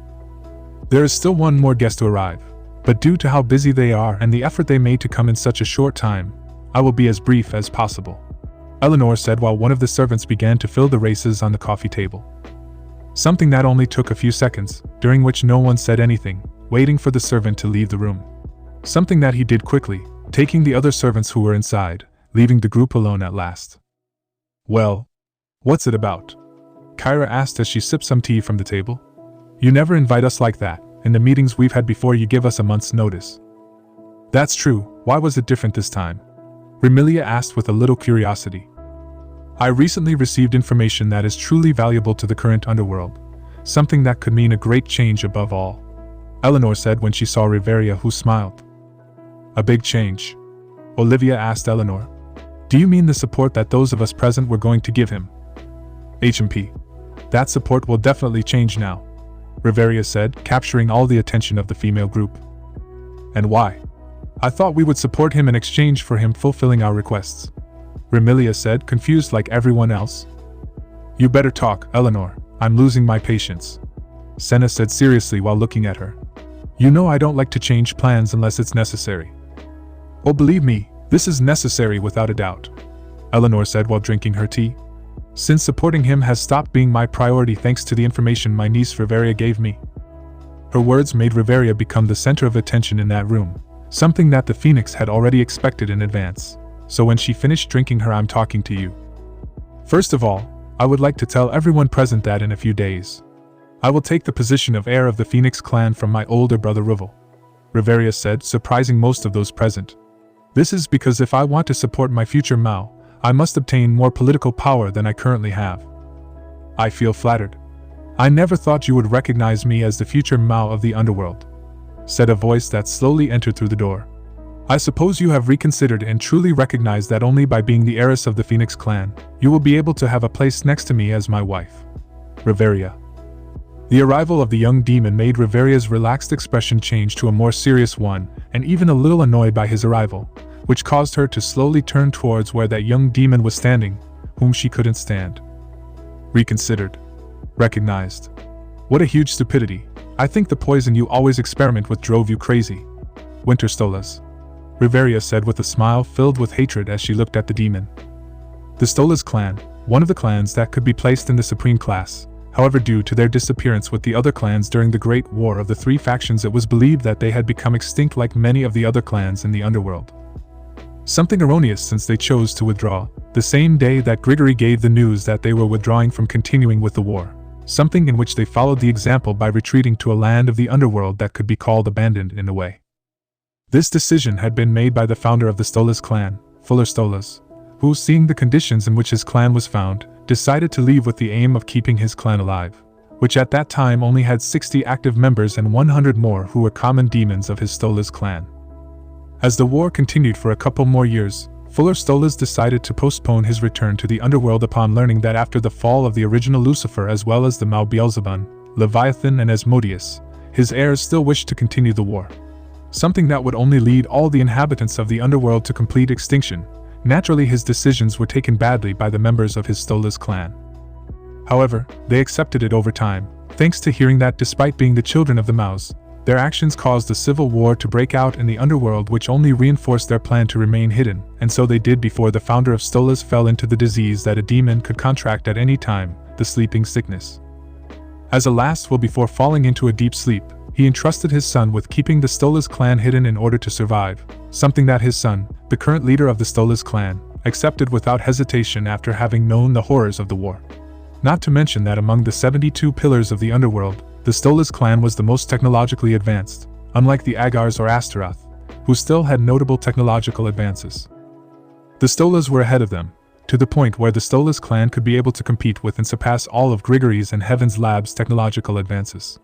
To the point where they had managed to safely and effectively restore the demon's low fertility to the point where they could have children as if they were normal humans, although with the disadvantage that their descendants would have a reduced lifespan. Usually a demon could live at most 10,000 years before dying of old age. However, thanks to the Stolas' fertility increasing by a couple of years, the lifespan of all descendants was reduced. The time they could live was 10,000 years due to their vitality, which with the great increase in their fertility was reduced to 300 years of life, something that took them by surprise when they saw that all of the new generation were aging faster than those born in the traditional way. It was for this reason that Winter Stolas found himself in the underworld. As a new generation born, he knew the fate that awaited him, Currently, research had managed to increase the short time of 300 years to 700 years, an advance that was only achieved 200 years later, implying that he did not have enough time left, unlike his older sister Vivian Stolas. That, in contrast to him, he was born in the traditional way, unlike the one who came to be born using the formula of the new generation. That was why he needed to obtain the support of different families in order to enter Agar's, to have in his possession a treasure that, according to the founder's diaries, could be the key piece to be able to live the same time as a common demon. Something that was of vital importance to him, as well as to others born within the new generation who supported his cause, as well as to be the next heir of the Stolas clan, for which he was now competing with his older sister, who traditionally should be the next to inherit the entire Stolas clan if it were not because she wanted to give her younger brother a chance to be the heir. If Winter failed in this, Vivian would be heir to the position of leader of the Stolas clan, which as a first order would have to stop the investigations to save the new generation, because they would no longer use that method again due to the short lifespan they obtained, even if those of the new generation formed 30% of the population within the entire Stolas clan. Normally, sacrificing so many would be unacceptable for any clan. But due to an invention of Vivian, that did not matter. Thanks to her inventing a pill that increased fertility in demons by 40% without the great reduction in time that they had now verified, that only reduced a total of 3,000 years of life. Something that was 10 times better than suddenly losing 9,700 years of life. And thanks to the fact that improvements could still be made to the pill, many of the clans supported Vivian, who in the near future could increase the fertility of demons by 100% without having the exaggerated reduction in life, something that increased the list of her achievements within the Stolas clan. It was for that reason that even if Riveria spoke to him in that way that bothered him, he had to be patient, or he would lose everything he had achieved up to that point, and that could only mean his death. So he turned indifferently towards the rest of those present, whom he greeted cordially with a bow. "Greetings to everyone present. I'm sorry I'm so late, but there were 1 or 2 matters I had to be present for," Winter said as she looked at the group present, noticing that there was a change in them. "I'm glad you came to the meeting, Heir Stolas. In fact, I think you're here at the right time," Senna said calmly as she looked at the young man. "Both Eleanor and Riveria will reveal something important to us, so I suggest you come closer and take a seat." "Anything important? Now I'm really curious about that," Winter said as he walked over and sat down on one of the singles sewn for alls. "We all are," Kaisa said in a serious tone while Eleanor smiled. "I suppose that continuing to postpone the news is no longer necessary. The first thing is what Riveria said. She will take the position of heir of her older brother Rival Phoenix, this in order to have the resources of the clan that she will use totally to support him," said Eleanor while looking at Winter in a calm manner. "The second is the cancellation of the support you had from me, Winter Stolas." Her words had been like a bomb exploding loudly above him, to the point that he felt his ears ring for a few seconds, during which he formulated the only thing that came to mind. "What?" Winter said as she noticed that no one present seemed even slightly surprised by the news. "We never made a contract or promise that would force me to give you support and advice forever. It must be something you should have considered with everyone around you," Eleanor said in the calmest way, leaving the young demon surprised. "I certainly didn't sign a contract or make a promise regarding this. However, I didn't think I would do so before I started moving," Winter said calmly before looking at the rest of those present. "Seeing that Lady Eleanor's news didn't surprise those present, I can assume that this is something that you had already discussed before." "No, in fact, like you, we found out about this at the beginning of the meeting, and the truth is we are curious to know the reasons for that decision," Kyra said as she looked at Winter and then turned to Eleanor, who smiled. Both Eleanor and Riveria knew beforehand that this would turn out like this, so they had to make sure that the group of demons supported the future Mao Lucifer who had just appeared. "Everyone here knows me well. They know that I wouldn't change my mind if I didn't have a very good reason," Eleanor said as her face turned serious. "And that reason is that I decided to be on the side of the original descendant, and at the same time the heir of the entire underworld." "Original descendant?" Kaisus asked, surprised. "Are you going to support?" "No, I won't support one of the 4 if that's what they think," Eleanor said calmly. "As you all know, we were planning to support Winter Stolas constantly so that he can reach the position of Mao in the future, which we already know Falbium Asmodeus plans to leave at some point. Giving the opportunity for another to be able to take the position," Riveria said while drinking part of her tea. "They all thought of supporting Winter so that he could become the Mao Asmodeus, and this would allow them to do some things that the current government prohibits them, as well as the delivery of technology that is only found in the Stolas clan." "That's right, that's what I thought and I still plan to do," Winter said seriously. And I don't doubt it, but because of this I think that supporting you would not be the best option if I want to achieve my goals safely. Eleanor said while looking at Aristolas with a smile. Not because I doubt your ability in this, on the contrary I respect it. However, if I compare you with the Mao that I plan to support, you really fall behind to such an extent that the position of Mao that you aspire to may fall short in regards to the influence and power of the Mao that I plan to support with all my power. Everyone was surprised by her words, and Winterstolas was no exception, since the words previously made it clear that Eleanor was not planning to support one of the original descendants, which left them in doubt as to who she wanted to support to obtain the position of Mao that was going to be available. However, her words also ruled out that position by saying that the Mao she was thinking of supporting was more influential as well as powerful, resulting in only one position among the four. Lucifer, Senna said seriously before looking at Eleanor, who smiled, causing Kaisis to look at her. This was because there were only two Lucifers in existence within the entire underworld. The first was the original descendant of Lucifer, Heir Lucifer, one of the four original descendants, and the second was the one who now occupied the position of the Mao Lucifer within the underworld, Serzex Lucifer, formerly a Gremry and the grandson of Kaisis Gremry, who hardened his gaze. Are you going to support Lord Rezavim or the Mao Serzex Lucifer? Kaisis asked her friend seriously. Either of them, Eleanor said as she looked at the girls one by one, where she could easily notice that everyone's patience was at its limit, so she smiled slightly before giving a soft sigh as she looked at everyone present and the heir. As I said before, he is not one of the original four descendants, and he is not one of the current ones, Eleanor said with a serious tone. The one I plan to support and follow is the second descendant, who in turn was the second transcendent to appear in the underworld. The second descendant, and also the second transcendent. Winter thought doubtfully, as did everyone else. She remembered that Heir Lucifer had been the first transcendent to appear in the underworld, so the second one had to be some other son of the original Mao. But when they realized the words, they understood at that moment who Eleanor was referring to, as well as Reveria. He considered himself a second descendant who in turn was the second transcendent, and adding the fact that he was a Lucifer only left one possible answer, something that the Phoenix duo observed calmly as well as with satisfaction, seeing that they had come to the conclusion they wanted. It is as they think, Reveria said with a serious tone. There is a second direct son of Lord Lucifer and Lady Lilith, who as Lord Rezavim has the right to take Lucifer's position because he resigned from his position many years ago. So tell me, is it worth continuing to support Winterstolas, knowing that there is another heir of the Lucifer lineage who surpasses the big brother in power and potential? Impossible, Winter shouted as she stood up. There is no other heir of Lucifer besides Lord Rezavim. It is no secret that Lady Lilith only gave birth to one son by Lord Lucifer. I think the same as Erdestolas. The existence of a second son besides Lord Rezavim was never mentioned, Kyra said with doubt as well as seriousness. I think the same. Everyone inside and outside the underworld knows that Lady Lilith only gave birth to one son by Lord Lucifer, Olivia said confidently. Exactly. So saying that there exists in the world a second direct son of the two most important demons sounds too far-fetched, not only to those present, but to anyone who is told this. Even just saying that he surpasses in talent and power his older brother Lord Rezavim, who many recognize, leaves the impression that it is just an exaggeration, Remilia said while looking at Eleanor.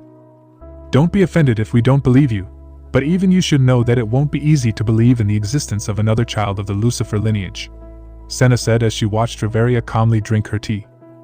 And as they said, believing that throughout these years there was a Lucifer besides Rezavim was crazy as well as strange. It was never mentioned that the demon couple had another son besides Rezavim, something that even the second daughter of the Phoenix also identified with. When she received the news from the Lucifuge that they found Lucifer's second son, her first and only thought was, "Wow, you're crazy, GRAYFIA." The mere idea that there was a second descendant quickly seemed stupid to her. However, he was also curious to know who was calling himself a son of Lucifer, so he decided to go meet this supposed descendant who turned out to be, in his opinion, a simple human who did not deserve his time in any way. At least that's what he thought just by looking at him. Even so, he had taken the trouble to summon the direct heirs of the Maus to see how he would face that situation, which to his great surprise he handled in an exceptional way. Even if he had no power to back him up, he was not going to submit, and he was going to change what he did not like.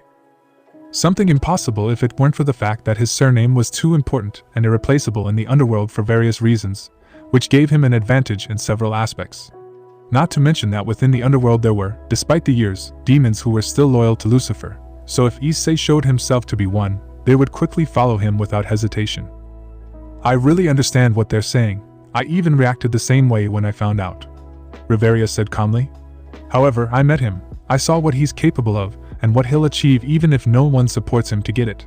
The second heir of Lucifer is a demon who will get everything he wants even if the law or the Council of Elders prevents him from doing so. Are you saying that this heir will defy the Council of Elders? Kaisis asked seriously. Challenge them? Of course not. The second heir of Lucifer has no intention of challenging them, Riveria said with a slight smile that increased to an almost sadistic one. He intends to end the Council of Elders forever. What did you say? Senna shouted, who like the others was surprised by her words. It is as you hear it, his words were clear for this situation, Riveria said as she looked at the expressions of everyone present with a slight smile.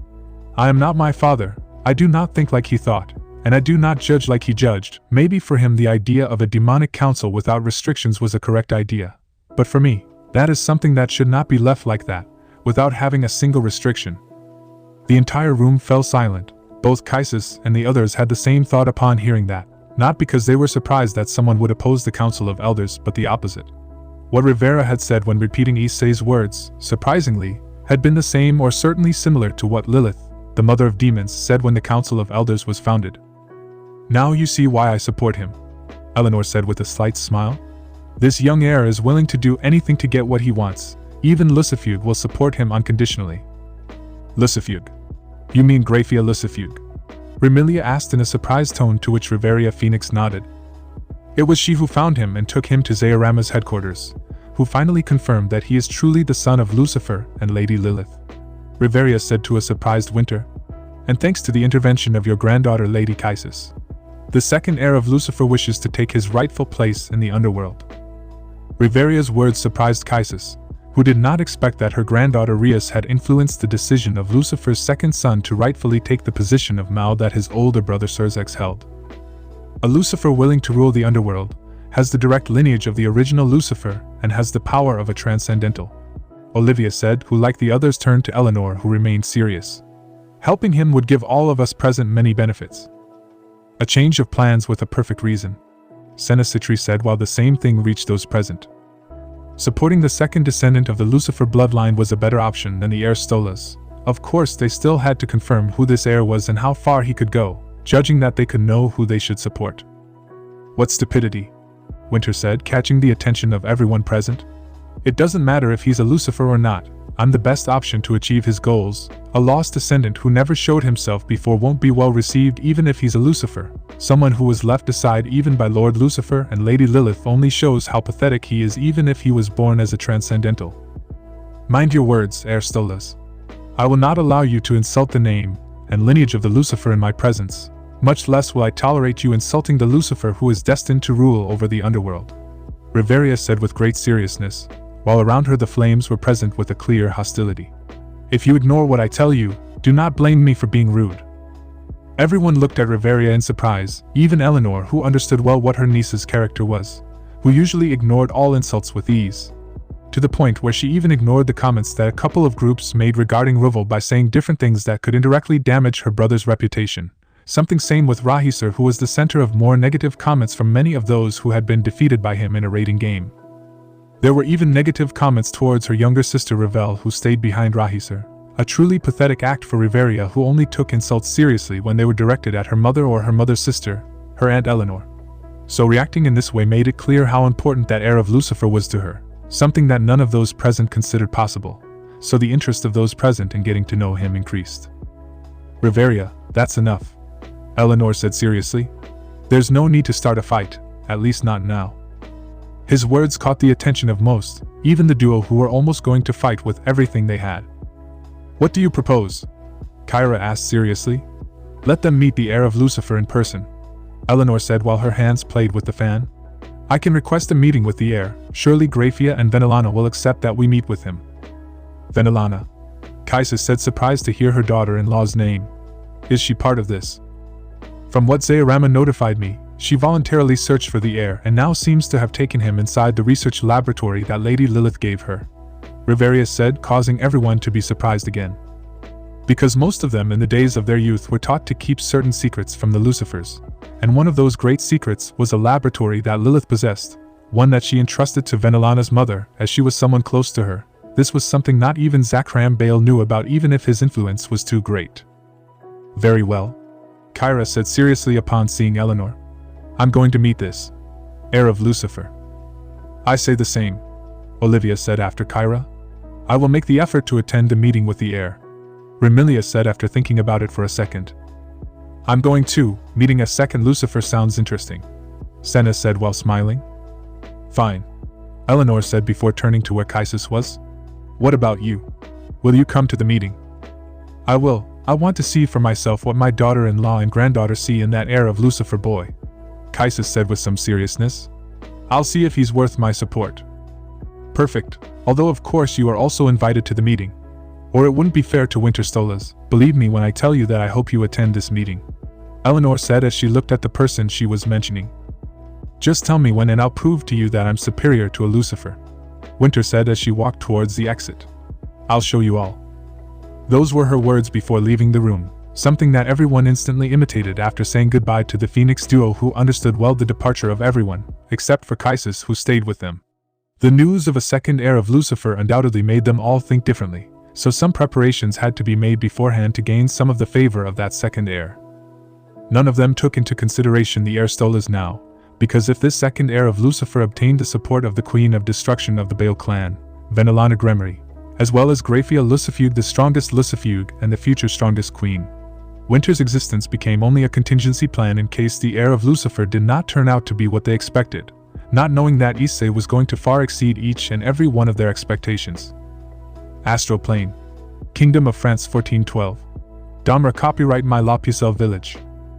While Eleanor and Riveria were talking alone with Kaisis in the underworld, with Issei, things were going in a direction that the brunette couldn't predict as the two walked on a dirt road surrounded by a large green meadow, which extended to the edge of that plain, one that was still in the middle of a gentle rain, where only Jean's voice could be heard as she continued to tell Issei her stories of what her life had been like while she was alive, something that took her a while before getting to the story of the last mission she had. Before I was sent to Compiègne, the night before my departure, I had another vision, Jean said as she limited herself to seeing the dirt road, a place where Issei was only limited to hearing. In it I saw Archangel Michael, only this time he told me that after my battle in Compiègne, my role in this war would be over. His tone of voice was low, as if remembering it would cause guilt, but even so he continued to narrate what had happened back then. Gradually, they were reaching the end of the path that climbed a slight slope that led to what was once a cabin. Knowing that surprised me, but at the same time I was glad. If I was no longer needed in that war, it only meant that it was about to end, Jean said with some joy, remembering that. But I was wrong. Archangel Michael told me that my role as a warrior ended and now I would be assigned another role. I had managed to complete my initial role, so my new role had to be equal or more important, and so it was, since now I had to conceive an angel inside my womb. If hearing the above surprised him, this left him completely in shock when he learned about Jean's new task, who didn't show it much, had a dejected expression and not having completed the last task she had. Knowing that surprised me, but I'm also glad to know that I would bring an angel into this world, Jean said as she stopped, causing Issei to notice the cabin in front of them, one that Jean looked at with nostalgia and affection, as if she knew the owners or as if she had seen this place in the past and held the greatest affection for it possible. But in the end I failed at that, Jean said with great regret. Burgundy, Issei said, remembering how little he knew about the history of Jeanne d'Arc, who nodded at his words. Even though Angel Michael told me that he would send an angel to grant me the miracle of a child, I failed by allowing myself to be captured by the Burgundian faction on my last mission, Jean said while Issei saw some tears in her eyes. Later they handed me over to the English, who burned me at the stake after the trial, thus failing in my last task. Rouen, Issei said while Jean only nodded slightly, since that had been the city where she had been burned at the stake. Dying meant failing my task, that's why I deserve it, don't you think? Jean said as she watched Issei in his shadow form. I deserve to go to hell for failing. Her tone had become shaky. There was no doubt that remembering her mistake was hurting her, something that made Issei feel guilty for asking her to tell him about her past. There were certainly things that were still unknown, such as the last vision with Archangel Michael, as well as her last task, giving birth to an angel-human hybrid. Something that Issei would have seen as impossible if it weren't for the explanation he received from GRAYFIA before. The maid touched on an endless number of points in order to increase all her knowledge. And one of those points was conceiving a child. Being a member of the 3 biblical factions, it was obvious that fathering a child would be different or similar. In the devils there was a low fertility, something that the fallen angels did not have, and it was thanks to that they could increase their numbers. However, unlike demons and fallen angels, angels could not reproduce easily. In order to beget a child they needed to do a special procedure, in which they had to purify themselves before they could begin. When they began their union, both the angel and his partner should not have any feelings with which they wished to possess their partner, but on the contrary, they had to do everything with sincere love within a barrier which was specially designed to facilitate the whole procedure. That was certainly the procedure that was currently used, but was it possible to do it in the past? That doubt appeared in Issei, who noticed the young woman walking to the back garden, where he just followed her in silence. No doubt any historian would be more than delighted to hear Jean's whole story, but him. Normally he would feel excited to know something that many did not, but for some reason within all the stories that Jean had told in that time they were together, there was something that bothered him, or in other words caught his attention. As he watched Jean walk into what was left of the cabin, a thought filled Issei's mind with doubt. In all of Jean's account of her life, there had never been a time when her actions had made her want to go to hell. Yes, she had failed her final and most important mission, but for some reason it didn't convince Issei, as if it wasn't the whole story or there was something he was missing. This is weird. Besides the fact that I spent 3 hours listening to her whole story, it all seems so strange to the point that it seems unreal. Issei thought as he silently watched Jean wipe away some of his tears, demonstrating once again how painful it was to have lived through that. Anyone who was told this could not help but feel sorry for Jean Dark for all the trials she went through to be someone. However, she had not done anything to refuse or deny to fulfill any request. She simply obeyed until that day, in which all her suffering ended at the hands of her enemies who so much wanted to see her die, due in part to her achievements and future, which was by far quite promising. He's lying.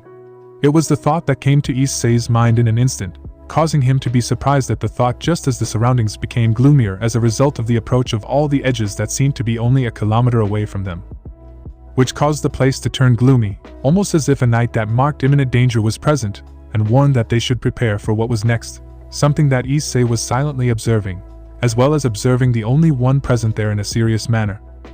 Jean's story could certainly be called tragic. There were points where, despite suffering many things, she was able to be happy on some occasions, but even if she failed her last task, her actions in the war in the name of the church without a doubt made her deserve heaven. Even if she had failed in the end, her actions undoubtedly made her deserving of heaven, or at least that's what she believed.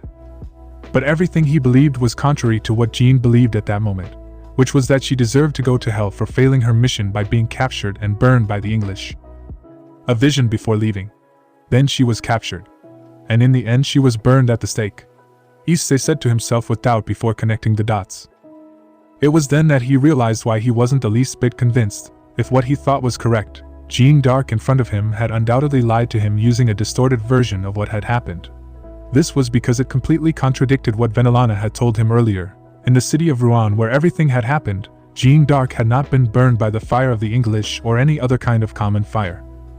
She had been burned by the flames of Incinerate Anthem, the same sacred gear she was a user of when she was alive, something that gave her more than one contradiction with the story she heard from Jean Dark. She even noticed in some aspects a slight pattern that, despite not being that intelligent, she noticed for some reason, revealing in her mind as much information as possible that she normally wouldn't have or could even think about. It was at that moment that he understood what was happening, not the reason or cause of his stay in that place, but what Jean Dark really thought. So, sighing slightly, he watched Jean Dark in silence, meditating on her words that at that moment he thought to verify if they were real or not, but for some strange reason he was very sure that he was not wrong. "You're lying," Issei said, causing the lonely Jean to tense up, almost as if she had heard what she least expected to hear, so she stood fixedly in place without a sign of wanting to turn back. "What do you mean?" Jean said without a change in her voice, maintaining the same downcast tone with which she told her whole story.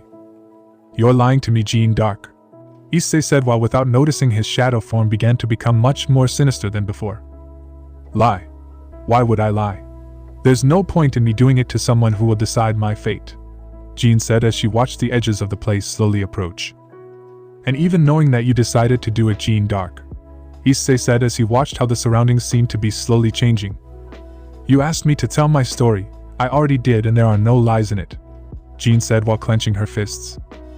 "At first there weren't any," Issei said. For the first time since he began his role as Lucifer's heir, he knew what he was doing. "At the beginning you only spoke to me with the truth. But that changed as you got closer and closer to the end of your story." "At the end of my story?" Jean asked softly while still maintaining her position. "You said that before leaving on your last mission, you again had a vision with Archangel Michael, who told you that your role in the war had come to an end because you had to give birth to an angel," Issei said as his shadow form slowly grew a little. "That was the first lie." At that statement, Jean's eyes did not change in the slightest, but remained calm as if she was not affected by the words of the being behind her who continued speaking. "Then you told me that you failed your final task by being captured in an attempt to attack the Burgundian faction camp in Margny, which was located north of Compiègne. It was there where you fell into the ambush of the Burgundian faction," Issei said, attentive to any type of movement from the former maid of Orleans Jean. This was the second lie.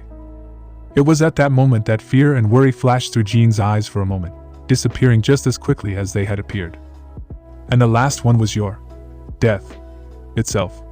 In your words, you were burned at the stake by the fire of the English in the city of Rouen, the same place where you perished," Issei said while Jean's face finally showed genuine surprise. Something that Issei knew when he saw how she had reacted, so without stopping he continued with his words that until now had not been wrong in the least. "I can see it well, Jean," Issei said as he blinked. "The color of your soul doesn't lie." Those words were enough for the Maid of Orleans, who felt as if something had entered her in an instant and traveled through every part of her being, forcing her to turn her body while asking the only question that worried her. "The color of my soul. Doesn't it lie? What does he mean by that?" The Maid of Orleans thought with a confused face. She turned her gaze towards the specter that Jean believed was destined to surely judge her sins in life. So now she thought she saw what had happened to a grim shadow intent on judging her, while she only recalled her own memories, from her birth to her fateful death. However, what greeted her when she turned was not a shadow, but rather she found herself facing the face of a young man, who was not much older than herself, whom she looked at with surprise at the type of dwelling he had, a type of look that she had never faced. No one, despite her long life, had seen her like that. His eyes were on her, but his gaze seemed to be able to see beyond her, not at her, but at something else inside her. Something that she didn't even know about. She instantly felt a slight tickle on the back of her neck, feeling at all times that this young man could see every corner of her body and judge it. The feeling didn't go away for more seconds. What will happen? Something that only scared her at first. However, when she saw the boy's eyes, she finally noticed that those eyes weren't normal. In her life she came to believe that something like that existed, both of them transformed from a light brown color to a deeper one, a blue that became deeper. A great clarity could be seen in it, almost as if it were the surface of a lake on a night with a full moon. It was almost like wanting to see through the window obstructed by the steam of a hot shower. Looking into those eyes made you think that you didn't know what was on the other side, but no matter how he pushed you to want to know what was inside, that's how without knowing it he began to fall slowly as if the ground had disappeared. He wasn't moving forward. He didn't feel like he was going to faint. What he felt couldn't be described. "Where?" Jean said without realizing that she was no longer inside the cabin. On the contrary, she seemed to be in the middle of a fall, similar to those dreams where you feel yourself falling before abruptly waking up. Only this time the dream was real and that kind of feeling didn't stop. Without understanding how or why these events were happening, geometric figures the size of skyscrapers or houses magically appeared in front of her, all of different colors that were repeated endlessly, over and over again. When she thought it was that place, her fall finally stopped, being surrounded by what seemed to be another series of figures that were strangely deformed. Surrounded as well as confused, Jean concentrated on everything around her, looking for logic to what was happening, something that finally made her notice that she was lying down. "Maybe I'll finally reach hell because of the weight of my sins," Jean said after the strangest experience of her life. Seeing and feeling all of this made Jean suspect that at the end of everything her trial had finally been carried out, and what she felt moments before was her person falling into hell. However, for the confused Jean there was something else, a feeling that told her that it was not over.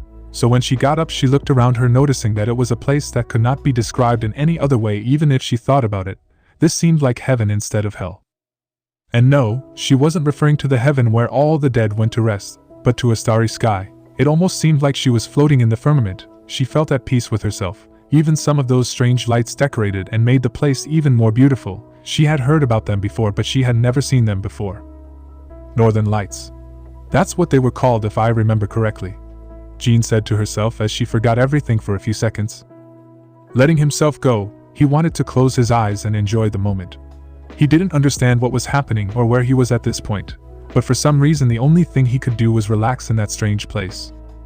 You've never had a vision, or at least not one in which Archangel Michael asked you to give birth to a child, said the unmistakable voice of the shadow, which was heard throughout the place, putting Jean on high alert, especially because of the last words spoken. It was when her eyes saw something truly unthinkable, a being larger than any mountain. No, when she looked at it carefully she realized that all her peripheral vision was not enough to cover its enormity. It seemed to be an enormous compound of darkness. However, she could make out the figure of what she called her executioner thanks to the northern lights that seemed to naturally form its body. Seeing him like that made her question if this was what an ant felt when faced with a human. At this she felt tiny, weak and powerless, and the truth crossed her mind. Her destiny despite her actions was in the hands of this great being.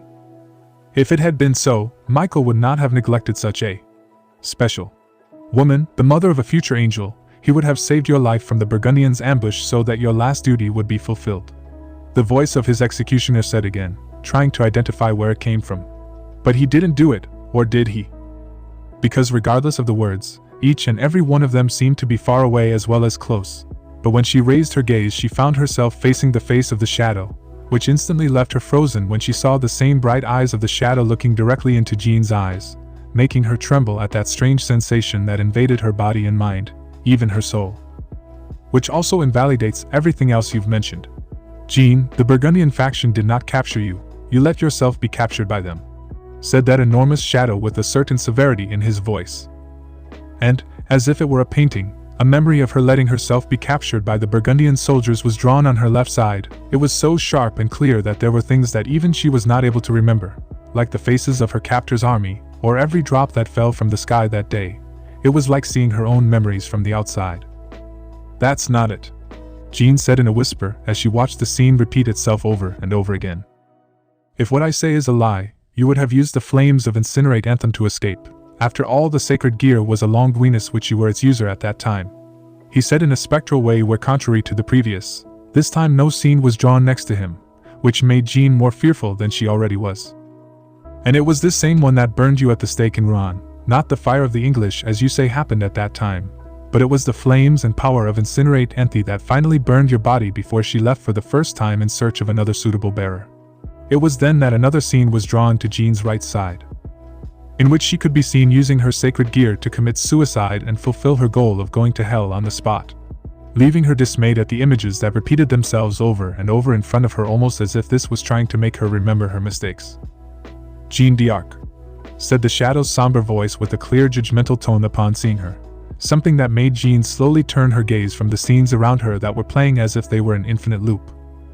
It was then that she realized that where the scenes were painted were not walls as she had thought, but rather the hands of that being that cornered her from left and right. In the same way that a human had an insect trapped, as if it were an object of observation that the great entity was carefully analyzing. Under the watchful gaze of that great being, Jean's face changed again, but unlike before, now it showed her true feelings, in which the fear that flooded Jean in the depths of her being could be seen, to the point that without being able to bear it any longer, Jean's body fell to her knees. Even if she tried, she could not look away from that great shadow that for some reason she knew that this being understood perfectly who Jean d'Arc was. You started to enjoy it. Right. What you were supposed to stop started to like, the shadow said as Jean's eyes widened at those words. You started to enjoy it all. The war, the battle, the victory and the death. Over time you came to like it so much that you never saw it again, because you were slowly corrupting yourself and you knew it, but you were unable to accept it until that day north of Compiègne. As soon as the shadow mentioned the place, Jean's eyes filled with fear, even more so when she noticed that a third painting appeared in front of her again. The same one that, even to her surprise, showed her the battle that took place north of Compiègne, a combat that she did not want to remember in her life, so seeing it reproduced right in front of her made her turn around, as if she did not want to see what really happened in that place when that ambush began where she was captured.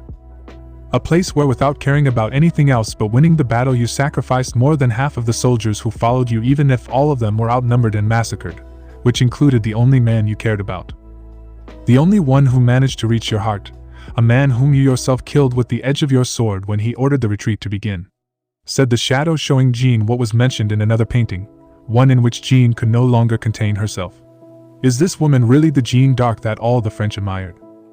Shut up, Jean shouted as she looked away from the painting that showed the all for honor mentioned.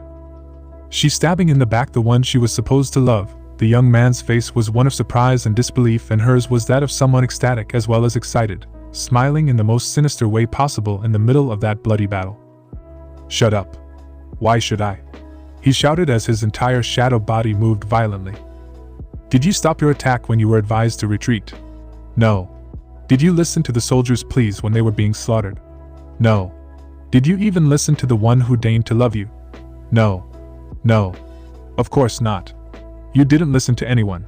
That's why you let yourself be captured. Why you used the flames of Incinerate Anthem to kill yourself. You didn't want to accept the consequences of your actions in front of Michael. That's why you wanted so badly to have a direct pass to hell. The entire place shook at the shadow's screams, causing Jean to only cover her ears as well as close her eyes, trying to avoid it in any way. Please stop. Please stop. Jean screamed again as the huge being moved, pulling her hands away from Jean, causing the paintings to disappear, something Jean didn't notice, much less the next act, where one of the hands of that enormous being began to approach her, almost as if it wanted to crush her with all its power. Stop me. Why? I just told the truth of things. That you don't want to accept it is not my problem, Issei shouted as he roughly grabbed Jean by the hair and forced her to look at him. This is your truth. Jeanne d'Arc. Jean's gaze snapped open, and once again her surroundings changed back to the interior of her old home. She was instantly shocked before seeing the rage-filled gaze of Issei, who was surrounded by the same shadow she saw in that place. The shadow seemed to be sprouting from within his body, almost completely covering him, although his figure was still visible enough to be distinguished among all that shadow that violently covered him. Not accepting reality only makes you not, Issei shouted as a great semblance became present all around. That's enough. A third one shouted in an imposing manner that shook Issei enough to make him react. If you continue like this, the girl's soul will fall to pieces. Don't let your power take control. Don't do what he wants. Huh. Issei said as his senses returned and he realized what he was about to do a second ago. In which his eyes opened with great surprise when he saw that he was holding Jean by the head, who now had a lost look, almost as if her soul had left her body. There were traces of tears on her cheeks that were still wet, leaving the brunette lost for a moment. Even if he forced himself to remember, he couldn't know what had led him to this, in which he found himself holding the Maid of Orleans by the hair. So with one movement he moved as far away as he could from Jean, who slowly fell to the ground, becoming unconscious at that moment, in which Issei looked at his surroundings in surprise. Since everything had changed, all the clouds had turned crimson and darkness surrounded him for the most part. The entire landscape in his sight had an apocalyptic appearance.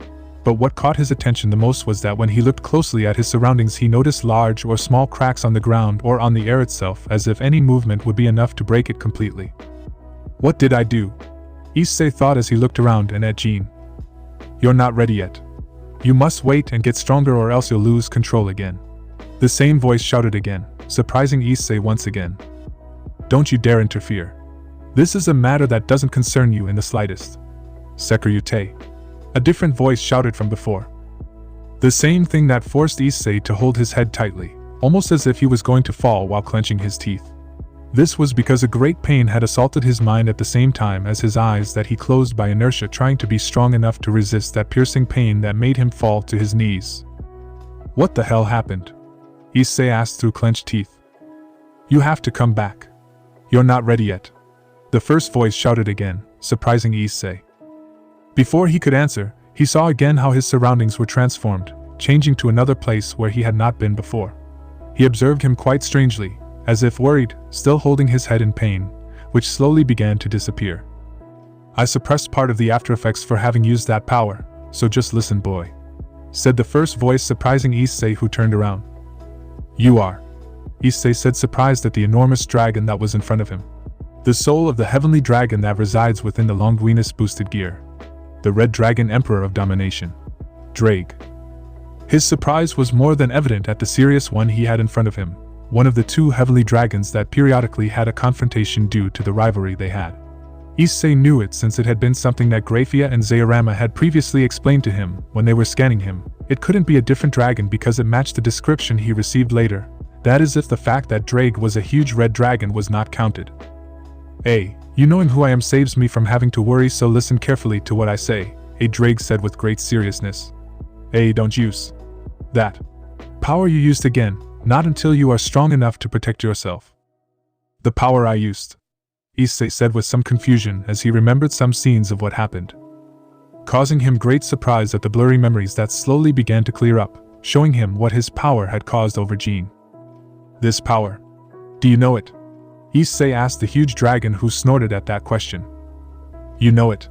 I fought against this power in the past, Drake said seriously as the flames around him increased. It was one of the powers that contributed to my defeat as well as my sealing. Better known as the stigma of Lucifer, or the Morningstar light. The eyes that can see everything. The true insight. The surprise was described on his face. After all, when he woke up this morning, he didn't expect to meet a legend like Jean d'Arc, nor did he expect that his soul would almost be destroyed in an event that was truly unexpected for him. And as the final dish, he was now face to face with the heavenly dragon residing in the sacred gear on his left arm, the boosted gear. Without a doubt, this day had been by far the strangest day of his life, to the point where something else could hardly happen that would surprise him like that. However, he knew well from experience that he shouldn't speak ahead of time. Otherwise things like this could happen, and the best example was that stigma that according to the dragon in front of him was something exclusive to the Lucifer. True insight. Issei repeated, trying to remember if GRAYFIA or Zayarama had ever mentioned it to him before. Forget it, boy. Neither the Lucifer or the Nibirius have mentioned anything to you about the existence of true insight before, since for them and the underworld it is extinct. Drake's voice resonated throughout the place, capturing all the brown-haired boy's attention. Extinct.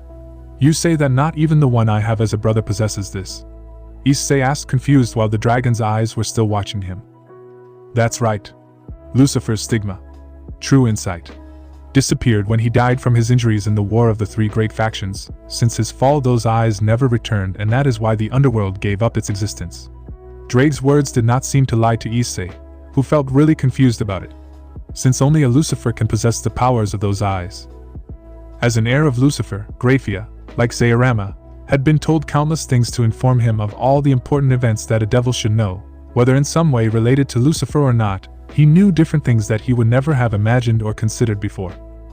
However, despite all that information, he was never told about the existence of Lucifer's stigma, true insight, which according to Drake was a stigma of the original Lucifer that, despite having offspring, none had inherited it until now.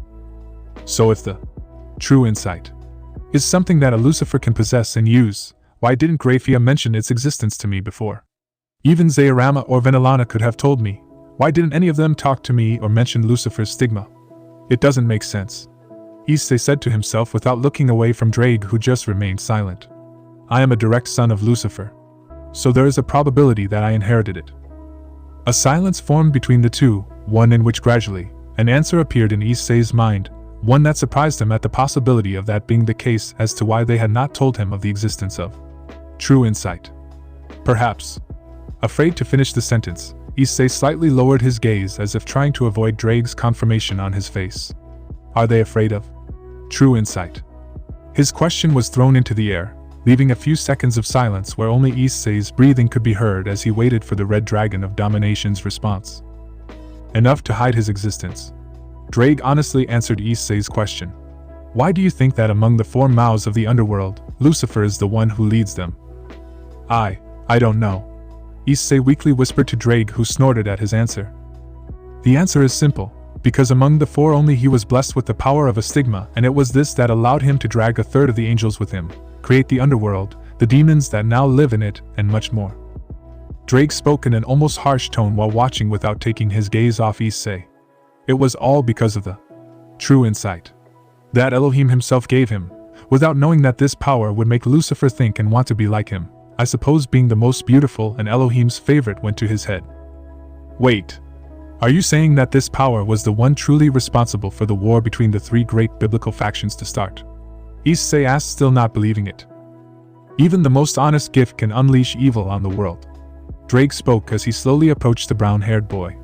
Now ask yourself this, what is the reach of the true insight that is feared by the demons, as well as by the fallen angels and even the angels themselves?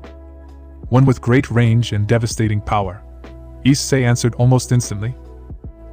Not every power has power or a devastating attack, kid. The true insight does not base its powers on that but the opposite. Drake corrected in the same way that a teacher would do with a student.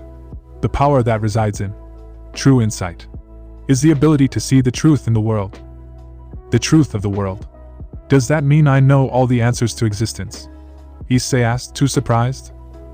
If such a power existed, many would kill each other to have it.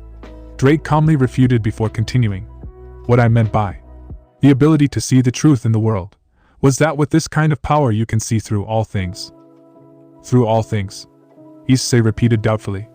I'll put it this way, have you heard the saying, I only know that I know nothing? Drake asked, to which Issei nodded.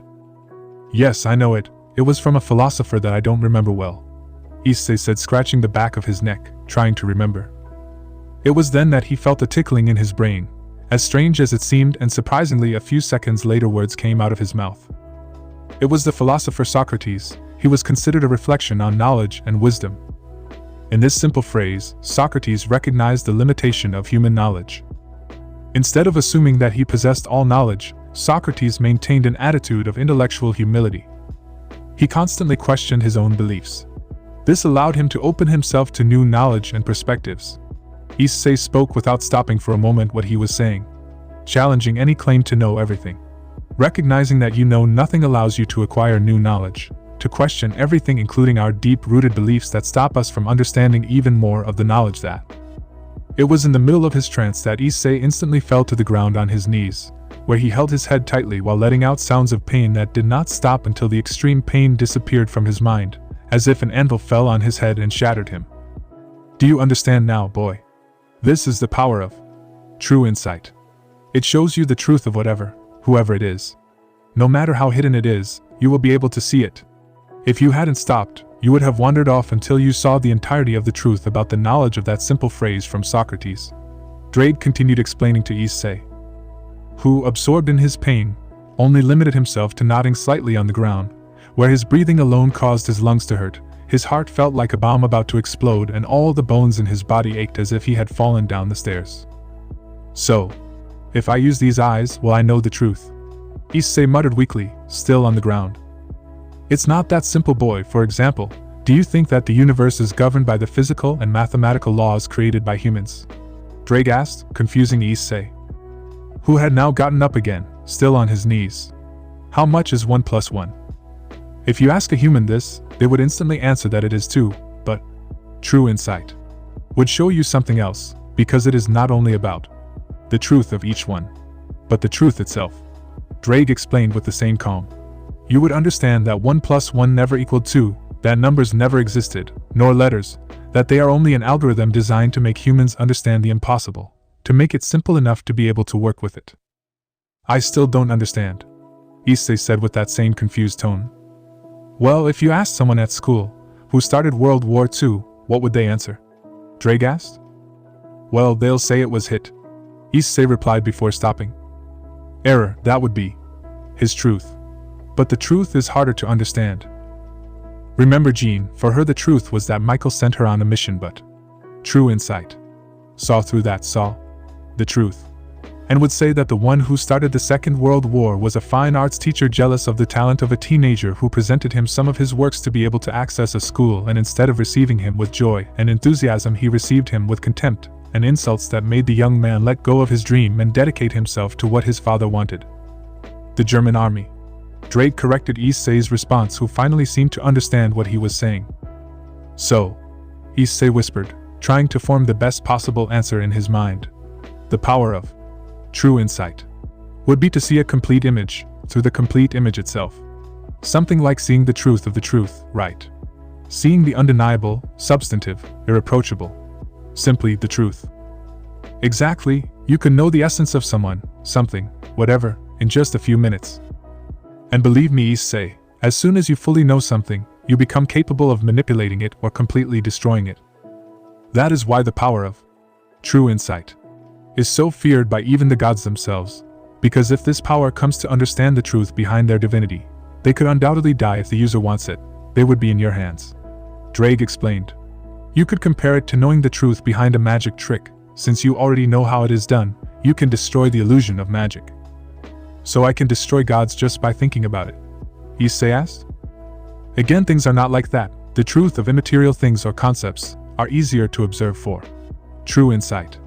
That is why just by mentioning it, you can know the truth in the famous phrase of Socrates, but people, magic entities or the gods themselves, are more difficult to intuit, because their truth is in the experiences of their life, and that of other people, and their own essence, etc. Drake continued explaining.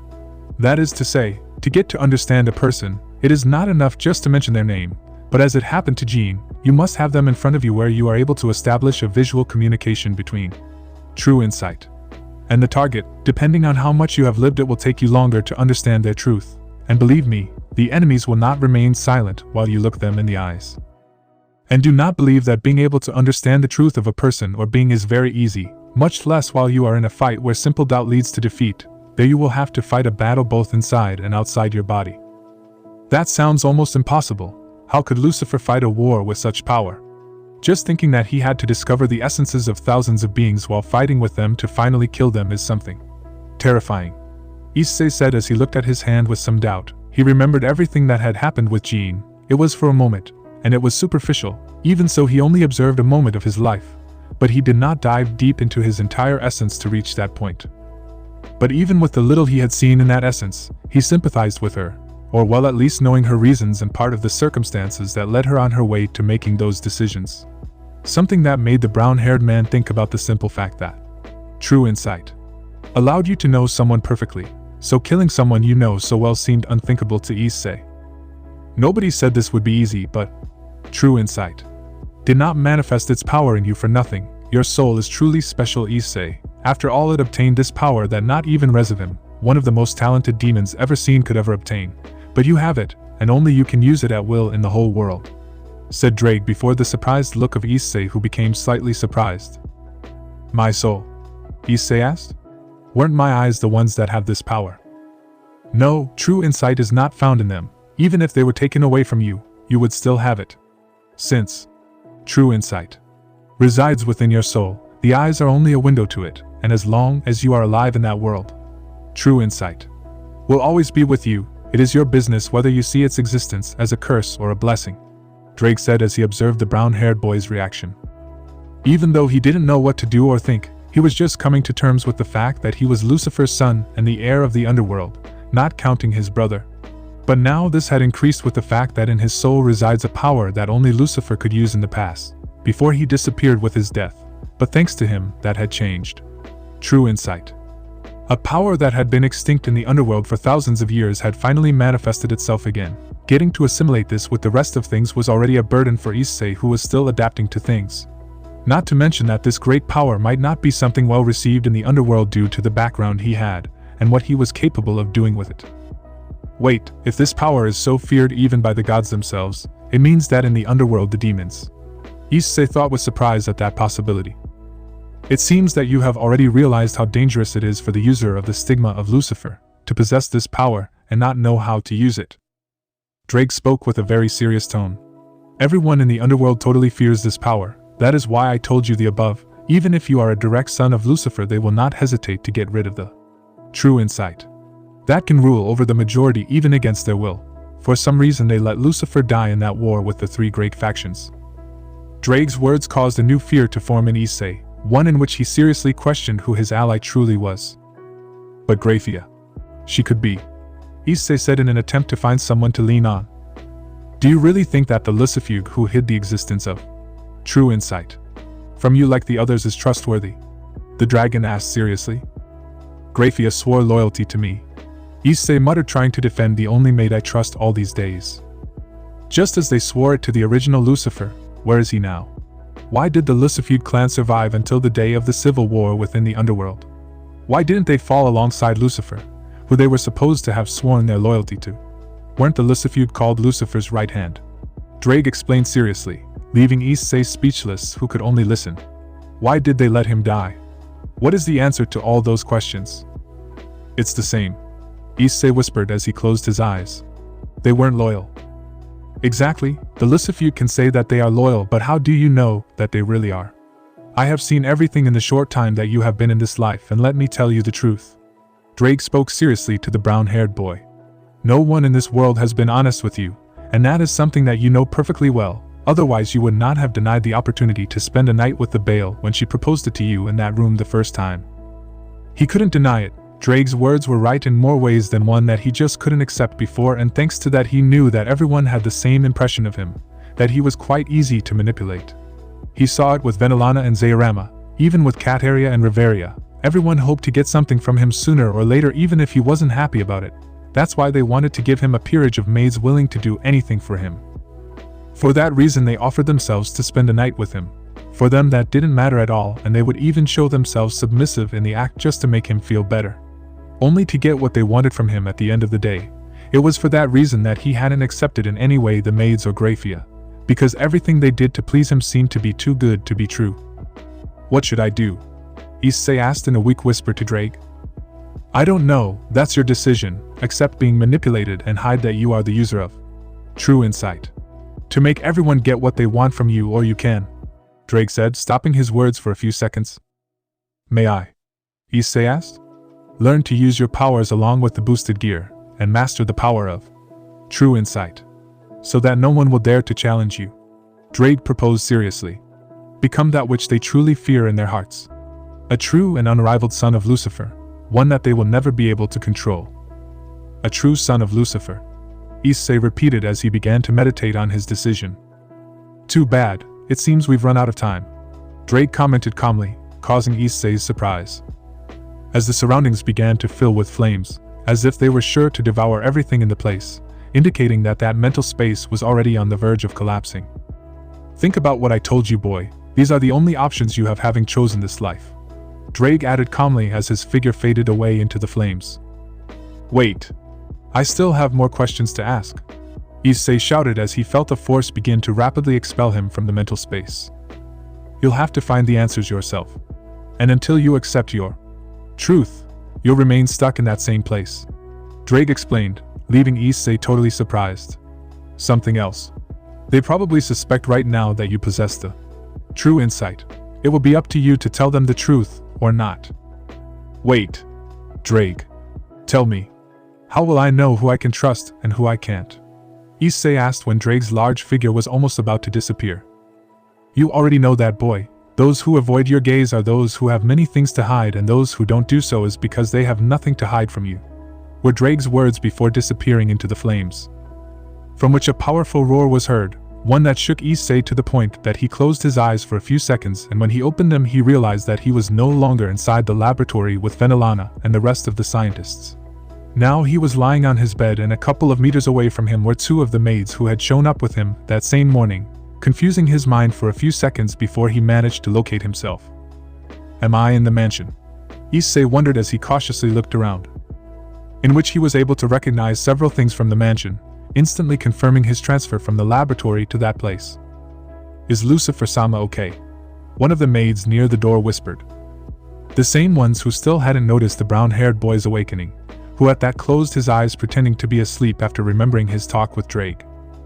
I don't know, they just ordered us to take care of him, they didn't inform us more about the situation, the other one whispered worriedly. But even if they were whispered, Issei could hear perfectly what they were saying, to the point where he could recognize their voices. From the tone of voice, one of them must be Lindsay and the other must be Jasmine, probably the rest of the maids are around the house. Issei thought, instantly trying to hear more of the conversation. What could have happened to him? He's been asleep for at least 13 hours. Jasmine whispered worriedly. They didn't tell me either, the only thing Baal-sama told me was to inform him when he wakes up. Lindsay whispered back as she watched her master sleep. I hope it's not serious. Maybe his power is awakening, it would be a good thing, right? Jasmine whispered. From what I heard before, the power that is in Lucifer-sama is in check, and for that reason he cannot use it as he should, or as he wants. Lindsay answered, still in a whisper. That is why GRAYFIA-sensei went to look for the wise queen of Assyria, in order to help them make a seal that is supposed to help Lucifer-sama use his power correctly. Just by hearing a little, Issei was quite surprised to know that he had been asleep for about 13 hours. If he remembered correctly, when he went to visit VENELANA's laboratory it was at most 2 in the afternoon. So adding all that up, it had to be around 5 in the morning, something that would explain why the room was full of darkness. He was also a little relieved that GRAYFIA had not yet returned from her trip with Skatnak. After his conversation with Drake, there were too many things to think about in terms of what he should do, and he knew very well that he couldn't think it through if he stayed in the mansion where the maids or possibly VENELANA would keep a close eye on him. Therefore, he only had one option to get out of there without raising suspicion, and that was to attend the academy where he could be said to be safe because none of the maids could go with him without raising suspicion from the kings of Kuo Academy. Even if it was VENELANA herself, it would be strange for her to use Rias as an excuse to enter the academy without seeming suspicious. As well as the fact that Zairama could not accompany him due to the seal he was working on. And with the threat of the fallen angels, it was simple. With Cat Area watching them and reporting their actions, it was natural that if they moved from their location to where he was, the maids were going to move to protect him, even though it was also the most unlikely if he took into account the fact that Kuo Academy was the central base of Rias Gremory and Sona Citri. Therefore, going there to look for him would be the most foolish thing they could do. With that in mind, Issei waited for another 2 hours until the sun had already illuminated his room, and the maids had moved out of the room to prepare breakfast in case he were to wake up from his sleep. Which he already did, and taking advantage of the fact that there was no one with him, he changed his clothes into the academy uniform as quickly as possible, which had been lucky that GRAYFIA had taken care of moving his clothes from her house to this mansion. I guess I should think of some kind of excuse to explain why I didn't attend class yesterday, Issei thought to himself as he looked at his appearance in the full-body mirror in front of him, in which no differences could be noticed with the naked eye. However, he could see in a vague way that he now emitted a strange presence, almost as if it were telling him that he was no longer the same boy he was the day before his talk with Drake. It seems that I am giving the impression of having matured, Issei thought to himself again, before hearing light knocks on the door. The same one that, upon not receiving a response, opened, showing Lindsay carrying a tray of food, which almost fell to the floor the moment she realized that he was awake. Lucifer-sama. The silver-haired maid cried in surprise. He finally woke up. Yes, thank you for taking care of me, Issei replied without taking his eyes off the mirror. Prepare a medical note to justify my absence from the academy yesterday. Doctor's note. Lindsay asked, confused before noticing Issei was wearing his uniform. Huh? Are you going to the academy? If I don't want to raise suspicions, I'll have to do it, Issei justified calmly as he turned to look at her. Just missing once is already suspicious in several aspects. But Bale-sama ordered us that you had to rest to recover as soon as possible, Lindsay tried to explain to the brunette while looking at the tray of food in her hands. So your loyalty is with the Bale family? Issei asked calmly, focusing on his face. Huh? Lindsay answered nervously to Issei's question as she slowly lowered her head. And no, my loyalty will always be with you, Lucifer-sama.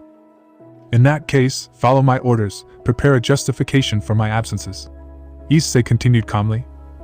As you command, Lindsay responded quickly as she left the room, leaving Issei alone once again, who upon seeing that he was alone sighed heavily as he continued to pretend to be someone who in his opinion was not the same. Who are you? Issei asked his reflection, as he walked towards the piece of furniture next to his bed, where his cell phone had been since the day before, unmoved from where he left it. However, as soon as he took it in his hands, a strange feeling crossed his mind, as if it were warning him of something that was about to happen soon or not.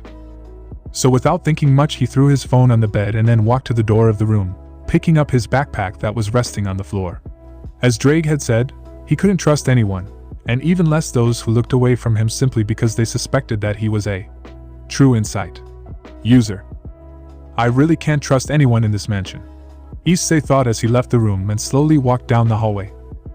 Observing the different luxuries that only a day before had fascinated him greatly, he now saw them as simple ornaments of his mansion-shaped prison, and the lairs of this place were the maids who had to serve him in everything he requested, no matter what it was they had to do.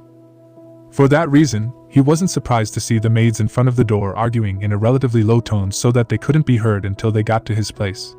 But since he had spoken with Drake, he had noticed that something had changed in him. Without realizing it, his senses had become sharper, and he even felt a little strange, as if he were physically stronger than before. What do you mean Lucifer-sama will go to the academy? He can't leave. It was a direct order from Bale-sama, and you know that we can't disobey what she orders us to do, Madeline whispered to both maids present. I know that, but Lucifer-sama left me no choice. He actually ordered me to prepare this for him, Lindsay said while showing Madeline some leaves.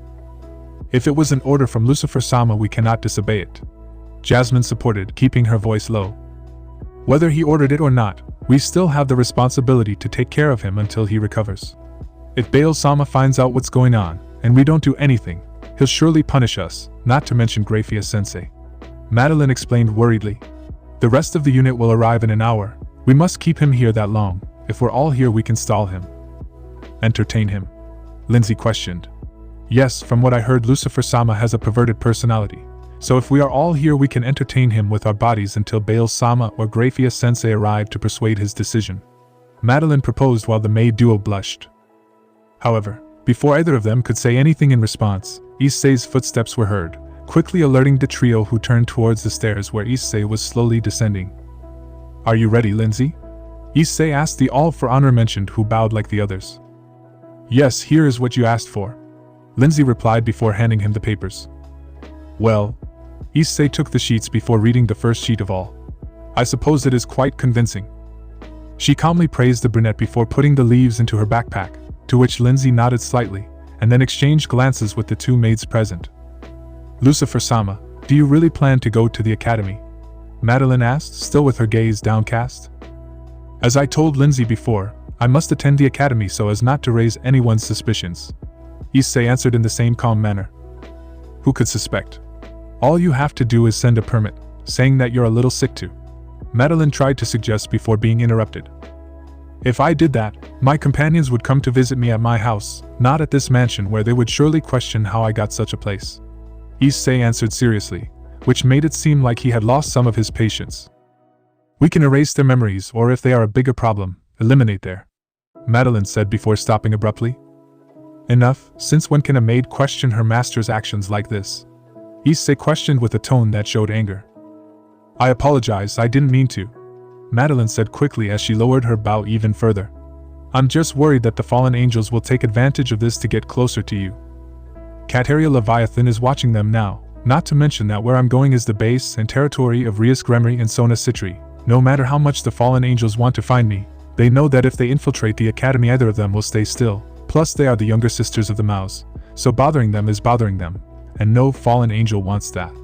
Issei explained, leaving Madeline speechless as well as the other two maids.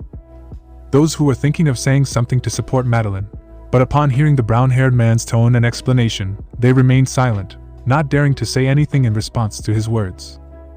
I apologize for being so bold, Madeline said, not knowing what else to say. Well, now tell me, in what area is this mansion? Issei asked, causing the three to remember one more fact. We are in the mountains, an area slightly away from Kuo, Lindsay said in response, knowing that this could be used to prevent Issei from leaving the mansion. He will not be able to reach the academy if he goes on foot, and due to some events the barrier surrounding Kuo has been strengthened. Transporting us there will be a bit complicated if we do not want to alert the duo of kings in the city. Only someone who is close to or at the level of GRAYFIA-sensei can bypass the barrier, or someone who has managed to stay in the city when the barrier was improved. Madeline quickly supported Lindsay, knowing what she wanted to do. Due to the location and barrier, Issei would not be able to arrive at Kuo Academy in time without attracting attention, which they both knew was the worst situation for the brunette, who was surprised to hear that from both maids, who seemed to be more relieved to have found a solution to their problems. Transporting close won't help either because of the barrier, Lindsay added again, leaving Issei surprised as well as a wall that prevented him from moving. I could use that, too, Jasmine muttered timidly, surprising her two companions. That? Issei questioned Jasmine, who responded somewhat fearfully. Well, when GRAYFIA-sensei gave us the order to move all of her things to the mansion, I brought with me something that's in her garage, Jasmine explained while Issei's face showed surprise at her words. Due to its state and condition, I assumed that it was something quite important to Lucifer-sama, so even though it was something that belonged to him, I took the liberty of repairing it. Jasmine's words had left the brunette totally surprised, this due to the simple fact that the only thing that needed repair in his garage was something that his father had had for several years now without using. Take me to him, Issei ordered, to which Jasmine nodded. Starting to walk to the side of the house where Issei quickly followed, leaving the duo of maids, who with just a quick exchange of glances Madeline disappeared into a magic circle, with which Lindsay limited herself to following Issei and his companion, who had already disobeyed the order that VENELANA had given them before by mentioning this to Issei, who slowly followed Jasmine to a door somewhat far from the entrance of the mansion, staying expectant with each step she took until she crossed through that door that led her to a large space where there were several vehicles that Issei completely ignored, concentrating only on the one that was covered with a large blanket in a corner, where Jasmine only limited herself to standing watching what she had brought from the Heir house, where he had been since Issei was a little boy. Watching Goro slowly repair it caused him to overnight take interest in what he did, to the point where he even helped him a couple of times before putting the project aside 2 years ago due to a slight accident by Goro. And during all that time he never touched any part to repair it, even though he still remembered the teachings that Goro gave him about it, and he even remembered well how to use it. With that in mind, he got a little closer, enough to be able to take the blanket that covered him, and having the same anticipation as when he was a child, he pulled the blanket away, thus revealing what he and Goro worked on many years ago. Nostalgia filled him completely when he saw it finally restored. He wasn't a fan of motorcycles, but this one was special to him for several reasons. So much so that he sadly remembered the last time he helped his father Goro repair it, the same day that Goro assured him that he would give him the bike when he graduated from the academy and entered a university. I had to modify and change many of its parts, Jasmine explained, bringing the brunette out of his thoughts. So much so that it no longer resembles the original design it had, but thanks to the modifications made, it became a very unique vehicle that no one other than Lucifer-sama will be able to own. I understand, Issei replied as he approached the motorcycle. And slowly he took the handlebars with his hand. It was an instant, but in his mind, in the same way that it happened with his previous encounter with Jean Dark, several images of him with Goro repairing the motorcycle passed through his mind, while he received explanations on how to use it from his father. But that didn't end there. In an instant, other images appeared in his mind showing the motorcycle many years ago before it was destroyed. In those images he could see a driver who had all the characteristics of being a professional driver thanks to the suit and the different people who worked with him checking the motorcycle. The same one that he saw run in several professional races, including championships where the driver of that motorcycle won. That is until an accident occurred in the last race that motorcycle had. Due to the greedy desire of his team, the motorcycle was used in poor conditions, which became the reason why the driver had an accident, and the motorcycle ended up destroyed and abandoned in a dump where Goro came to find it some years ago before finding him in the orphanage. Surprised by what he saw, Issei saw the bike in a new light as he understood in part that what he saw was thanks to true insight. Even unlike the pain he felt with Jean Dark, this was more tolerable, and he even managed to see further back to the days where it had been manufactured. This was the truth of the bike in front of him, one that began to spread much further. Despite seeing the story, he understood what materials the bike was made of. Not enough with that, he began to see who had probably come up with the idea of creating the first bike. At that, Issei simply gently moved his hand away. His mind hurt, but it was much more tolerable than in his moments with Jean Dark. So not wanting to draw more attention, he took the handlebars again. Only this time he got on the bike, but while he was placing his backpack on his back, he noticed something truly surprising. Even if he had only ridden a motorcycle twice in his life, right now with surprise in his mind was present the knowledge of the previous driver on how to drive and use it, and he could even see information about what Jasmine had done with the motorcycle, what she modified and added to make it unique in all aspects that was unique in the whole world, while Jasmine handed him a full-face red helmet along with the key to the motorcycle that she put on and then turned it, leaving it ready to start at any moment. Jasmine, Issei called the maid, who without saying a word looked at the brunette in a way that said he could leave the place even if they didn't want him to leave. Thank you? Issei sincerely thanked Jasmine, who only lowered her head accepting his thanks with a light smile, which seemed to make her quite happy to know and see that she had made her master happy. You don't have to thank me, it's my duty to serve you in everything you need, Jasmine said a little shyly while looking into the brown-haired boy's eyes. I will always be loyal to you. At those words, Issei smiled as he put on his helmet, hiding his gaze from both maids, who watched as one of the garage doors slowly began to open. Here we go, Issei thought to himself before pressing the ignition button on the bike. That let out a powerful sound that undoubtedly demonstrated great power that surprised Issei, since even with that sound the information that true insight gave him appeared in his mind, telling him how he should use that motorcycle better than its previous driver. With that in mind, and with the garage door open, Issei just sighed before accelerating to get out of there. Even if it was his third time, the way he drove out of his garage was the same way a professional or someone experienced in driving such a vehicle would do, leaving the duo of maids alone in the garage who had limited themselves to watching how he had left. Jasmine, Lindsay called softly to her partner, who only sighed at her call, knowing why she called her that way. You know that your actions will have consequences. I know, but I still don't regret my decision, Jasmine replied with a soft smile, as she gently placed her hand over her heart, so she could feel its beat. After all, I swore my absolute loyalty to the son of Lucifer. Not to Nibirius, Lucifer or Baal, simply to Lucifer. At her words, Lindsay's face showed surprise, and then she showed bitterness at the words of Jasmine, the last of the Kame who, even knowing her future problems, did not show fear or concern for them. So you bite the hand of the one who has fed you all these years. It's impressive, I must admit, said a different voice that surprised both of them. Lindsay's face darkened at the arrival of that demon, while her companion Jasmine simply lowered her head in greeting, giving the newcomer the impression that she was going to accept whatever punishment she gave her at that moment, something that VENELANA Baal cared very little about. I apologize for that, Baal-sama, but what I said was my sincere. Jasmine explained calmly before stopping abruptly. This was because a strong blow came to her, causing her to fall to the ground, where she could only hold her cheek, which soon shed a few drops of blood that slid down, staining her apron with her own blood. I care very little about your feelings. You defied my orders, this was the result.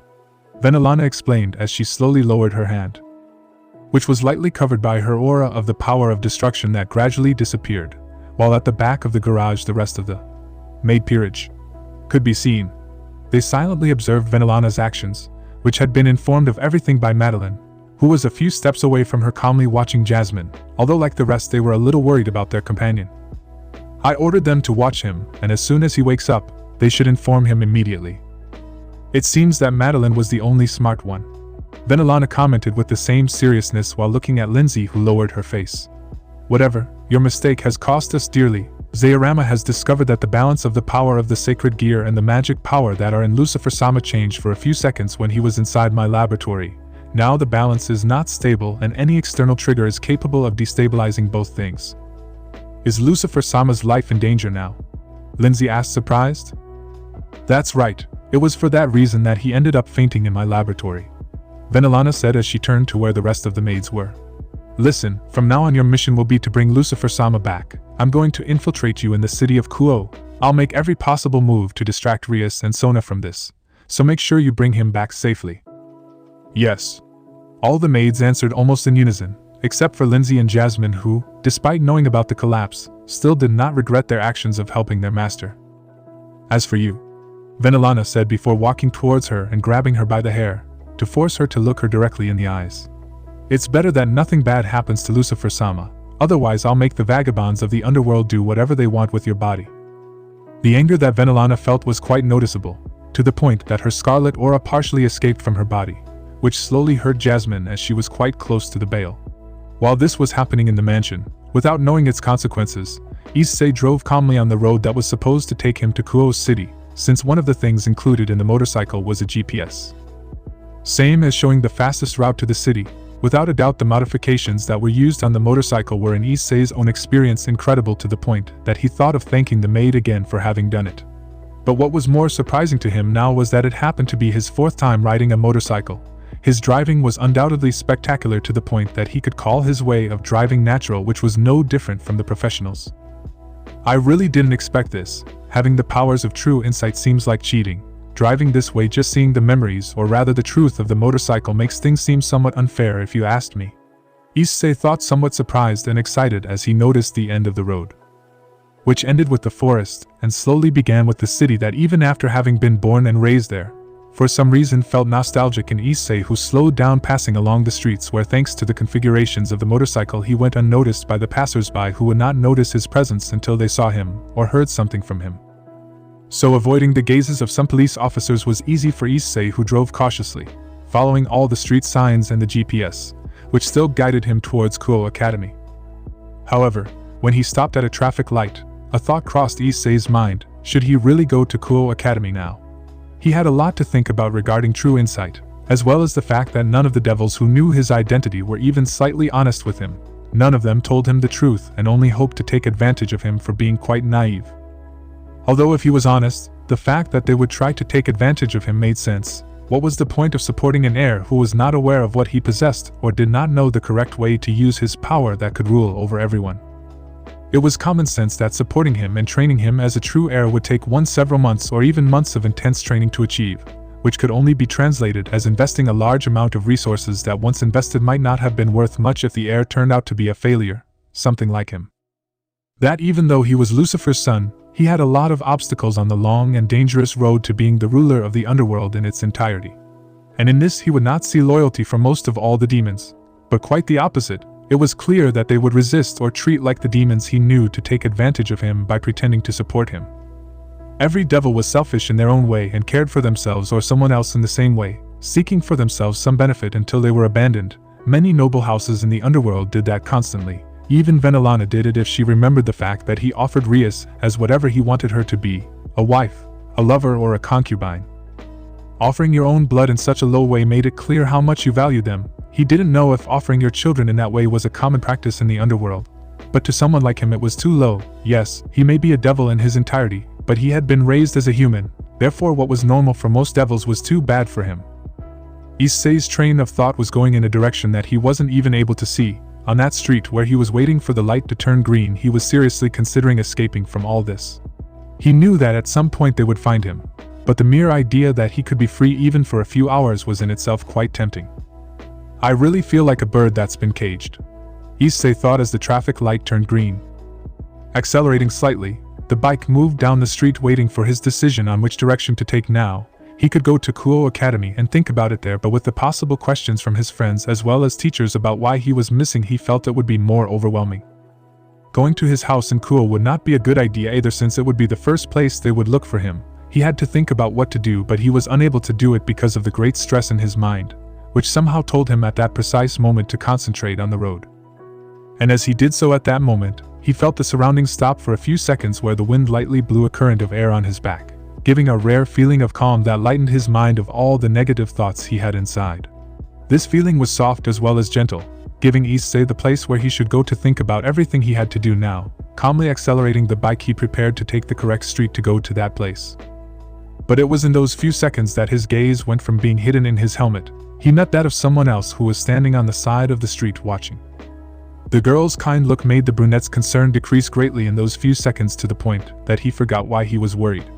With that, he even forgot that he was a demon or heir, and even that he had been used. The calm he felt surprised him, but at the same time his feelings returned after the motorcycle advanced for a few more meters, to which the meeting between their eyes without haste was broken. For Issei, the few seconds in which his gaze met the young woman's felt like an eternity that was too comfortable to be true, to the point that he stopped his bike. Not because it surprised him too much, but because inside him a strange feeling surfaced. If he had to describe it, it would be the same as he felt when Rias made him see the truth about what she felt about all the years he lived with the Haidu. A feeling of peace, calm, confidence and more swirled inside him instantly, as if it was something that had already been a part of him at some point, and now it was back after many years. This feeling calmed him and told him in its own way that everything would be okay, that in the future he would no longer feel this way. That soon he would be able to be free from the large amount of worries that his subjects had put on him. Before this whirlwind of emotions, Issei turned slightly, trying to see if that girl was still there or had already left. He felt his heart going 1,000 times a second, as if he was afraid of not finding her there. But to his surprise, the young woman was still standing there, in the same place where their eyes met for a few seconds before. Now they had met again. Watching him with surprise as well as curiosity, her cheeks blushed a little when unconsciously Issei's hands took charge of removing her helmet, revealing his still surprised face to the young woman, who in the same unconscious way began to approach Issei, who remained in place with his heart beating 1,000 times a second. With each step she took towards him, the emotion and feelings she had increased rapidly, to the point that for both of them everything else around them disappeared. Neither the drivers nor the pedestrians gave a single glance to the encounter between Issei and that young woman, who was getting closer to the boy as if something was unconsciously drawing her to her side. And it didn't matter if someone could see them now or not, because if they did, they would be able to see in a terrifying way how a black aura was filtering from Issei to advance towards the young woman, who without knowing or sensing it was absorbing all that black aura inside her body. Without knowing either that she was not the only one to whom that happened. Far from there, Issei's aura had traveled at high speed to Kuo Academy, going through all the walls until it reached a person, or rather until it reached a devil whom Issei already knew, Rias Gremory. Which is that young woman was not aware of it, of how that black aura was going in large quantities, entering their bodies, changing several things that without the slightest doubt they would not notice until they came into direct contact with the brown-haired man who expelled that aura. That could not be seen by anyone, Even if Akeno Himejima was sitting right next to her, she did not notice the aura in Rias, who gradually began to filter that aura towards her as if she were evaluating her for something else that both young women were completely unaware of, such as Issei, who without knowing it was already preparing to become what he was destined to be since the day he was born in the underworld. Wherein one of the hidden bases of the Nibirius family was located, which was located in one of the territories of what once belonged to his family. The withered and abandoned lands in that place made no one approach or think of going there because of the dangers and the enormous lifeless wasteland that in anyone's eyes would be nothing more than a useless territory. Unaware that deep within, buried several kilometers underground, was the semi-abandoned base of Zairama, which he had not visited for decades because that place was the one that guarded the 12 beings created by the power of Issei. The 12 Mailbreak were hidden there since their creation. Sealed with something truly powerful, all the Mailbracks were in a deep sleep from which, despite being powerful, they could not wake up unless someone did it for them by weakening their seal. Something that had only happened once in the Underworld Civil War. From the day they showed their power, Zairama was convinced not to let them wake up, or else it would be really dangerous despite being an investigation that would be most interesting. He understood that it was stupid to let them wake up. They were all beings who longed to destroy everything in their path without compassion. Even if it was possible to talk to them, you would never have a chance to make them change. It was for this reason that they were here, in an abandoned base that no one could find besides Zairama, who, despite knowing that these 12 were the creation of Issei's power, had no single intention of making the 12 meet Issei at some point. He didn't know what would happen, and he didn't want to find out. For that reason, he had decided to ignore that this place existed in the underworld, a grave mistake. Because in the deepest and most hidden room of the base where the 12 statues of the Mailbreak were sealed in a deep sleep. Such a place would normally be in great darkness, where even the vision and senses of a pure demon would be largely affected by the environment. The suffocating aura as power coming out of the statues would drive many crazy who did not have the mental strength to resist it. However, instead of the great darkness that normally governed the place, a light had surprisingly illuminated the place for several seconds, and said light came to the surprise of any of the statues. Or rather, 2 of them, who even with the seal on, instantly opened their eyes, showing surprise at their surroundings for a few moments before their eyes met. It took at least a second to understand the events that had made them wake up from their sleep, something that only made them laugh out loud while the 10 remaining Mailbracks remained asleep. It has finally begun. The Master has already awakened and found 2 of his apostles. One of the statues commented in a somber but excited voice. It seems so. Who would have thought that of the 12 we would be the ones to wake up first? What's coming is definitely going to be exciting, said the second statue that woke up with a truly sinister and excited voice. Soon, the 12 apostles will be free again, and this time we will not allow that damn Michael to lock us up again. The first statue shouted with great anger, while a dark aura slowly surrounded it. I think the same, since it was because of you that we couldn't face the chosen one of God and his apostles, but now it will be different, he said with a darker tone than before while the same dark aura appeared around him. Soon we will begin. The world will remember what it once feared in the past. Only this time they won't have your help to stop the Master. The laughter of both statues resonated throughout the place, making it tremble. All the walls, ceiling and floor trembled from the aura that the 2 statues released to such an extent that it was no longer possible to distinguish them among that dark aura that gradually was shrinking along with the statues that were now much smaller than original. Measuring only 20 centimeters in length, but different from their appearance that they had been subject to for years, they had transformed. The first of the 2 statues had a shape similar to a dragon, which had many eyes on its neck and wings that gave everyone a feeling of danger, while the second statue had taken a strange form of a praying saint. But what made one strange was the figure or figures of skeletal hands coming out of the saint's back or from between her robes. One more detail was that the saint's eyes were bandaged. With that new form, the statues only stayed in place for a few more seconds before disappearing without leaving behind a single trace that would give them away. With that and the rest, the light in that place began to fade in the same way, leaving the place where 12 statues were once found in darkness again. And now, there were only 10 statues of the 12 submerged in that darkness that in a fairly near future would no longer protect any statue, because even if they had the seal on them, Issei's powers were more powerful than the seal placed by Michael and the mouths of the past, and no matter how much they tried to avoid this result, in the end it arrived even with all their preparations. That's it, guys. Until the author add more chapters. Take care.